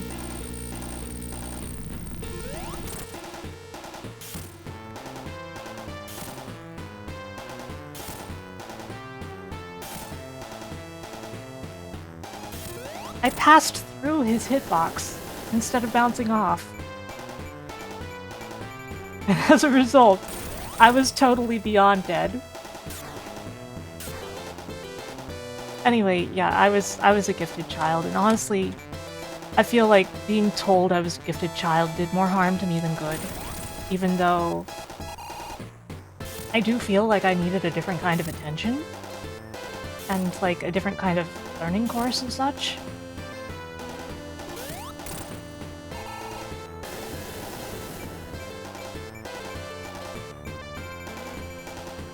But it created a division between me and other kids at school, and they would make fun of me for it.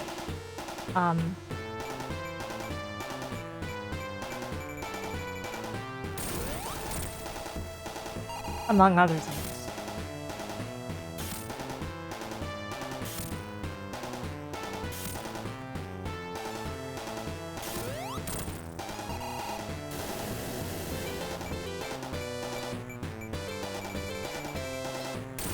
Plus, you know, the whole idea of, oh, this kid is special.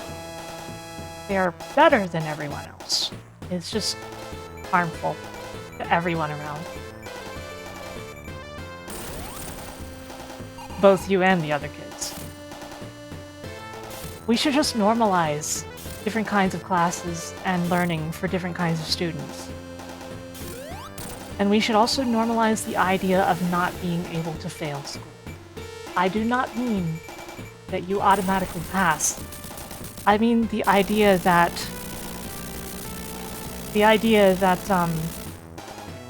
if you fail a test, you have to go back and learn all that and pass the test. Like, in school, they just treat failure as, oh, you're bad. When you should be learning from your failures, you should be allowed to. Learning from failure is more important than anything else. And school, in its conventional form, does not allow people to learn from their failures. It just punishes them for failing. And, oh, you're never going to get to take this test again. Oh, you're never going to get to do this again, unless you fail the entire grade, and then you're completely shamed. And that's just not fair.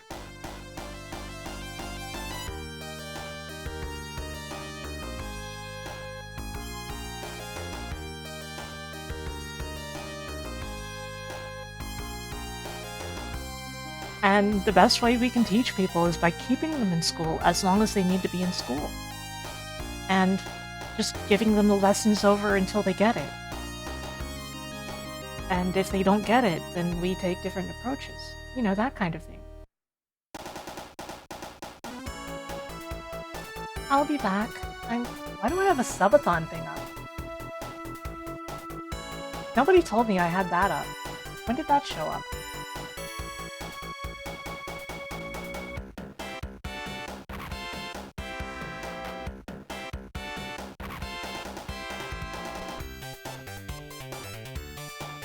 Wow.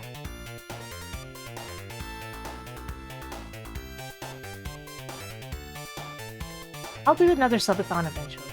Anyway, wonder why that was up.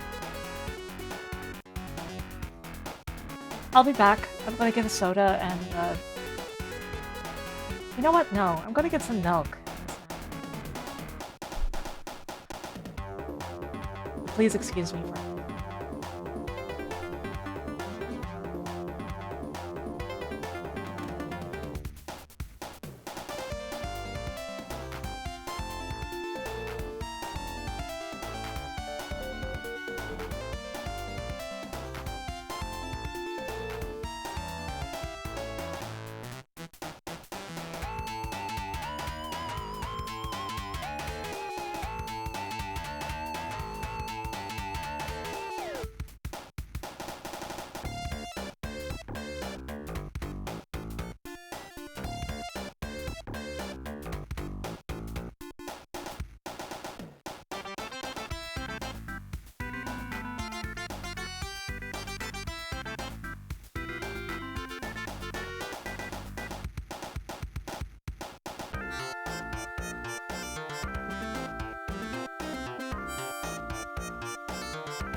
So, how's everyone feeling? Oh man, did it show off the versus mode in a really messed up way?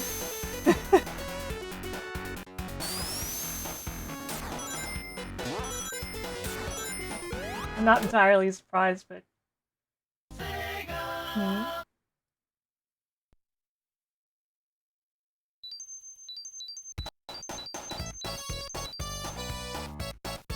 It dropped the sink. Okay.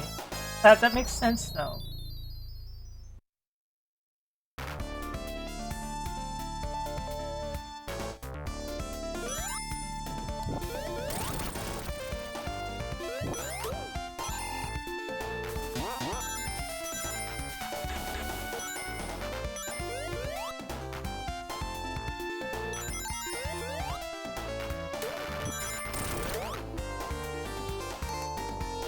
Damn, that's the donation bar also does that. Oh well.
I've seen basically all Star Trek up through Voyager.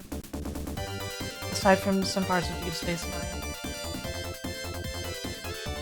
But I haven't seen a lot of modern.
Almost ready.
Look at all these fresh save files.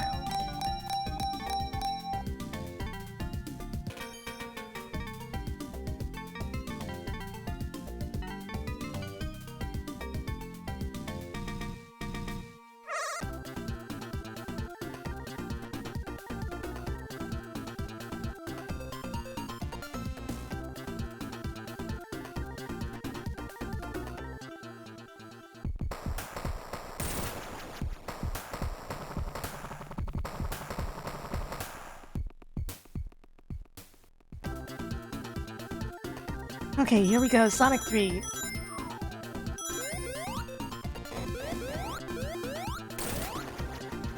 Oops.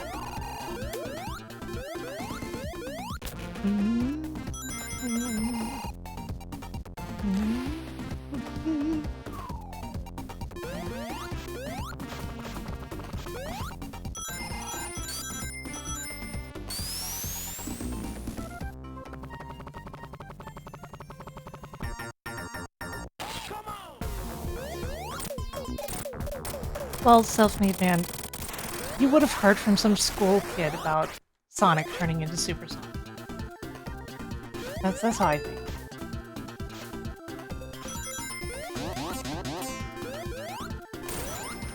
I feel like they eventually will make a game called Sonic 5, and that it'll be very controversial because everybody will be worried that it sucks really badly.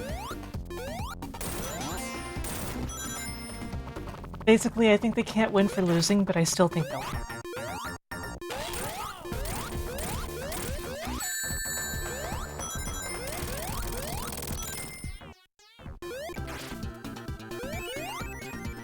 You'd forgotten about such things as talking to other kids about games. Yeah, that's how schoolyard rumors became a thing.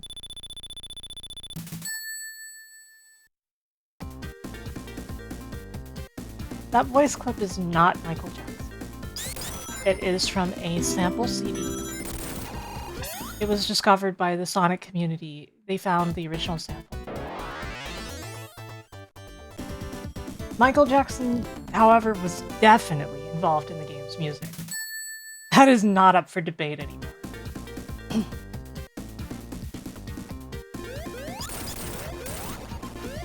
You know, Self-Made Man, I think it would be hilarious if they made a game called Sonic Adventure 4.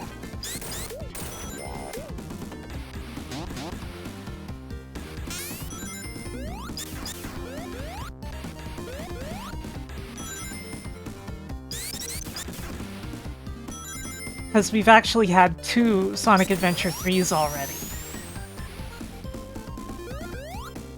Because Sonic 06 isn't in name Sonic Adventure, but Sonic Unleashed was.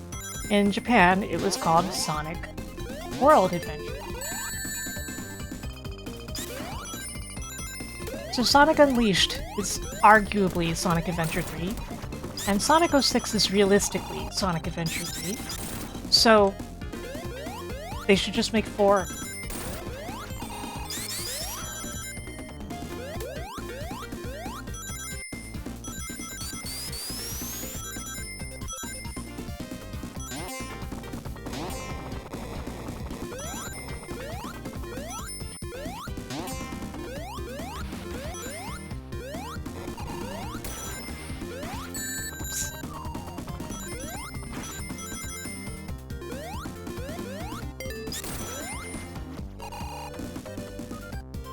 I would have been down for them naming Sonic Frontiers Sonic Adventure, but I think the problem would be that people would expect you to be able to play as different characters. And, like, you couldn't until the DLC, and it's not like they have, like, a significant role in the story overall in that way, as playable characters. So I think that's what would have made it controversial. With Sonic Unleashed, you can get away with the excuse of, well, you play as the Werehog a lot.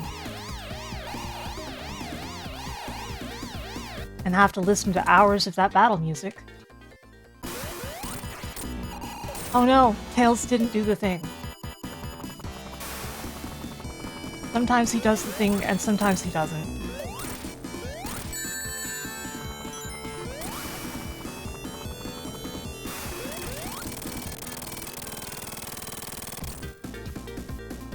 Tails found dead in Miami. Murdered for failure to do the thing.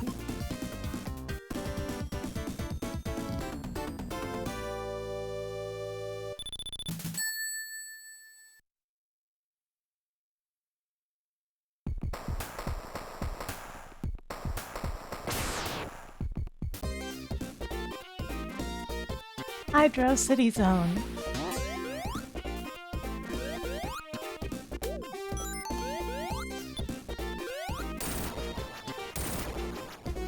With the fake water at the start, you can tell it's fake because Sonic's palette doesn't change. You can still drown in it though.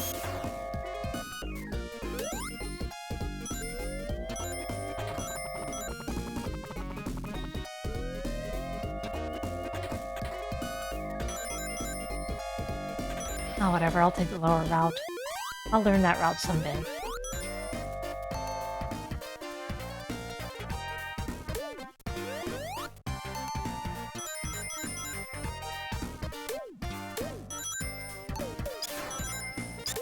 I've always said it, and I'm not afraid to say it again.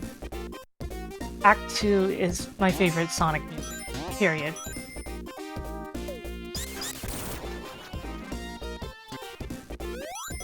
Which is funny because Sonic 3 is definitely not my favorite Sonic soundtrack, you know? But it just has my favorite song. Along with Lava Reef 1, which is extremely good.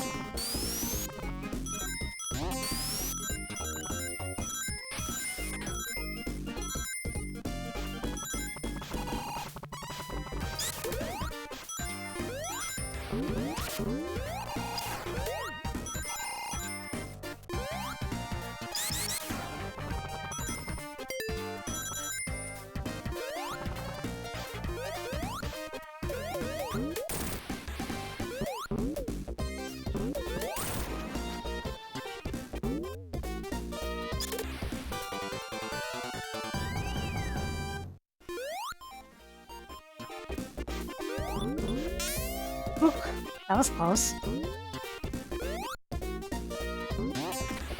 Me using the bubble shield effectively here, for once.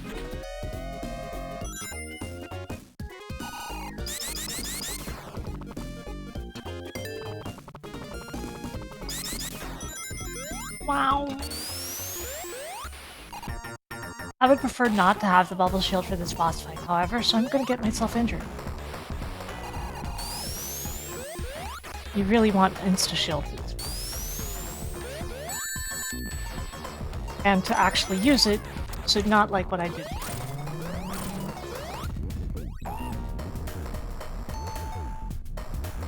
Oh man, I'm just now realizing that the game's probably on default settings. Because apparently my settings didn't save, I didn't think about that.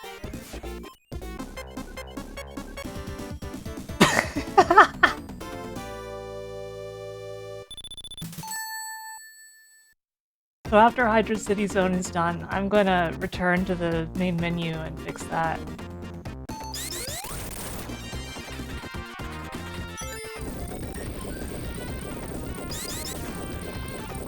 Dark mode.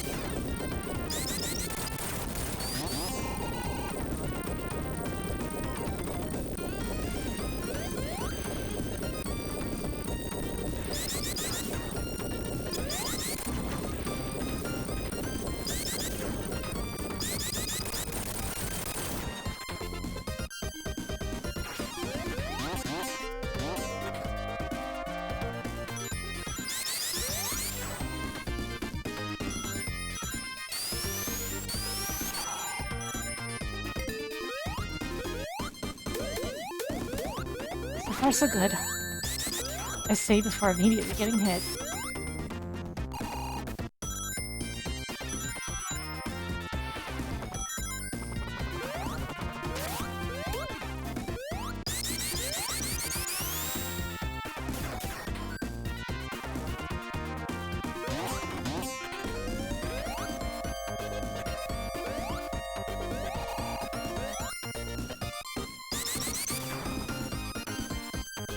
And away we go. Swoosh.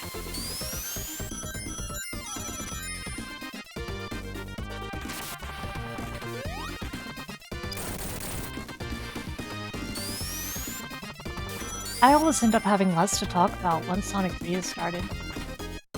Not Sonic 3's fault, it's just the fact that it's near the end of the run, you know? Wrong way, Sonic! Dun, dun, dun, dun, dun, dun, dun, dun, dun, dun. You can tell that the settings are messed up by the fact that the Sonic and Knuckles invincibility theme is here.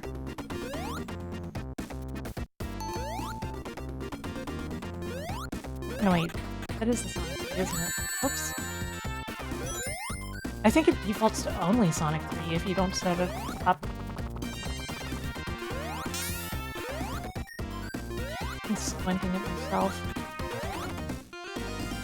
Yeah, because the Sonic and Knuckles is da da da da da.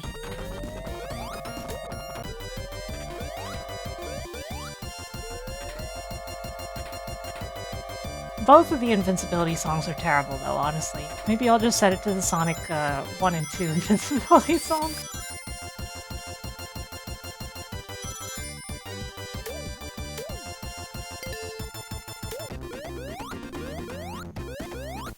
Ugh! You know, people sometimes say that you can't get horizontally crushed like that in the original Sonic games.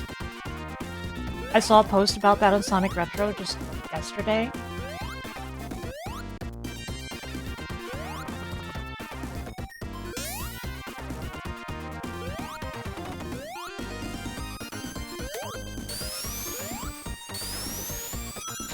He just kept walking after he got crushed through the wall and died. It was pretty funny.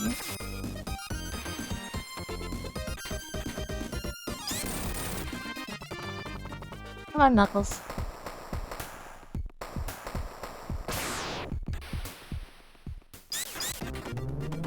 Unconcerned falling.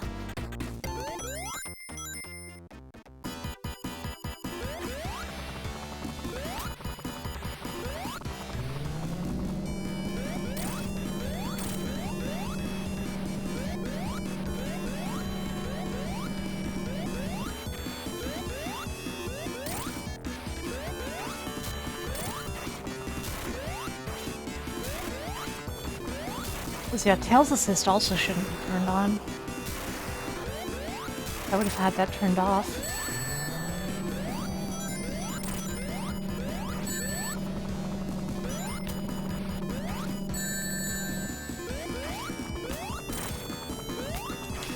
Darn.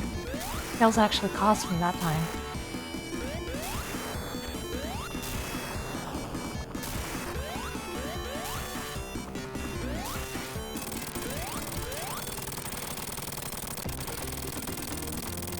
Doing it as Tails alone. Yeah. It's confusing, right?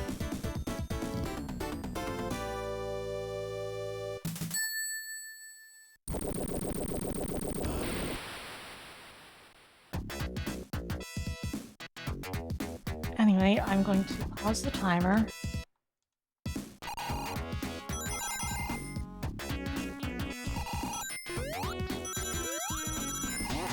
I think this will be fine. I'm a little nervous. Oh, I rebooted the mister. Oops. Not that. It's a reset.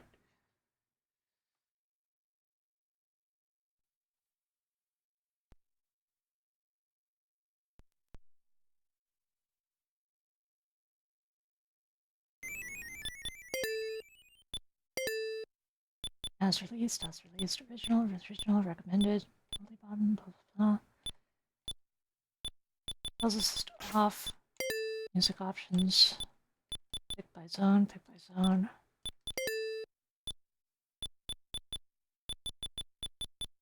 Okay.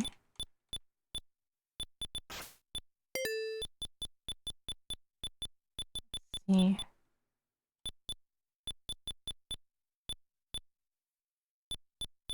Yeah. There's no individual by zone setting, I don't think.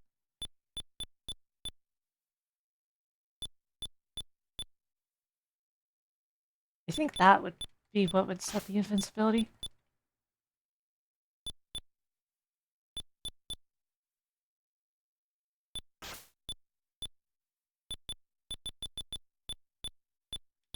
Okay. I hope my save is still here.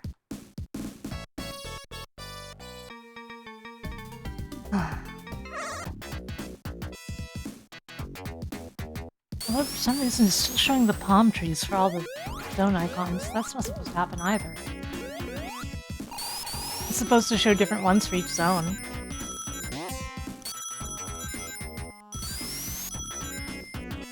What the? Great. Great.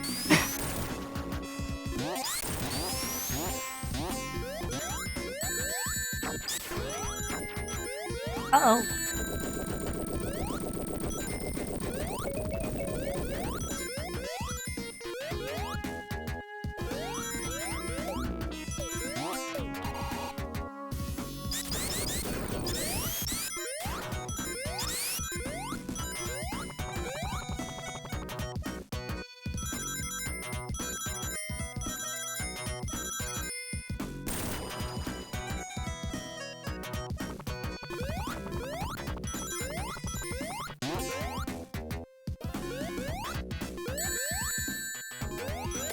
The trick is to hit Eggman 7 times before the fight even begins, so that you don't have to worry much about it.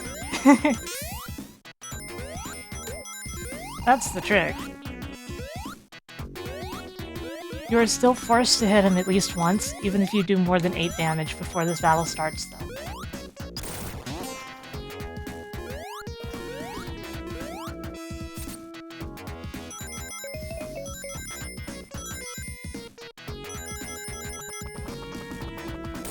I'm not saying that's the only way to do it. It obviously isn't, but...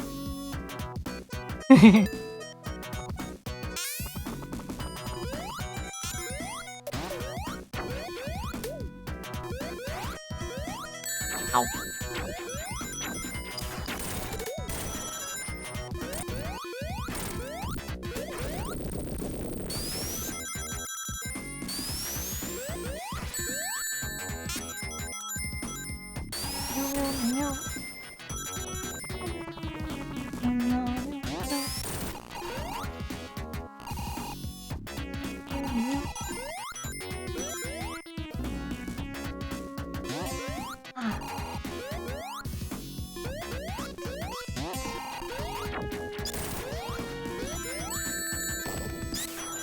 Getting hit a lot here.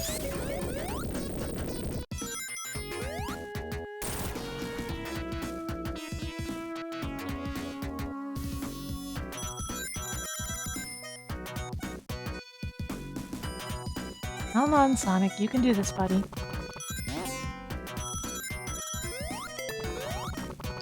Yes, I'm allowed to call Sonic Buddy. He called me Buddy.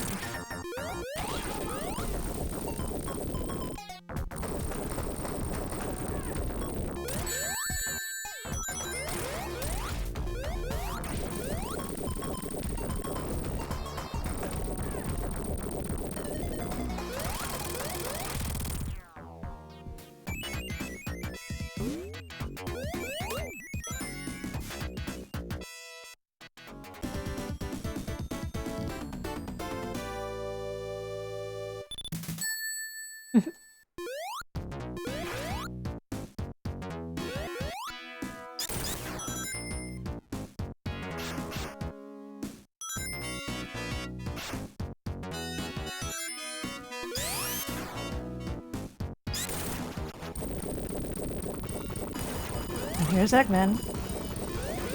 Music setting still isn't acting correctly, is it?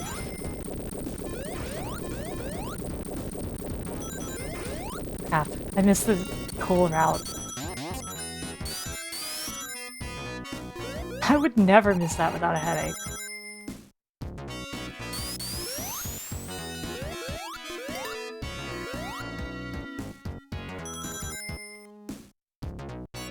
Ah!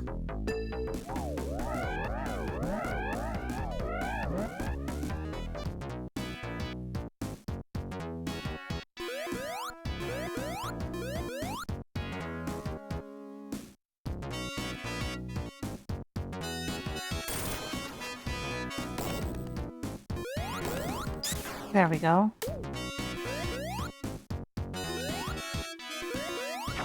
Ow.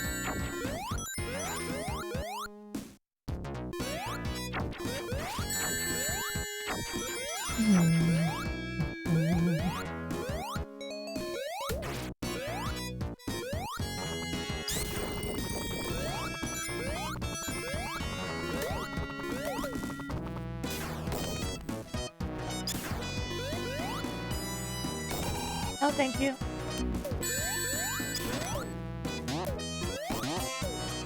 Yeah, this spring mimics little springs. They don't remember their actual name. They have one.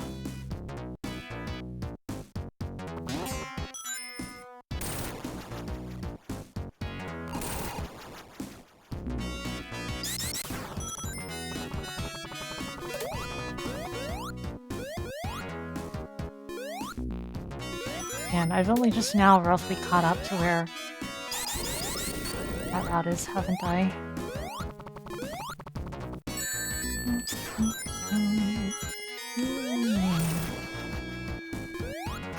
Well, they are springs. They're both. They could be both. We're not allowed to tell people their identities. They can identify as both a spring and a spike, and I think that's cool.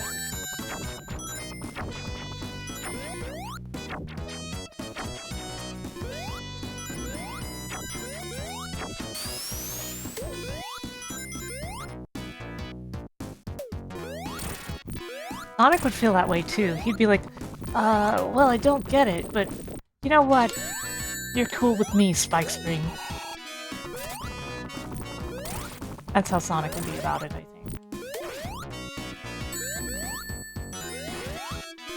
Funny enough, that's also how Knuckles would be about it.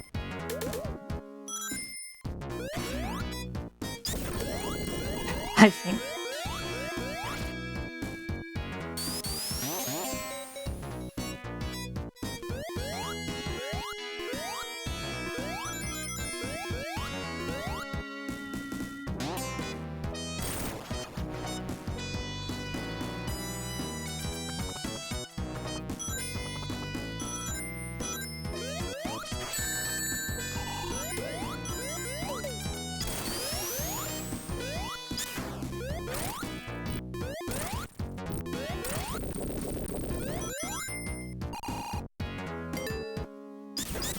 They definitely would. They would definitely get mad when you point out how similar they are to each other.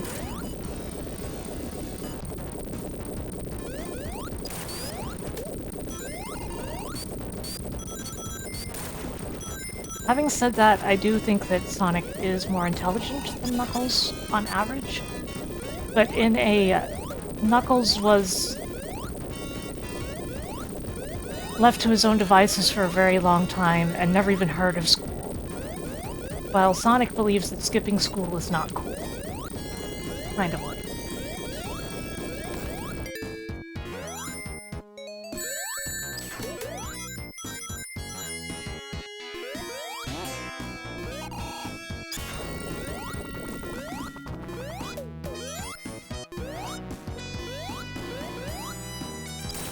Man, Super Sonic can't do it either, huh? That explains a lot. Anyway, here's what you do. You just start hitting him. I hit him 4 times. I could have hit him 7 times. I tried to hit him 7 times, but I let myself get hit that time. Ah. Uh-oh. Tails? Hey, Murph. How are you?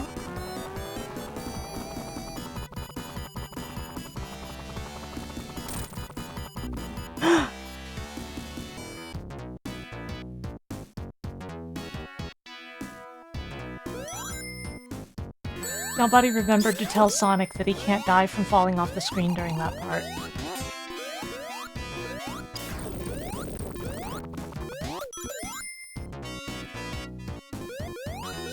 Sonic's been going okay. And the occasional minor snafu, because I normally don't do this in 4-3. 3, 4, 5, 6, 7, 8. What would I suggest for Sonic 1 and 2? If you want an enhanced version of them, play Sonic Anniversary Edition and Sonic 2 Anniversary Edition. Those will get the job done.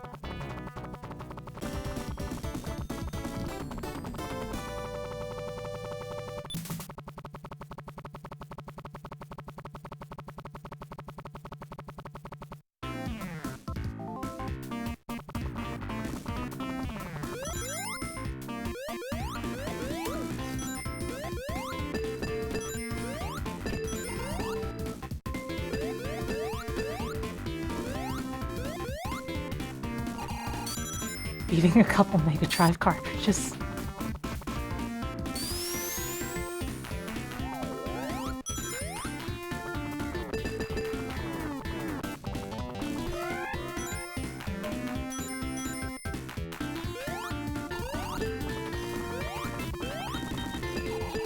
Whoa, whoa, whoa, whoa, whoa.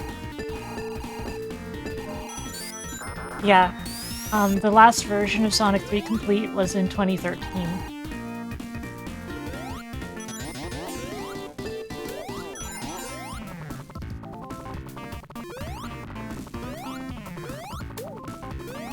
I certainly remember the prototype getting dumped because I was one of the funders for that prototype.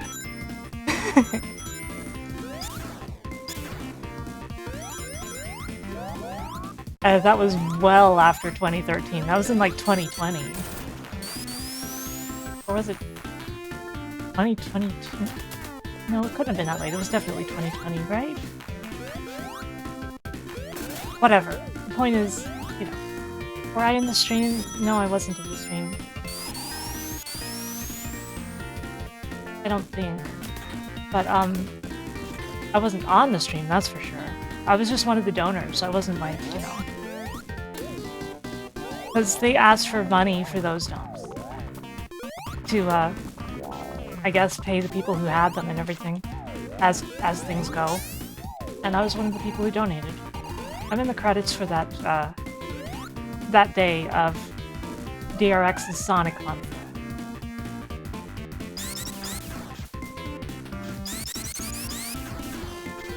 But yeah, I wasn't, like, specially involved. I was just one of the donators. But that does mean I remember it very well.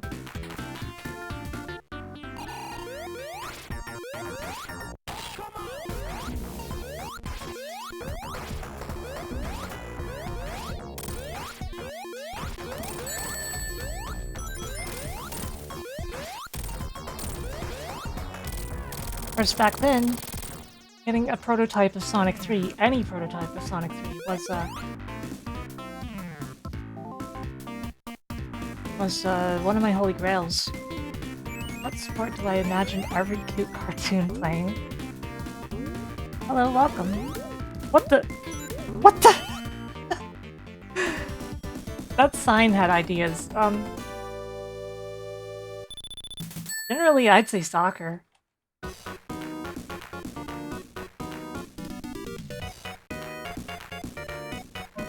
I actually think it's kind of strange that there's never been a Sonic soccer game.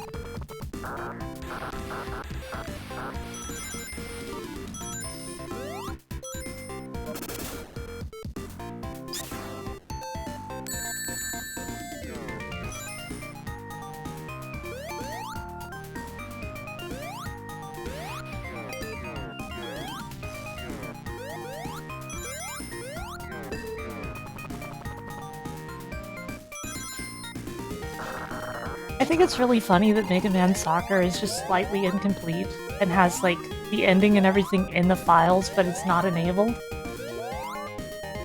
And the unlock for Wily almost works, but is kind of broken a little.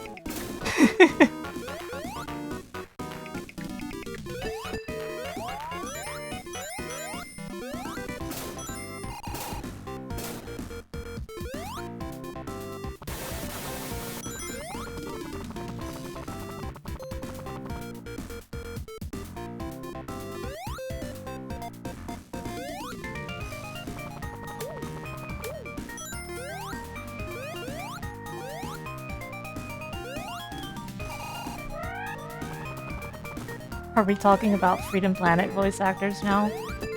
I knew all of them personally. Which isn't really a surprise, since I'm in the credits like 3 times. I still remember buying Dawn a cookie at a mall.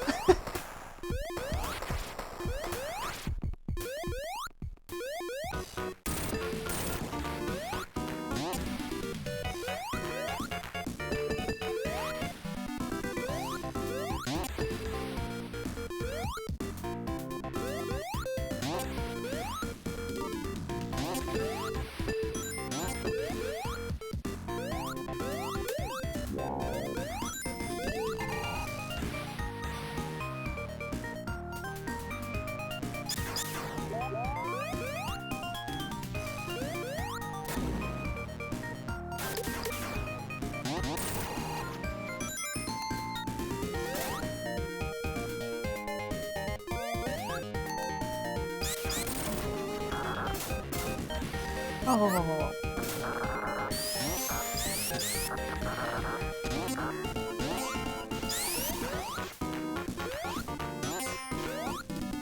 Hell yeah. I'm really excited for the new Sonic movie myself.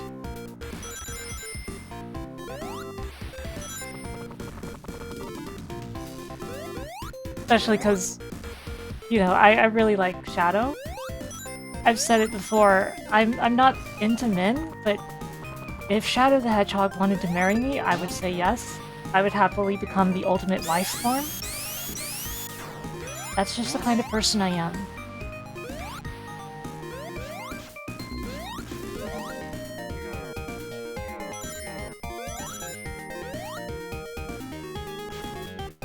I've never heard of that username.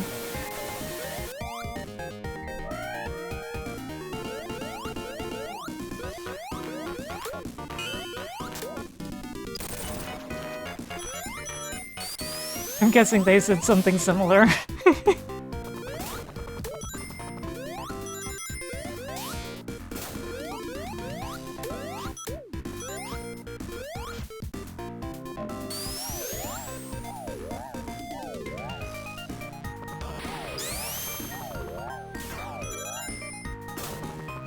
Careful now.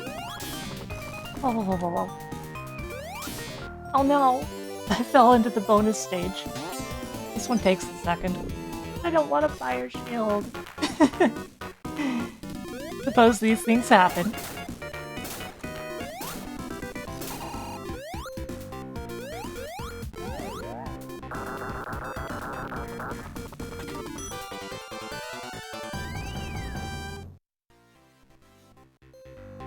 I bet some of you still remember when I trapped Dan in the Hell Dimension that his main memories cursed Sonic 3 and Knuckles hack.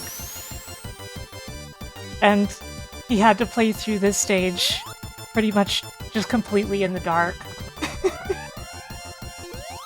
That was such a good stream. I really want to collab with Dan again, but he's super busy with Game of the Year stuff right now, so I can't imagine. Oh no! Where am I? This isn't right.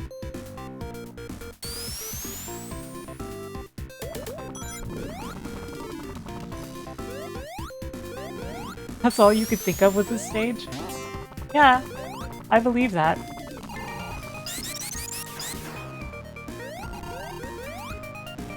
Okay. Guess the game wants me to go this way. I'm confused. I don't think I've seen this route in a long time. I don't know where I'm going. Oh. Well, now I've got my bearings back, actually. It pretty much leads you right to the end. Hey, Dreads! How you doing?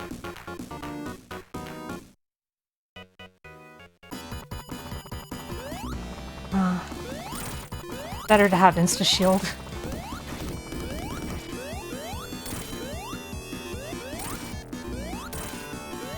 Insta-shield basically means you don't have to do this fight. How's Sonic going? It's going okay. I've had a headache all day, and I still do. But I've managed to get my way through 3 games so far.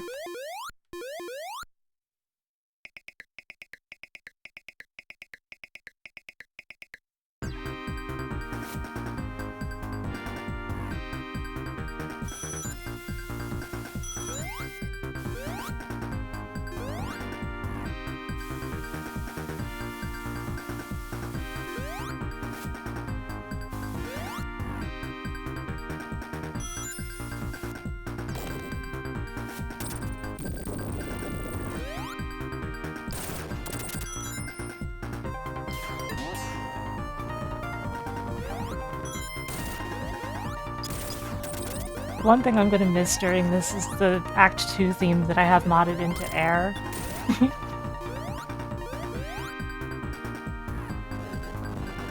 Not that the normal Act 2 theme is bad, it's just a lot more ordinary.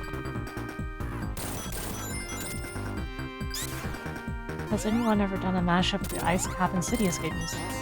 I haven't personally heard one, but I bet they have.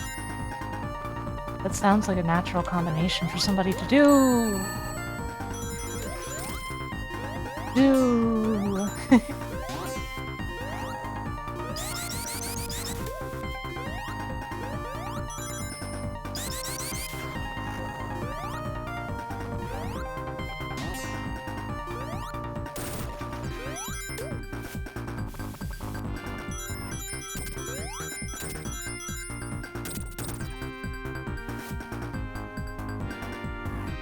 Some of the Act 2 versions are good, but like, of the like more Michael Jackson-esque tracks, they tend to be very weak, I think. The Ice Caps is weak, Carnival Nights is weak, Launch Bases is...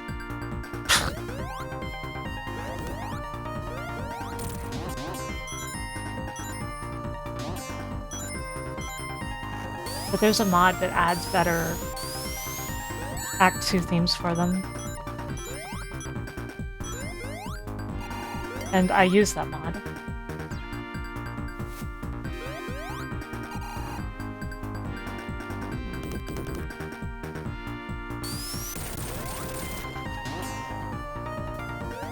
Normally.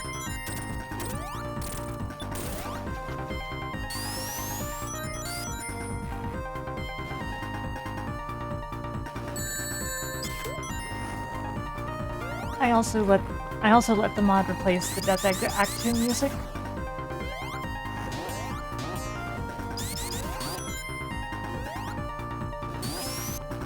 Because that one's also kind of weak.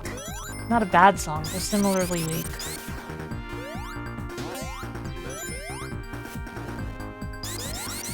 For most of the tracks, they had a specific one of the composers handle the composition on basically all of the Act 2 themes. But it seems like they probably couldn't do that for the Michael Jackson and Brad Buxer team tracks. And instead probably allowed Brad Buxer's team to do the Act 2s, which is probably why they sound so samey. It makes sense, right? But we don't know. That's speculation. It's just highly likely.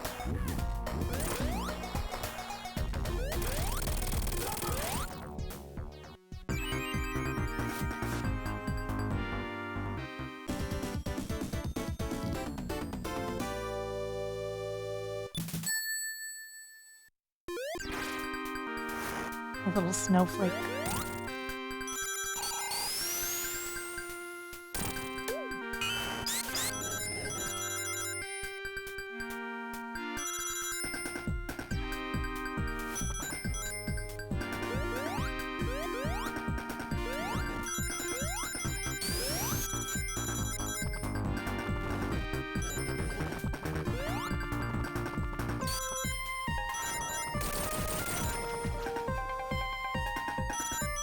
It's true, Rachel.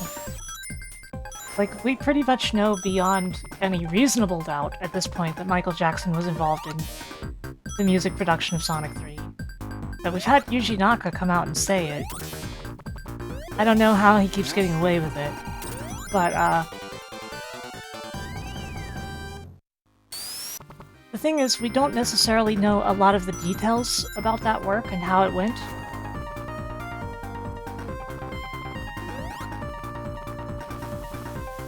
So we don't necessarily know how the Act 2 songs were composed, for example. Although it seems unlikely that they were arranged by the same person who did all the other Act 2s, considering the quality of these Act 2 songs is so much lower and simpler. To this day, it is suspected that they may have left the Michael Jackson songs in as an accident originally, because pretty clearly different parts of the game were worked on by different people, who had access to different files. There was no central repository or anything like that. So it's entirely possible for a mistake like that to have occurred. And when they shipped it, they would have just been like, oh.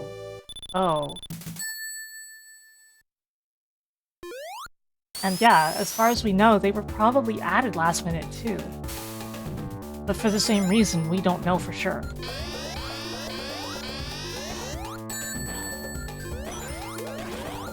For example, we don't know if they had the, like, prototype tracks there all along and were planning on using them in the game after Michael decided he wasn't happy with the sound of the tracks.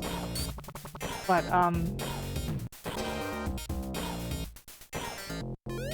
like, for all we know, the Michael Jackson music may have come first, and there might even be more of it. But we don't have the information to know. We don't have enough information. Because the way that Sonic 3 was developed is so slapdash. And things were being added and removed and changed in different parts of the game by different developers who were probably working off of different files. They would just pass over a floppy with their changes. Not necessarily everything would make it into the master. It's complicated. Yeah, this one.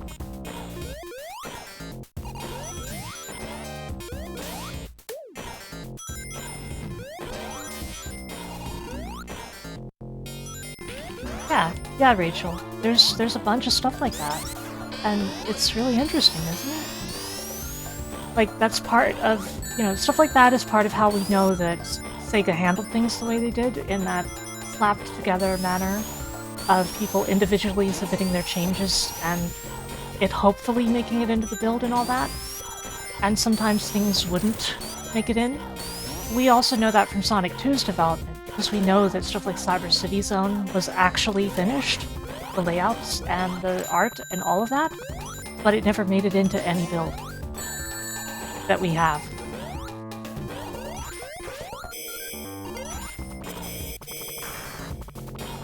And yeah, there's no way that the special stages were made last minute. They were just implemented last minute because the files were put in the game, you know? It's that kind of situation. So we more or less know that there was stuff developed for these games that never made it into the builds. And for that same reason, we don't know which Sonic 3 music was intended or original.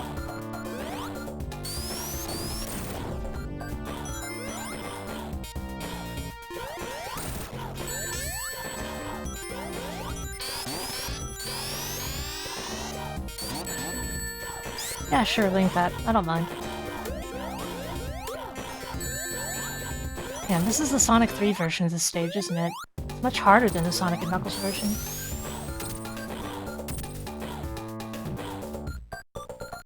Yeah, Rachel, and I think I mentioned earlier, this kind of thing is one of my fixations. So, I could talk to you about this kind of thing for, like, days, you know? So please don't worry about it.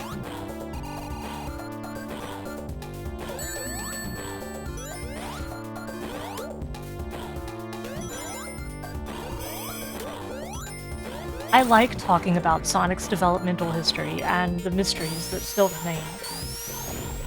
Sonic 3 alone is generally harder than the same levels in Sonic 3 Complete, yes. The Sonic and Knuckles layouts are almost universally easier.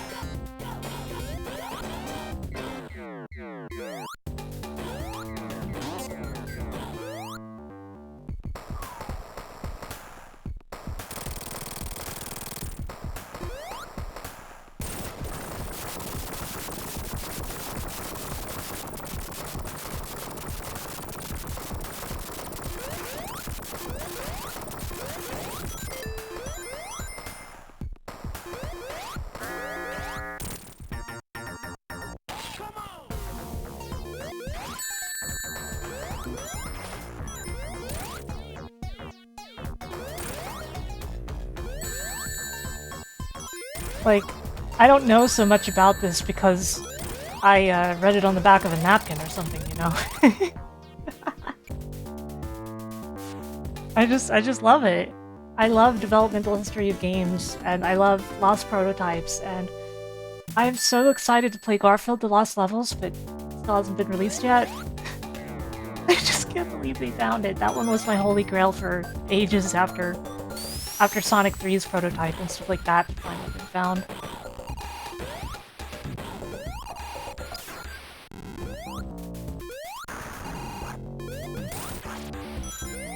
It's always been unironic, by the way. I unironically am super excited for Garfield The Lost Levels.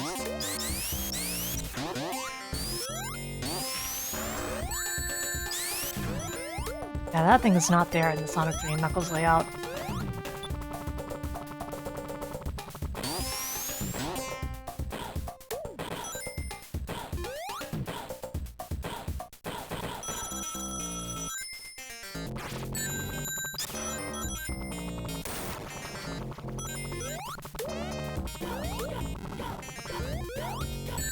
And I think Yuji Naka was full of crap about Sonic 3 being planned as a 3D game until very late. No. He was definitely not. Oh, those are also not there in the Sonic 3 and Knuckles layout. He was definitely completely correct about that. In fact, you know the chip that is used in Virtua Racing? That was made for Sonic 3. That chip was made for Sonic 3. But they were unsatisfied with the quality they could get out of things, and they ended up completely retooling the project. It wasn't very far into development. Probably no build of Sonic 3 in 3D exists. It is widely speculated that the 3D model of Sonic on the title screen may have been created for that project. It definitely existed. It probably didn't get very far along, but it definitely was the plan when they started development.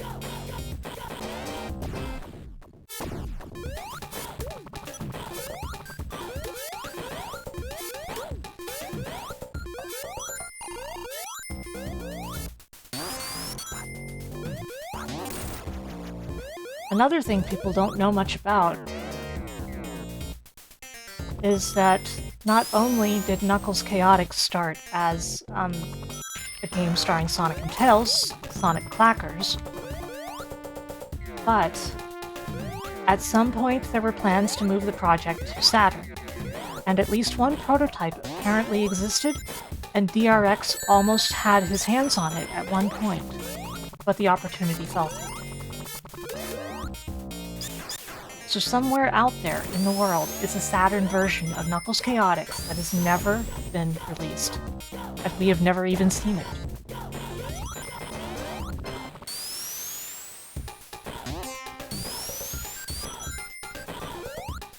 Similarly, there was a lead in the past about a prototype of Sonic 1 that may have actually been like the, you know, the prototype, the one everyone wants.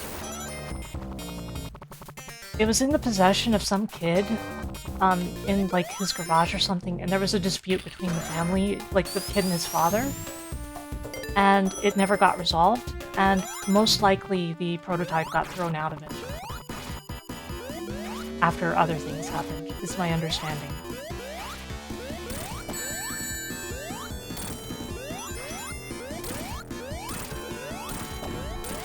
It's long been suspected that that prototype was the prototype, the one that Sega lost. Because they said clearly they wanted to include that Sonic prototype in one of the collections as an extra, but they couldn't because they didn't have it. It had disappeared at some point in time. Just like the Sonic 2 Y prototype, the Simon Y prototype, which got mass-produced.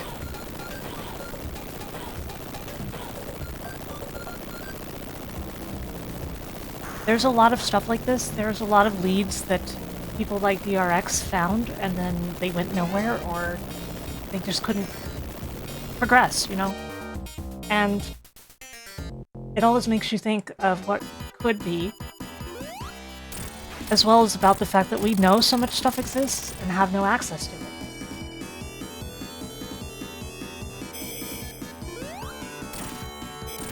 Similarly, we've seen the prototypes of Sonic R because the programmer actually made numerous videos of them, but those have also never been released.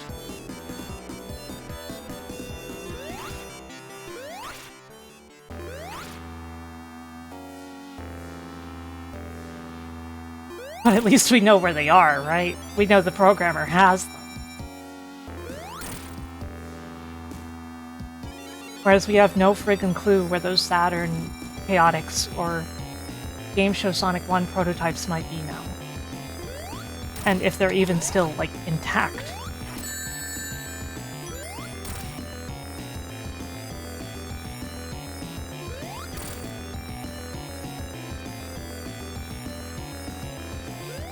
Yeah, one of my holy grails, my remaining holy grails, other than, like, Mother 64, is, I really want to play Conquer 12 Tales.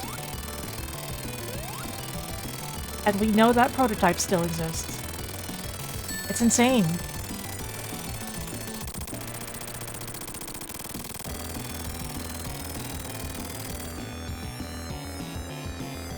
I'll be back in a sec.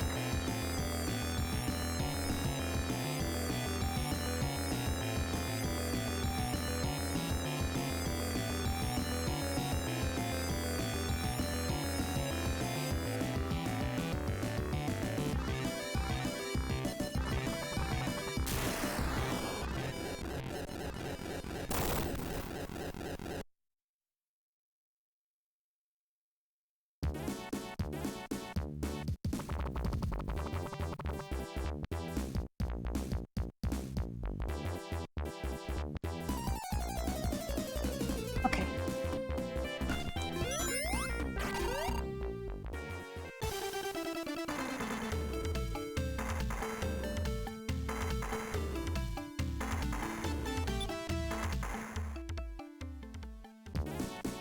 So yeah, if you can't tell, this stuff is a major passion of mine, actually.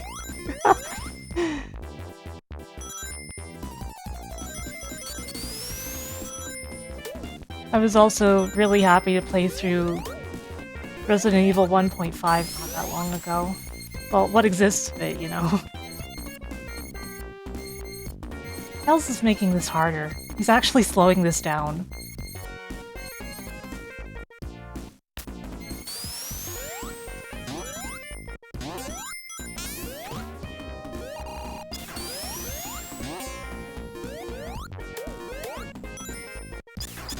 His man cave.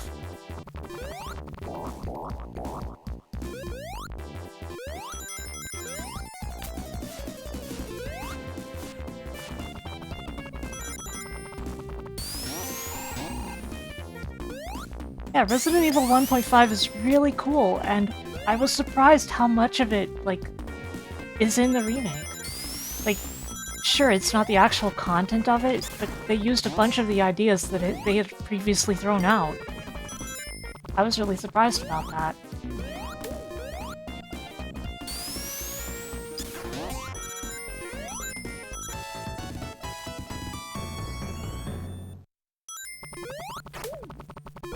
And I can tell that even though Resident Evil 1.5 definitely wouldn't have been as good of a game as Resident Evil 2, but I still would have really liked it, you know?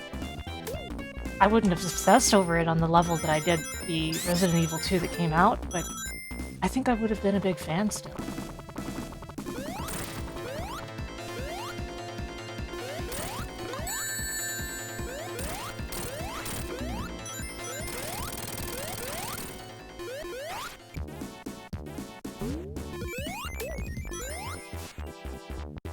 Yeah, some of it even comes down to odd stuff like, in Resident Evil 2 Remake, RPD, there's a whole bunch of metal shutters that can be opened to progress and things like that, right? And,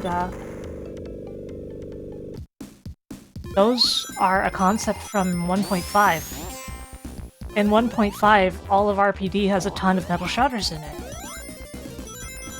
Like, just a bunch of them.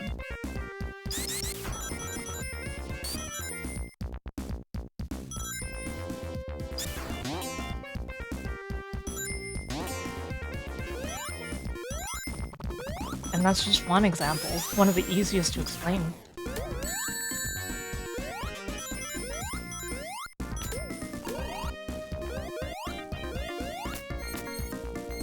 And I think I sincerely had more appreciation for Resident Evil 2 Remake so far because I had played 1.5 before then. I just really wish that game had more music, you know? Having to set the pre-remake OST in order to have enough music, unfortunate. I get what they were going for, but I dislike silence in games that isn't just for a dramatic effect for a moment, you know?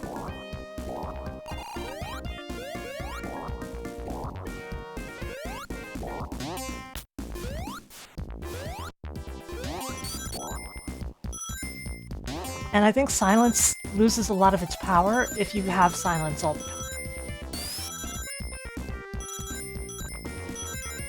Like, something like Fortnite has no music unless you count somebody dancing and music playing to that. But it doesn't mean that it's a tense game in that way, you know? Look at Fortnite.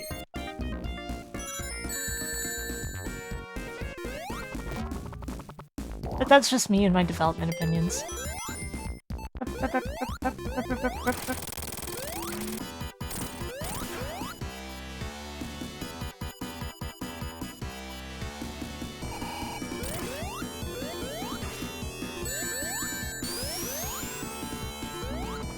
You know, as a kid, I thought Insta-Shield was useless. And was just, oh, I guess they have to show that you can do a move if you have a shield. That's what I thought Insta-Shield was.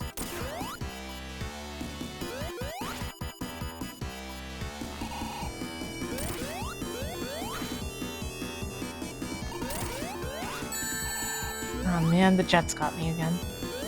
They aren't even a very good team.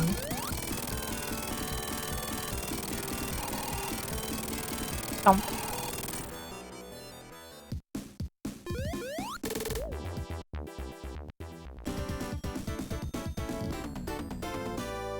The first Sonic Advance 2 boss.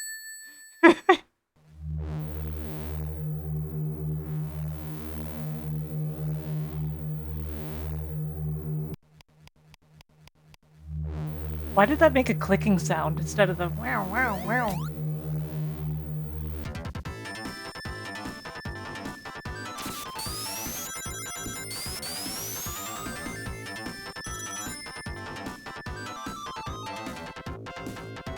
The advanced games have some issues, but I think they are generally worth someone's time.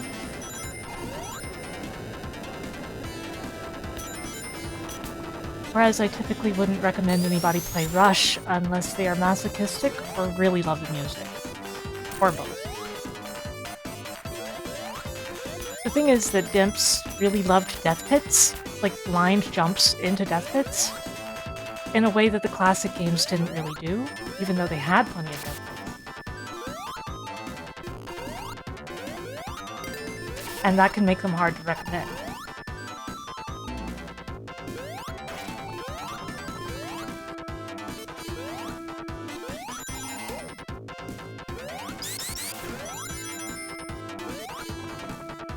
Advance has a little bit less of it than Rush does, particularly because Rush introduced boosting. It was the first boost game. And boosting, when you need to cross large gaps and sometimes there's death pits, it gets harsh. And then in Rush Adventure, they more or less completely fixed that, but of course it has a different composer, I recall.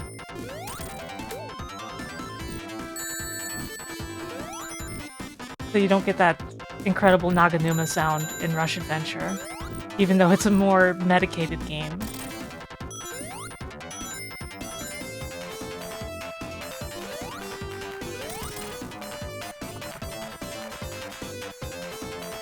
Having said that, like, if you memorize where the death pits and stuff are, eventually they won't be a problem anymore. It is the kind of game you can master and get past the bad traits of.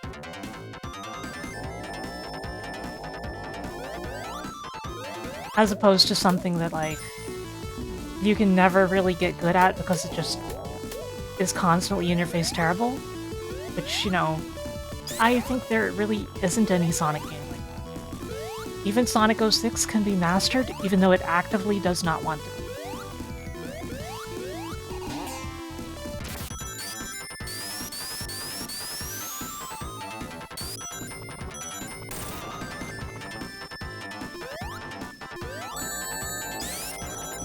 You probably get what I mean.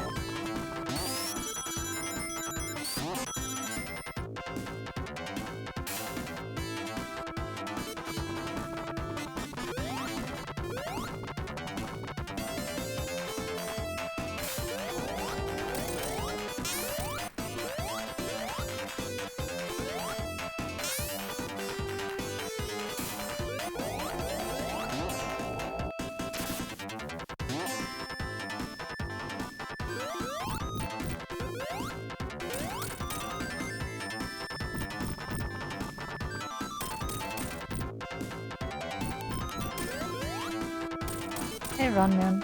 How you doing? I was supposed to surge in hands for motion control. Well, I play Trauma Center, so...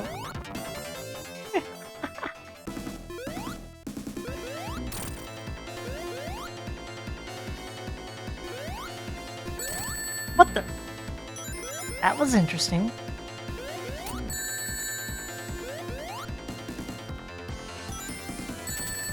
No! My ring!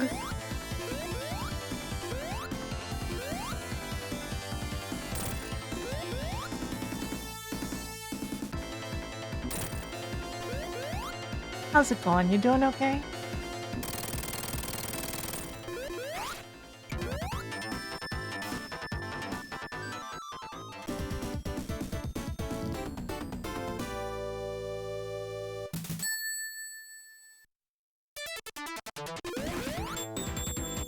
Yeah, I wonder what I will think of secret rings.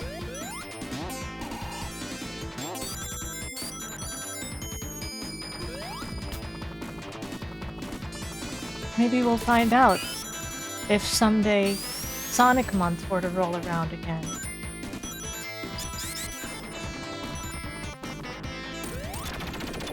Like in, say, March of 2025.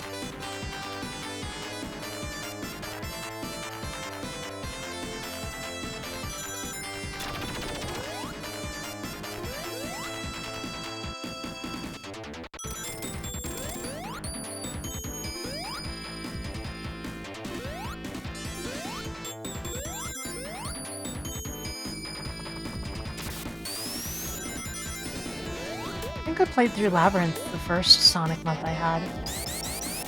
I wasn't fast enough about it though.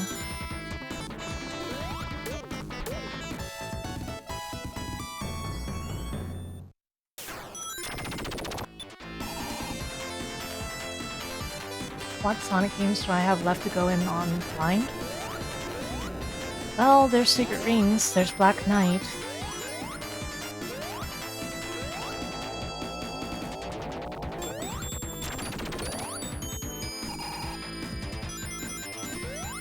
And there's several Sonic games that I haven't beaten or have not beaten legitimately.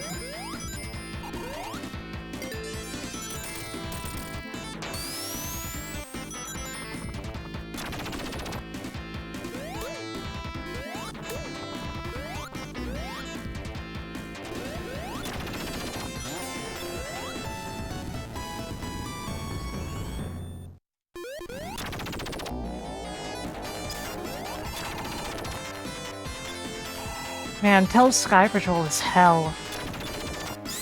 I wonder if I'm even capable of beating that game. Whoa!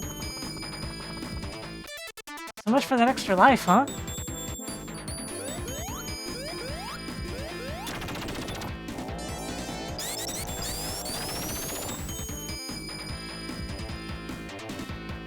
Oh yeah? What is it, Ems?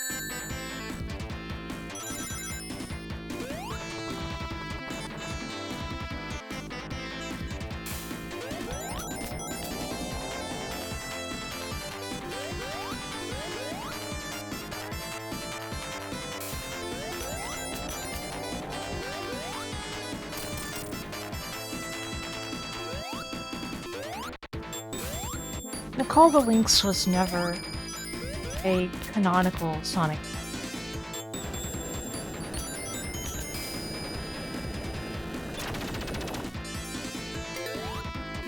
The Sat AM and Archie Comics canon is completely discrete.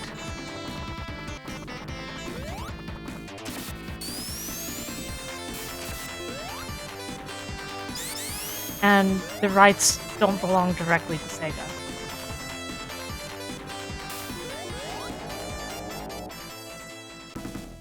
Honey the Cat is also an issue of rights, believe it or not. Just that it's the rights of the owner of Fighting Vipers. Tails always getting left behind by the stage bits, yeah.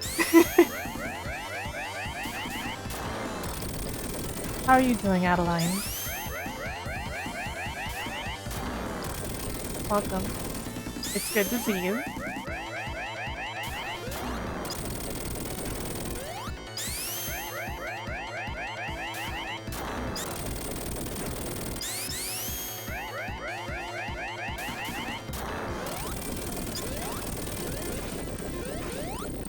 I had a really bad headache when I started the marathon today, but I've had headaches for several days, so it's been a case of, well, beggars can't be choosers, right?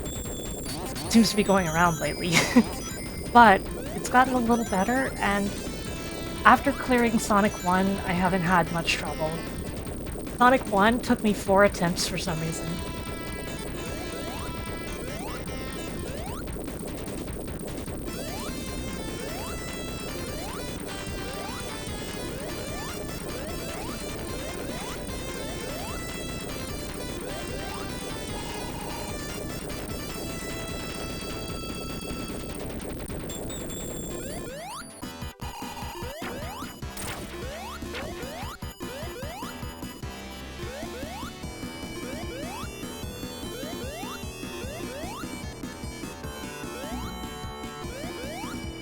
Come on.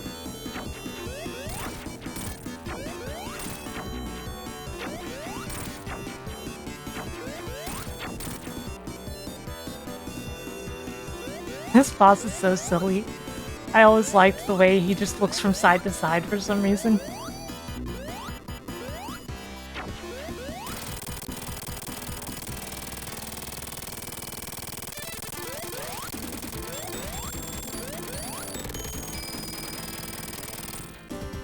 Yeah, it's really cute, right? Tails is honestly really useful in boss fights a lot of the time. Daihime-sama! Daihime! Mods, if you can shout out Daihime. Yakuza 3! Oh my god.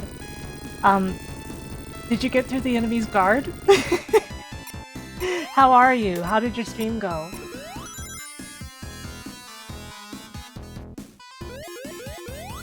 You're working on it? That sounds about right. That sounds about right.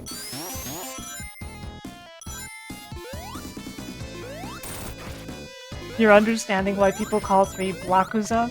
Yep. Yep. That game is insane for it. I'm gonna make Roto play it sometime soon.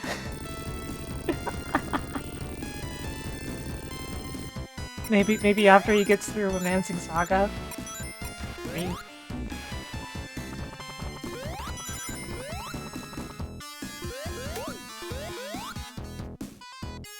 It has the slowest start in history, but you're past it? Yeah.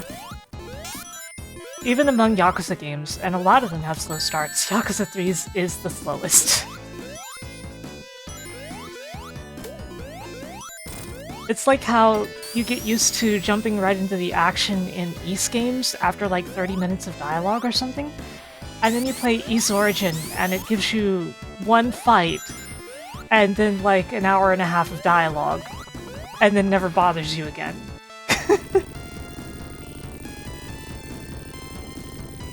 It's funny to me when a game is like intro heavy like that, you know?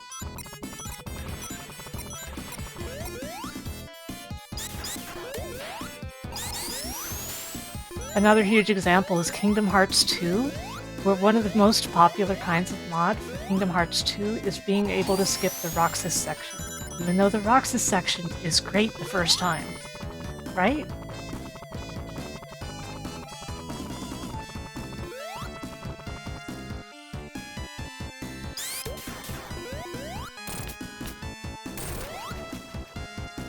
I love it too! It's also a lot to get through if you're playing the game for like the third time or something, right? That's the thing. I'm saying sometimes games have really long intros that you just wish you could get past after you've done it once.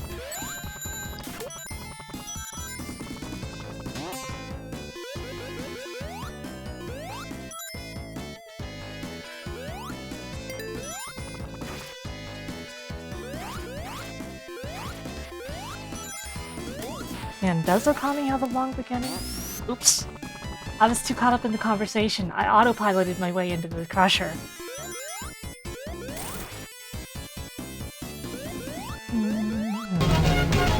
Thank you for the follow. Meow, meow, meow, meow, meow, meow.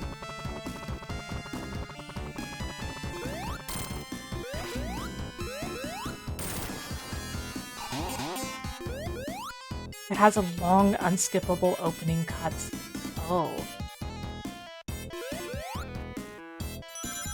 Did they fix that in the remaster? Or is it still that way?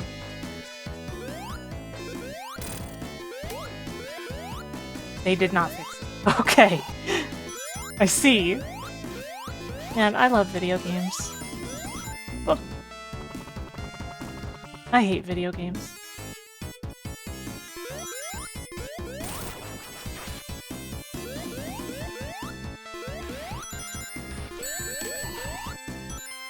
Thank you, Tails, for getting that ring for me. Tails is so cute. Tails is healing.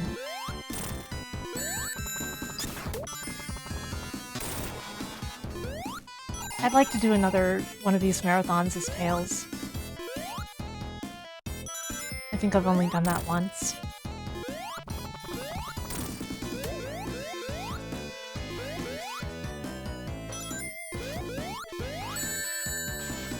Whoops.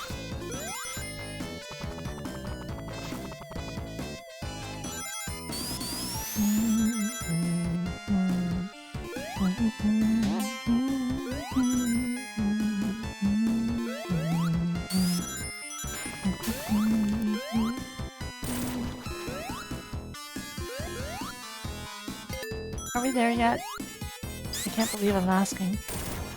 We are, by the way.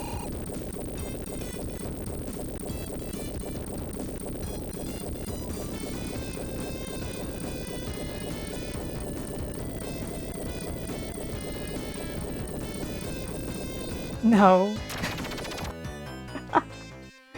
The guy who made Braid.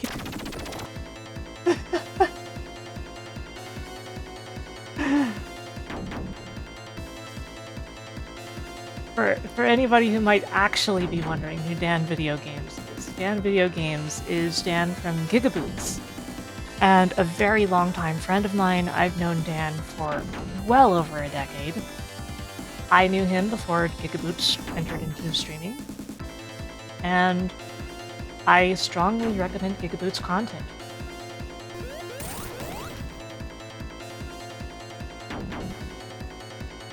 Man, I did that slightly early, huh? Should stream the full Braid developer content. Yeah, I've occasionally been on Gigaboots. I was on their Armchair Devs podcast episode as well, which I think many of you would enjoy.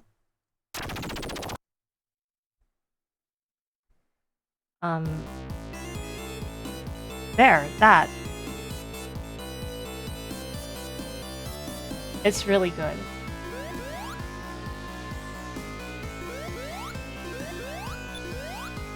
Thank you, Tails. Tails is such a helpful boy.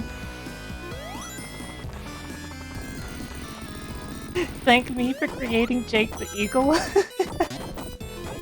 Thank you for appreciating him.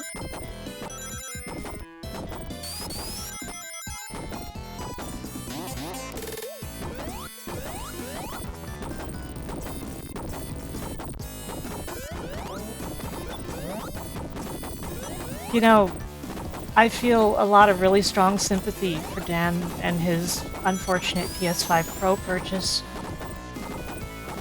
As somebody who also has a PS5 Pro.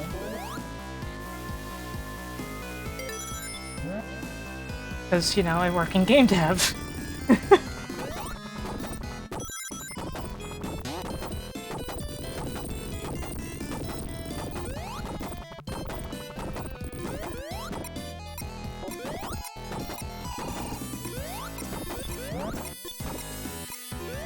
Oh crap! I missed the door! That never happens.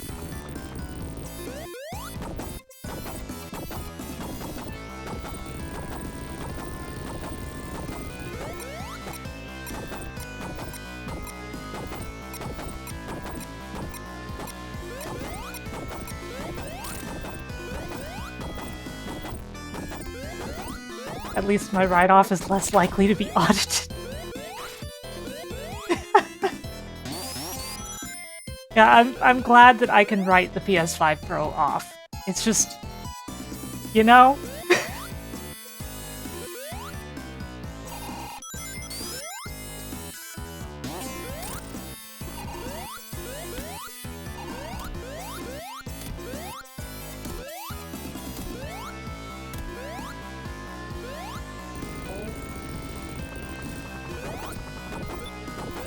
Tails, please, thank you.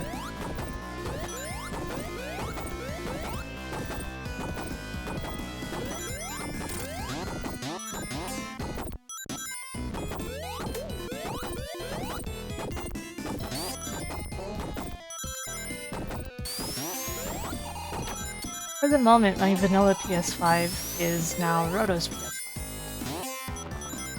But if I ever needed one, I know it's in there. You've got a regular PS5 and the poor thing has been gathering dust all year. Understandable. At least there's a new Gran Turismo game.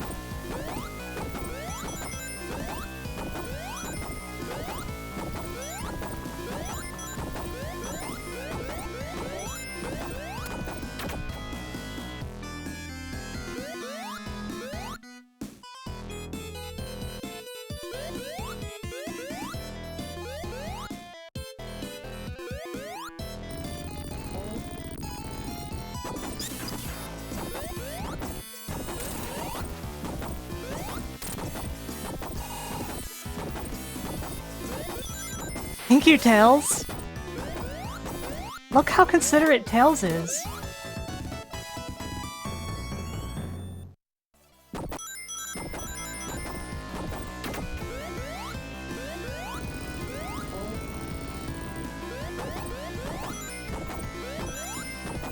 You got Shadow Generations on PS5 just so you would feel less bad about owning a PS5. Understandable. At least you get the version that has the anime, the little short they made built into the game, right? That's what they did? That's the extra content, if I'm not mistaken? Even though they also released it on YouTube and everything.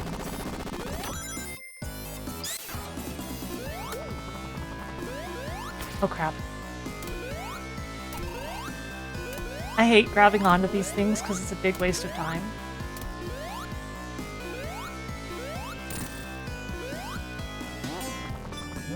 Yeah, those shorts are so good, even though strangely they contradict the game.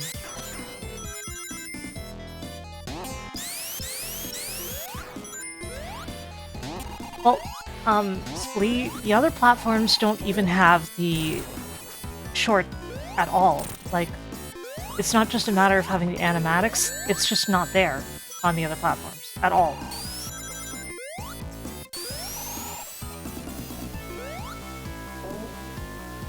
That's watch on YouTube content for the other platforms instead.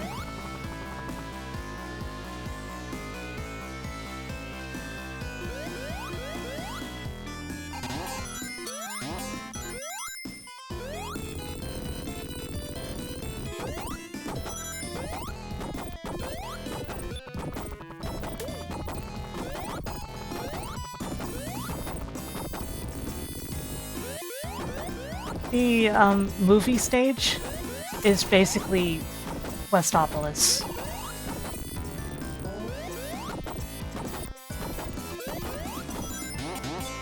That's how they approached it, by making the movie stage into Westopolis.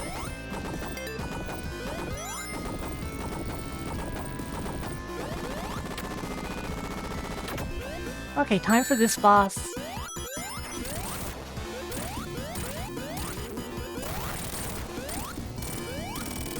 Poor guy.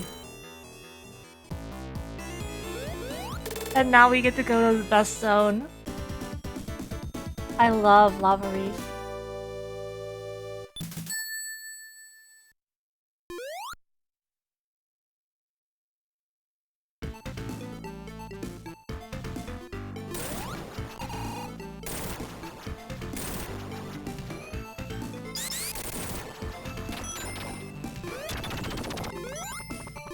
It's funny because usually... Oh, I say it's funny because a lot, don't I?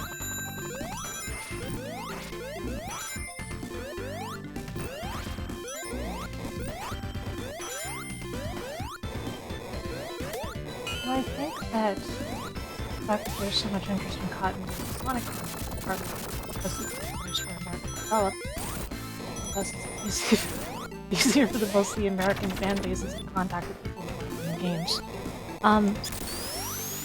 So the thing is, it's mainly Sonic 2 that was American developed, but that's also the one with the most intrigue surrounding it from that time. And as a result, I think that there is some truth to that, because people were able to ask like the artists that worked on Sonic 2 about things like that, about the art they had worked on, which is also how they learned that Brenda Ross barely had anything left in the game of her work, even though she worked really hard on stuff for the game.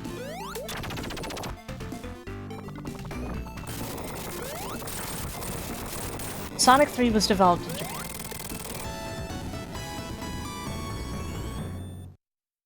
But Sonic 2 was the interesting one, because, you see, they basically had two teams. They had the Sega of Japan team working on Sonic CD at the time. And with one of the creators of Sonic. And then in America, they had the other, less nice creator of Sonic go to America and supervise a team there made of a mix of American and Japanese staff. And so, the awkward thing about this is there were very few people in that team who knew both languages. So as a result, there was a lot of bias among the staff, and things ended up such that a lot of the American team's work ended up thrown out more predominantly than the Japanese part on the same dev team. Brenda Ross was the one who suffered the most from this, since virtually everything she did was cut. The other American level artist, most of his work made it into the game. But there is still some stuff that had to be thrown out, like his work on Hidden Palace Zone and its background.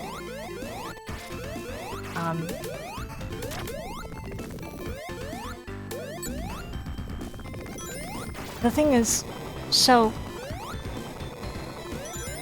the Sonic 2 prototype, known as the Simon Y Beta, was one of the first widely available video game prototypes that made its way into the industry like that.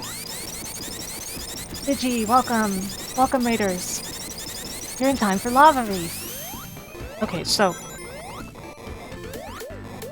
the Simon Y Beta. Basically, some copy of Sonic 2 that supposedly was from Sega, like their archives, leaked somehow, and ended up on the bootleg market. And many bootleg copies of it were created. These were also distributed on bulletin board services, and, you know, the like. So there was massive piracy of the Simon Y Sonic 2 beta. In fact, it was released on piracy sites before the game came out. So, as a result, it was very widely available, but then in the West, this guy named Simon Y found the beta at like a flea market and released it on his site, which was dedicated to the beta. A site called, you know, Simon Y's Sonic 2 beta page, basically. The reason that this beta's page took off was, for one thing, it had a big community forum for a discussion of all things Sonic, which basically became the Sonic community in the West. Well, English speaking. Now, other than that, it's also the fact that this beta prominently featured two zones that were not in the final game: Wood Zone and Hidden Palace Zone. We didn't even know before that time that Wood Zone existed. However, Hidden Palace Zone had shown prominently in magazine screenshots, and people had always wondered what it was, along with the fact that data about it was still left in the game as released and could be accessed with a Game Genie. You could go to a corrupted stage and it would say Hidden Palace Zone on the title card. So interest in this particular stage was extremely high. You put these factors together, and basically Simon Y created the Sonic community as we know it, surrounding that beta. Wow, I said a whole lot of stuff there. The community that is currently known as Sonic Retro is actually still based on the Simon Y Sonic 2 beta board. Because that board evolved to become a board called Sonic Classic, which then in turn eventually became Sonic Retro.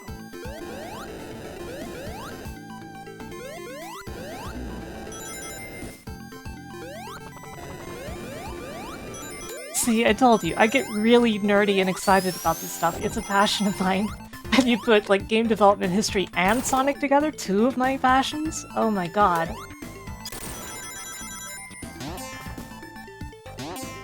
So, I think that the reason that that prototype became so popular is a mix of all these factors I've discussed.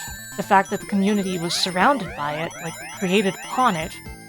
The fact that it contained clear things that were not in the final game that were intriguing and worth seeing. And the fact that Sonic the Hedgehog also just inspires a certain kind of crowd. The kind of people who are interested in digging into stuff like this.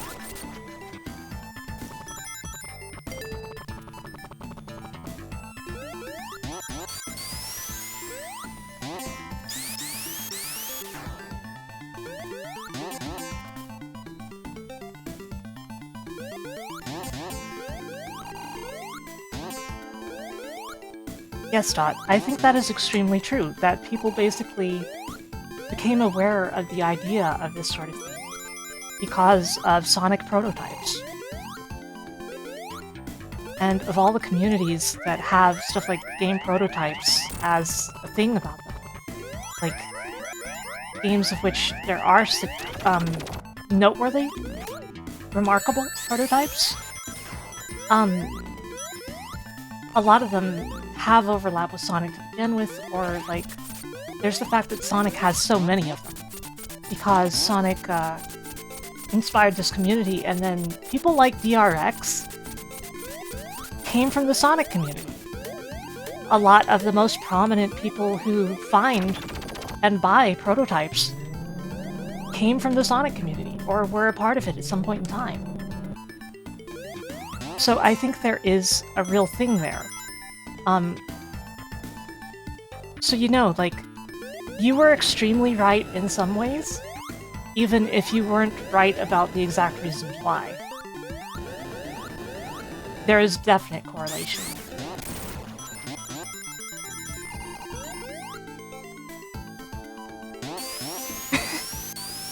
Yes, exactly. That level foo-foo.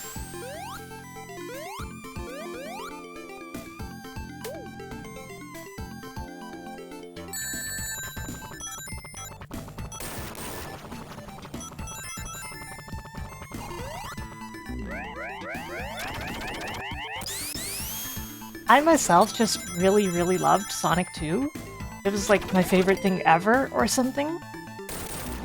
And I'd become aware of ROMs through a Sailor Moon ROM site at one point in time, and eventually I just found the Simon Y beta and information about it when I was looking at like ROM stuff.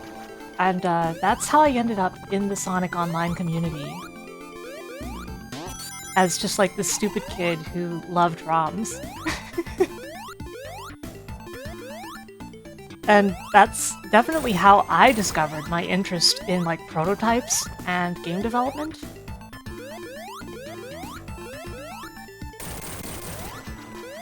Was through the Sonic 2 betas.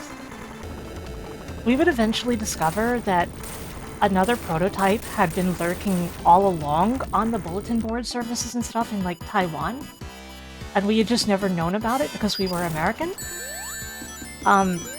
And that one nowadays is called the Censor prototype, after the group that made the scene release of it.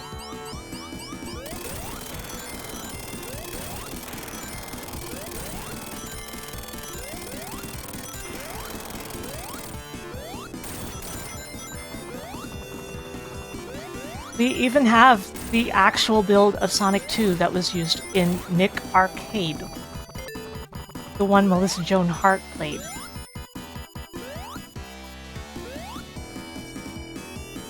The one with Green Hill Zone. It's actually incredible, and at this point, like, Sonic 2 is one of the most documented game developments of all time that wasn't intentionally documented by the developers or similar. And wasn't in the modern age of, you can just get the dev builds from back in the day, you know? The days before digital builds of games were, like, such a common thing to be able to find online. Like, it's the most documented classical game release, you could say. There are other things that became super intriguing to me in this way, though. Like Chrono Trigger, which was also a game I was incredibly fixated on for a long time. And know way too much about.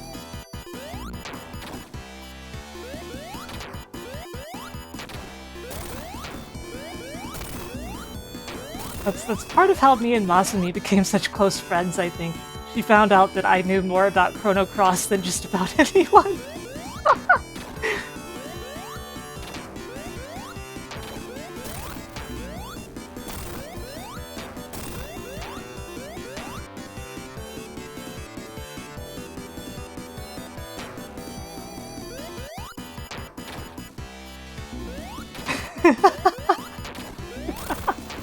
Oh, Dot.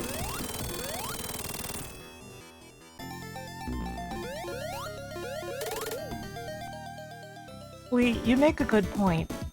Sega had a policy back in the day, an internal policy of, if a game can't be finished in a year, it's not worth making. And if a game is in development after a year, it's done. And this rule was very rarely violated, even as late as the Dreamcast. And that's what set the precedent of Sega rushing games so much. And it was actually a shock any time that a game got a little extra time to be worked on back in Sega's history back then, because they were really, really stick up their ass about this. And so many games developed by Sega, first party or second party, had to be completed in 1 year of development. And that was just it, full stop. And to be clear, that was a Sega of Japan thing. Sega of America did not really believe it. Which is a rare case of Sega of America may have been right, actually. And usually Sega of America were making terrible decisions.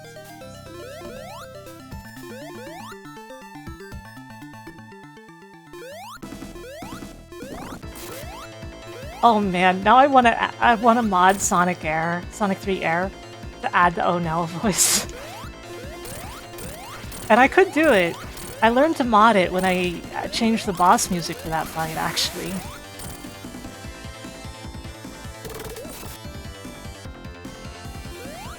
Yeah, it's like officially they've abandoned the policy, but unofficially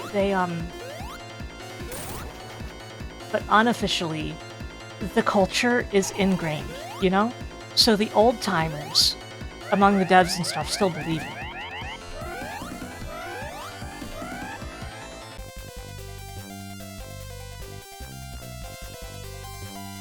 Yes, Fleet, that's the thing, because, like, the more advanced making a game gets, unless you dramatically increase the size of your development team, and maybe not even then, you can't rush a game out in a year like that, at that kind of expected graphics and everything. And since Sega had become a first-party dev with the Dreamcast and everything, they also had to deal with the fact that they had to set the bar. Sega games had to continue to be the absolute tip-top of quality that you can expect, because otherwise, who's going to set the example for games on their platform? Who's going to believe in the platform if the first-party games are not that good? I don't know that I believe that, but that's obviously a corporate expectation that exists.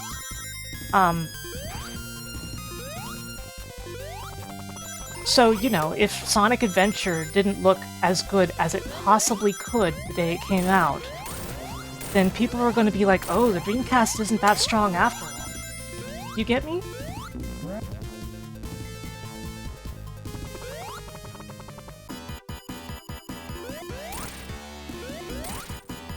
Yeah, you may have a point, Dot. Oh crap. Using Insta-Shield that way against this guy is a bad idea. I gotta do it carefully like that. Yeah, arcade development back then was super rapid. And Sega innovated a lot with their superscalar games. It was hard to match that at the time.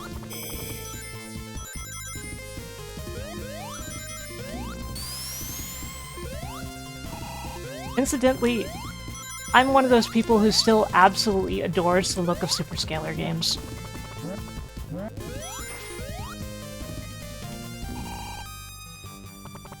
And I think of all the, like, pseudo 3D games you might see from days long past, those are among the ones that have aged the best.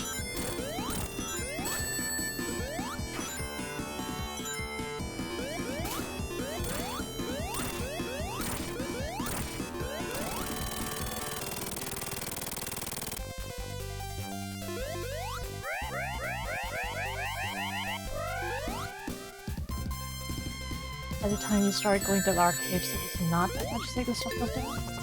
Yeah. I can easily believe that. Oh, Tazimuth! Thank you for raiding. Welcome. Mods, shout out. Tazimuth, what were you up to? How was your stream?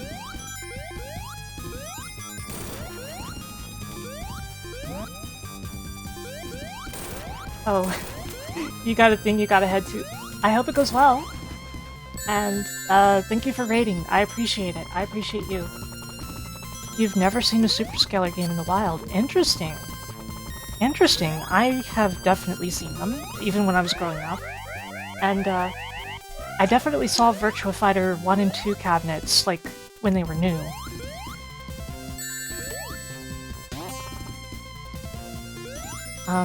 But obviously this is a thing that, like, varies by region, right? Because it would depend on what your arcade operator was actually interested in buying. Why is it doing that? Interested in buying.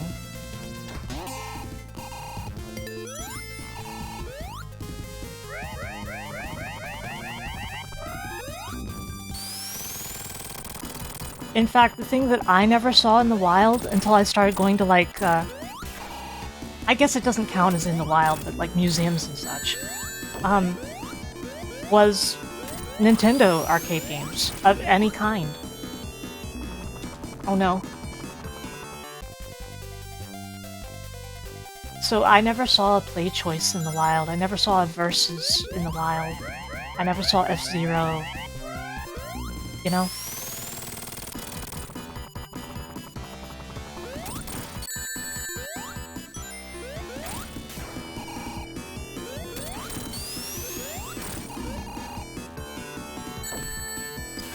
And yeah, I never saw Punch-Out in the wild either. Now that you mentioned Punch-Out, that would have been a good example.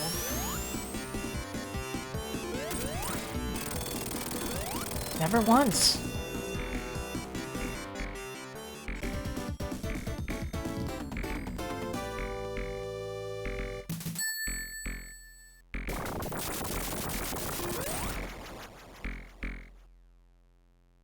Now, you know what boxing game I did see in the wild and played a bunch? Mocap boxing.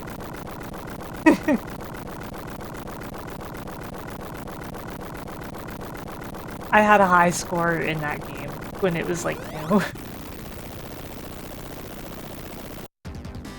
But that's not exactly like the old stuff. I think it's worth mentioning in context of a boxing game. Like, that was from a different generation. That was like a couple years before arcades weren't really open in my area anymore. You had to police 911.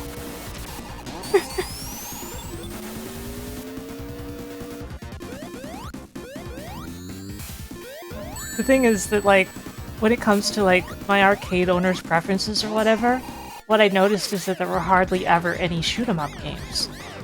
But, for, like, always, there was this one Raiden 2 cabinet in the corner of, like, the arcade from the day, like, not literally the day, but, like, right when Raiden 2 released, all the way to when the arcade closed down many years later under different ownership. That Raiden 2 cabinet was always there, and I eventually got the 1cc on that. Raiden 2 is... I feel like it's a pretty easy game, but, I was an impatient kid, and I was really impressed at my ability to do that when I finally got there. I was so proud of myself. You feel like they were the only ones you saw in the normal person arcade? I guess that makes sense.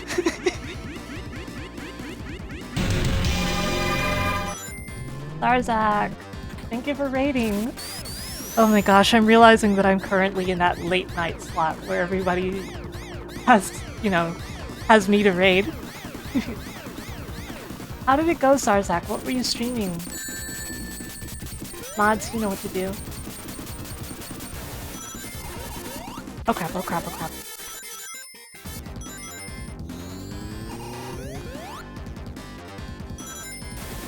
Zombies ate my neighbors. Oh, that is a hard game. How did it go?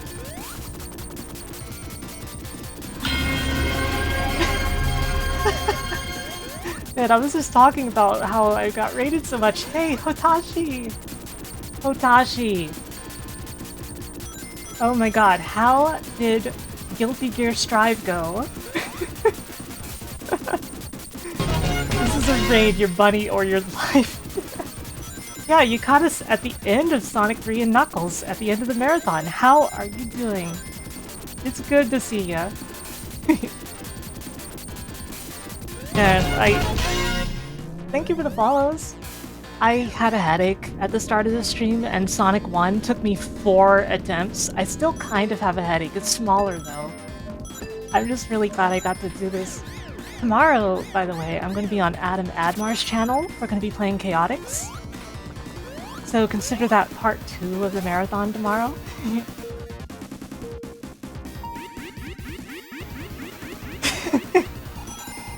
Oh, I see, I see. Sonic 3 has Shadow.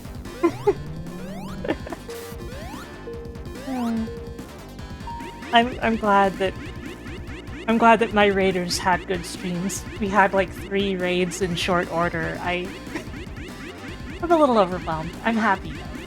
I'm in a good mood. You said 34, didn't you? Wow. I don't suppose that they list, like, the lowest dip switch setting. They probably just list the default and maybe the highest, right?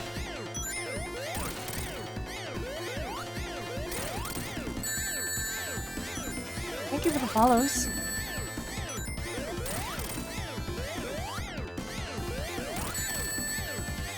Yeah, that's 34 is insane. I wouldn't have guessed. Even 29 is pretty dang high. Yeah, I'm gonna guess that the difficulty was turned down because I was a really impatient kid, and the only shmup that I otherwise bothered to learn was Salamander. And Salamander 2, of course, which became one of my faves.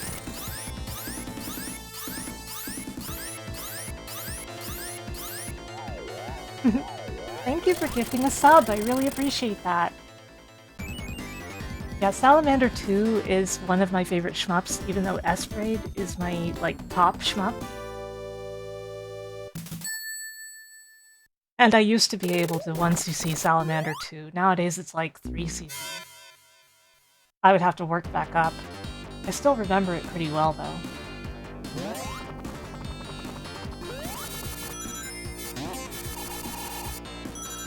It's just that I went, like, 8 years without playing it or something insane like that, you know? Oh, thank goodness, I actually got the shield. If I didn't, I would be trying to get it. And we'd be stuck here for a few minutes.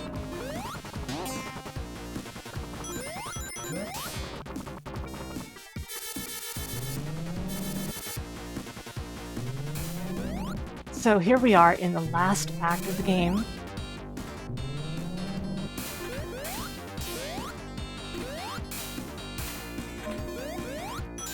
Yeah, I remember being slightly surprised at Salamander 2's difficulty rating, but then I saw that the higher rating was for Loop 2, and Loop 2 is insane compared to Loop 1. Loop 1 is practically medicated. Compared, I mean. Is this a 1cc? Technically, yes.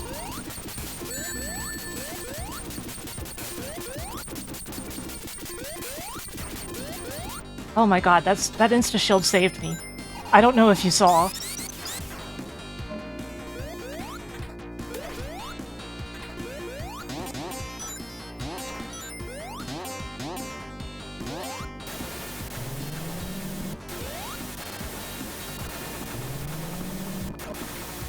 But yeah, I only had to continue in Sonic 2, and it was because I made a bunch of mistakes today. Although I started Sonic 1 over multiple times. And I almost had to start... Wait. Did I have to load my game in Sonic CD? I feel like I did, but... Yeah, Clutch Insta-Shield feels so good.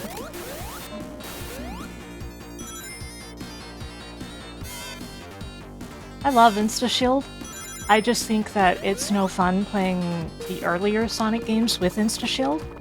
I mean, it's fun, but it breaks them. Like, I played all of them with max control once, and Insta-Shield made every single one of them very easy by comparison to normal. I still remember the time I played through all the games as Amy, too, and Sonic 2's Death Egg Robo went down in, like, like, 20 seconds. Because I could just keep double jumping and smacking it with the hammer. It's like smurfing. You're right, you're right.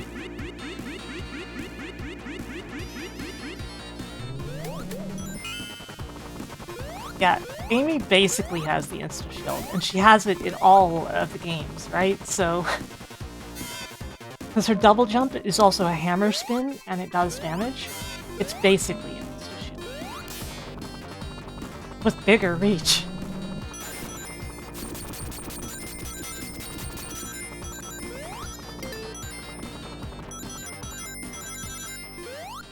Here's the boss.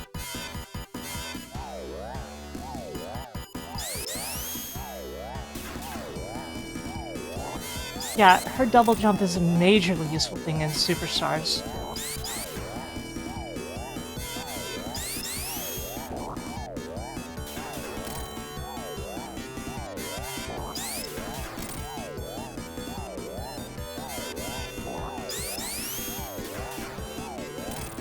I thought that was gonna hit. That did, though.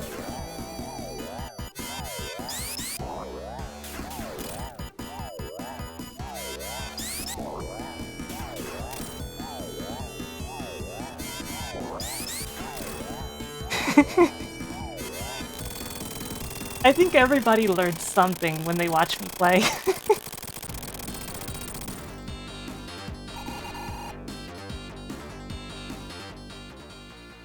Yeah, that's how I handle that boss. It's much simpler, in my opinion. You can even just spam it and you'll mostly be safe.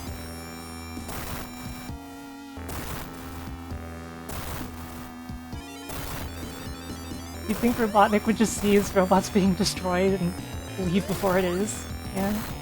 Did I get the Chaos Emeralds? No, but I will do Doomsday.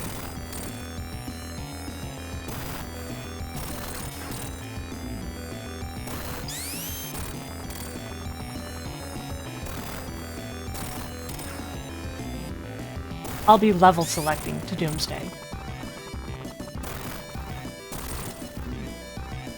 I don't count Doomsday toward the run, though. Oh, whoops.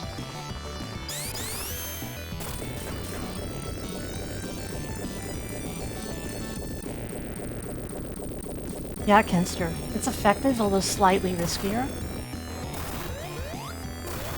Nose with this. Not too early. Thank you, Tails, for collecting that ring I wasn't even expecting to have. You basically jump when the sound stops.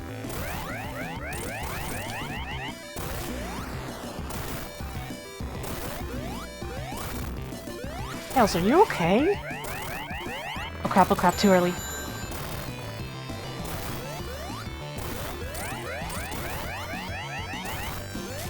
Yeah, it's...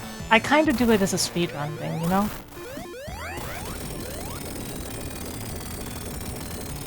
I always feel it's important that you don't let your guard down in this part. If you jump willy-nilly at him in this last section, you are possibly going to die. So I try to make it a triangle jump from the border of the screen, or otherwise to just make sure I'm past him when I jump.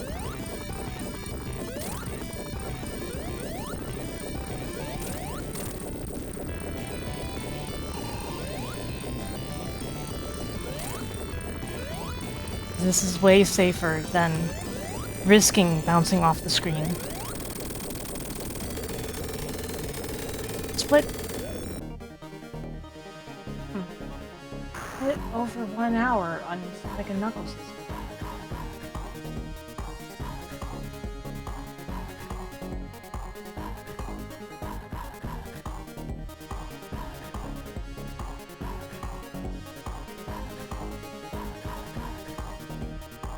Those backward G's look like D's to me.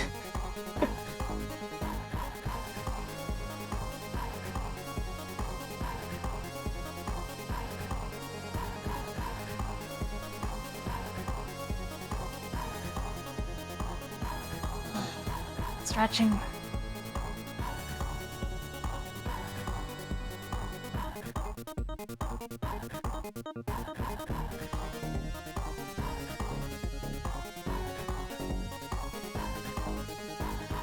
Deciding my raid target, even though we still got Doomsday to do.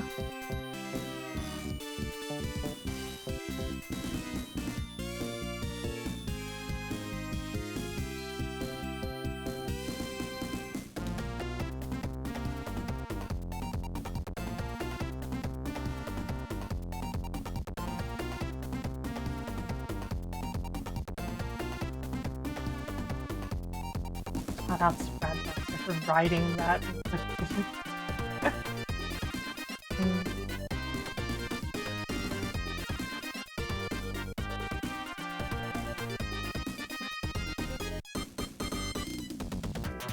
So, does everybody know how to unlock the level select in Sonic 3 and Knuckles? Because if not, you are about to learn.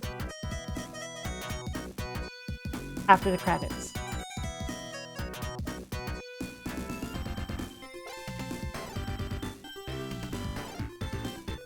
There is a different method you can use in Sonic 3 Complete, but I'm gonna teach you.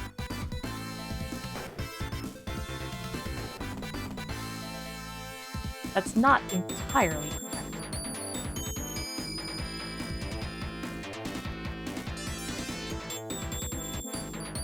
You got the order of the directions. Let me double check. I thought so. It's left, left, left, right, right, right, up, up, up.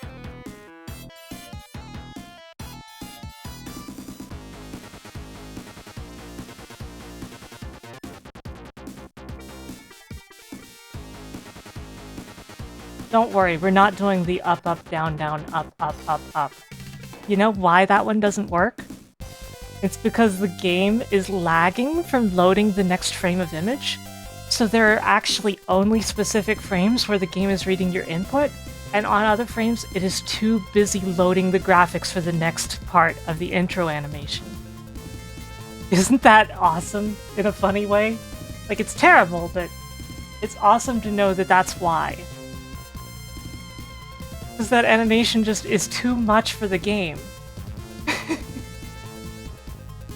And it turns out, you know, that animation probably wasn't always there, which explains a lot.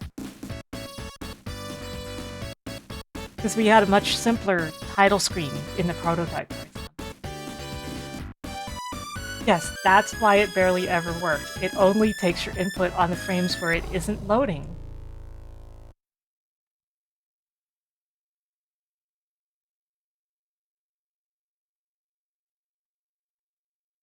Anyhow, so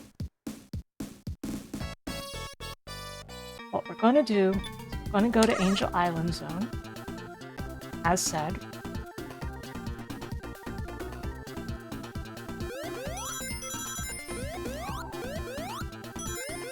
And here's what you do. You grab onto one of these ropes. I failed to grab onto the rope.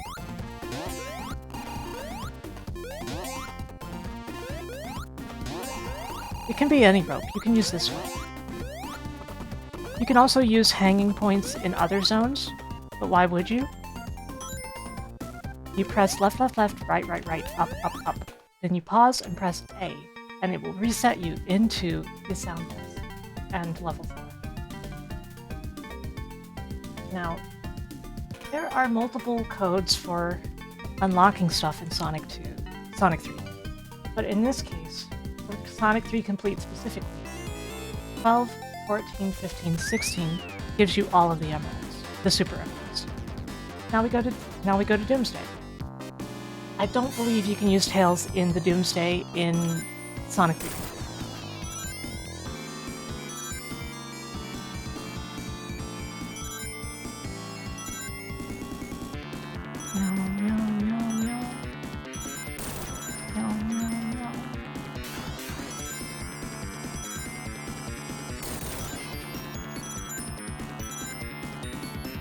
I don't really need this many rings, but insurance is nice to have.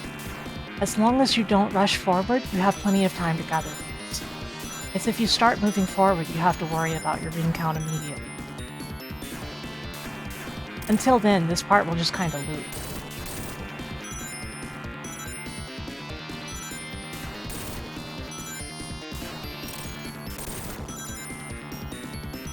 I don't know the exact technicals on how this part works.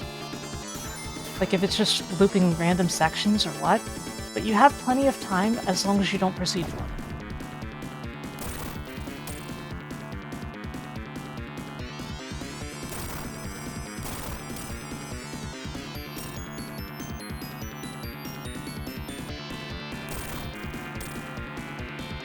Yeah, I am doing that, but I appreciate that you were trying to help me.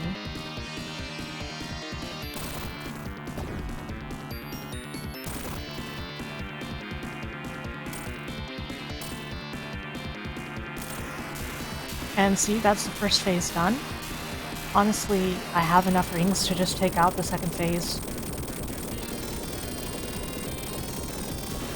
But I'll grab a little insurance anyway. Let's get back up to, say, 70.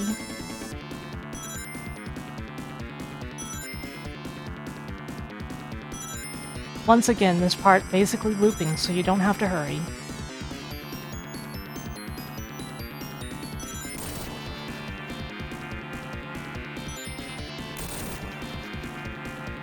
It would help if I got it right, though.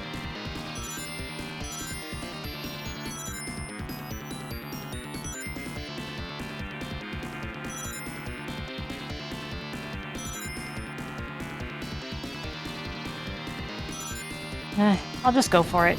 I have more than enough. I don't need all these. As long as you are dashing, it's really hard to not hit him.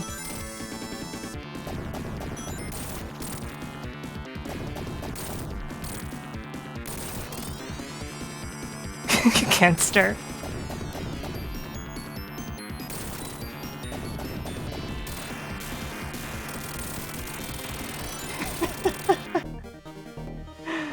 Live and laugh. Hang on the edge of tomorrow. I love that song.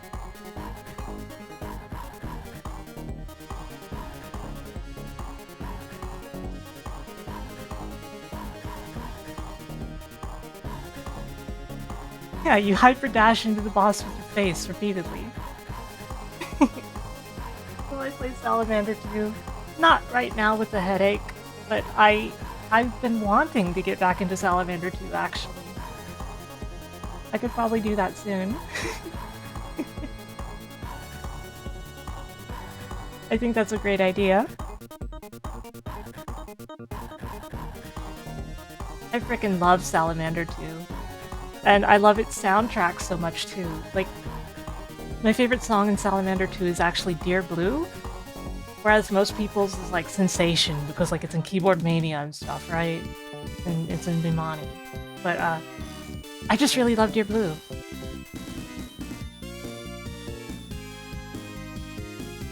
Sensation is great though, it's like second or third. Because it's either that or Last Exit, aka Moonspin, in second. You know, from the MSX Nemesis 2.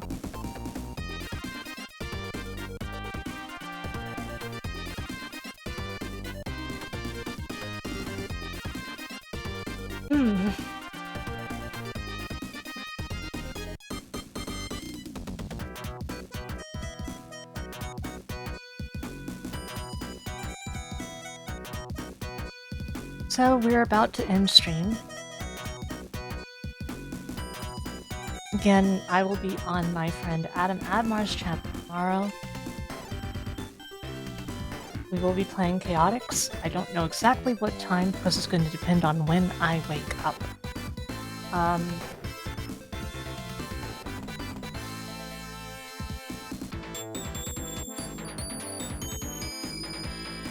And unless he ends stream, like while I'm waiting for these credits to end and stuff, we'll be raiding Eltriok, who is playing random GBA games and just hanging out.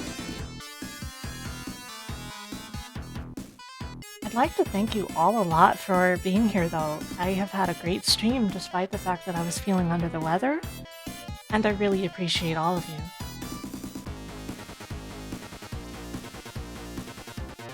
You know, I'm gonna relay one more funny community thing. Back in the day, people were convinced that in the credits, Sirocco was an alias for Michael Jackson, until somebody did like 5 minutes of research one day and was like, no, Sirocco's somebody who worked with Michael Jackson. He's just a person with one name. And everybody was just like, oh, well that's disappointing. They thought that Sirocco was Michael Jackson. Is it misspelled in the credits? I don't think so, but I don't remember.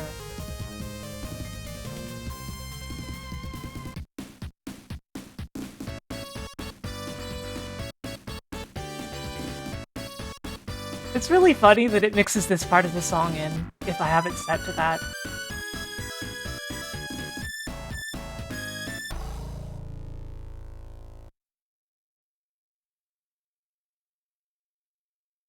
The guy who pilots the O. This ain't Gundam.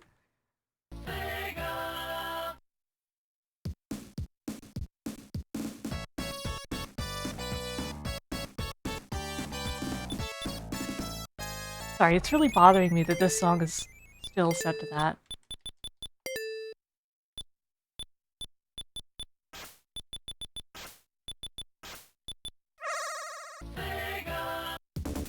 See, that's better. That's better. save backup. And let me switch my monitor back over. Accidentally set it to HDMI 1. Oh no.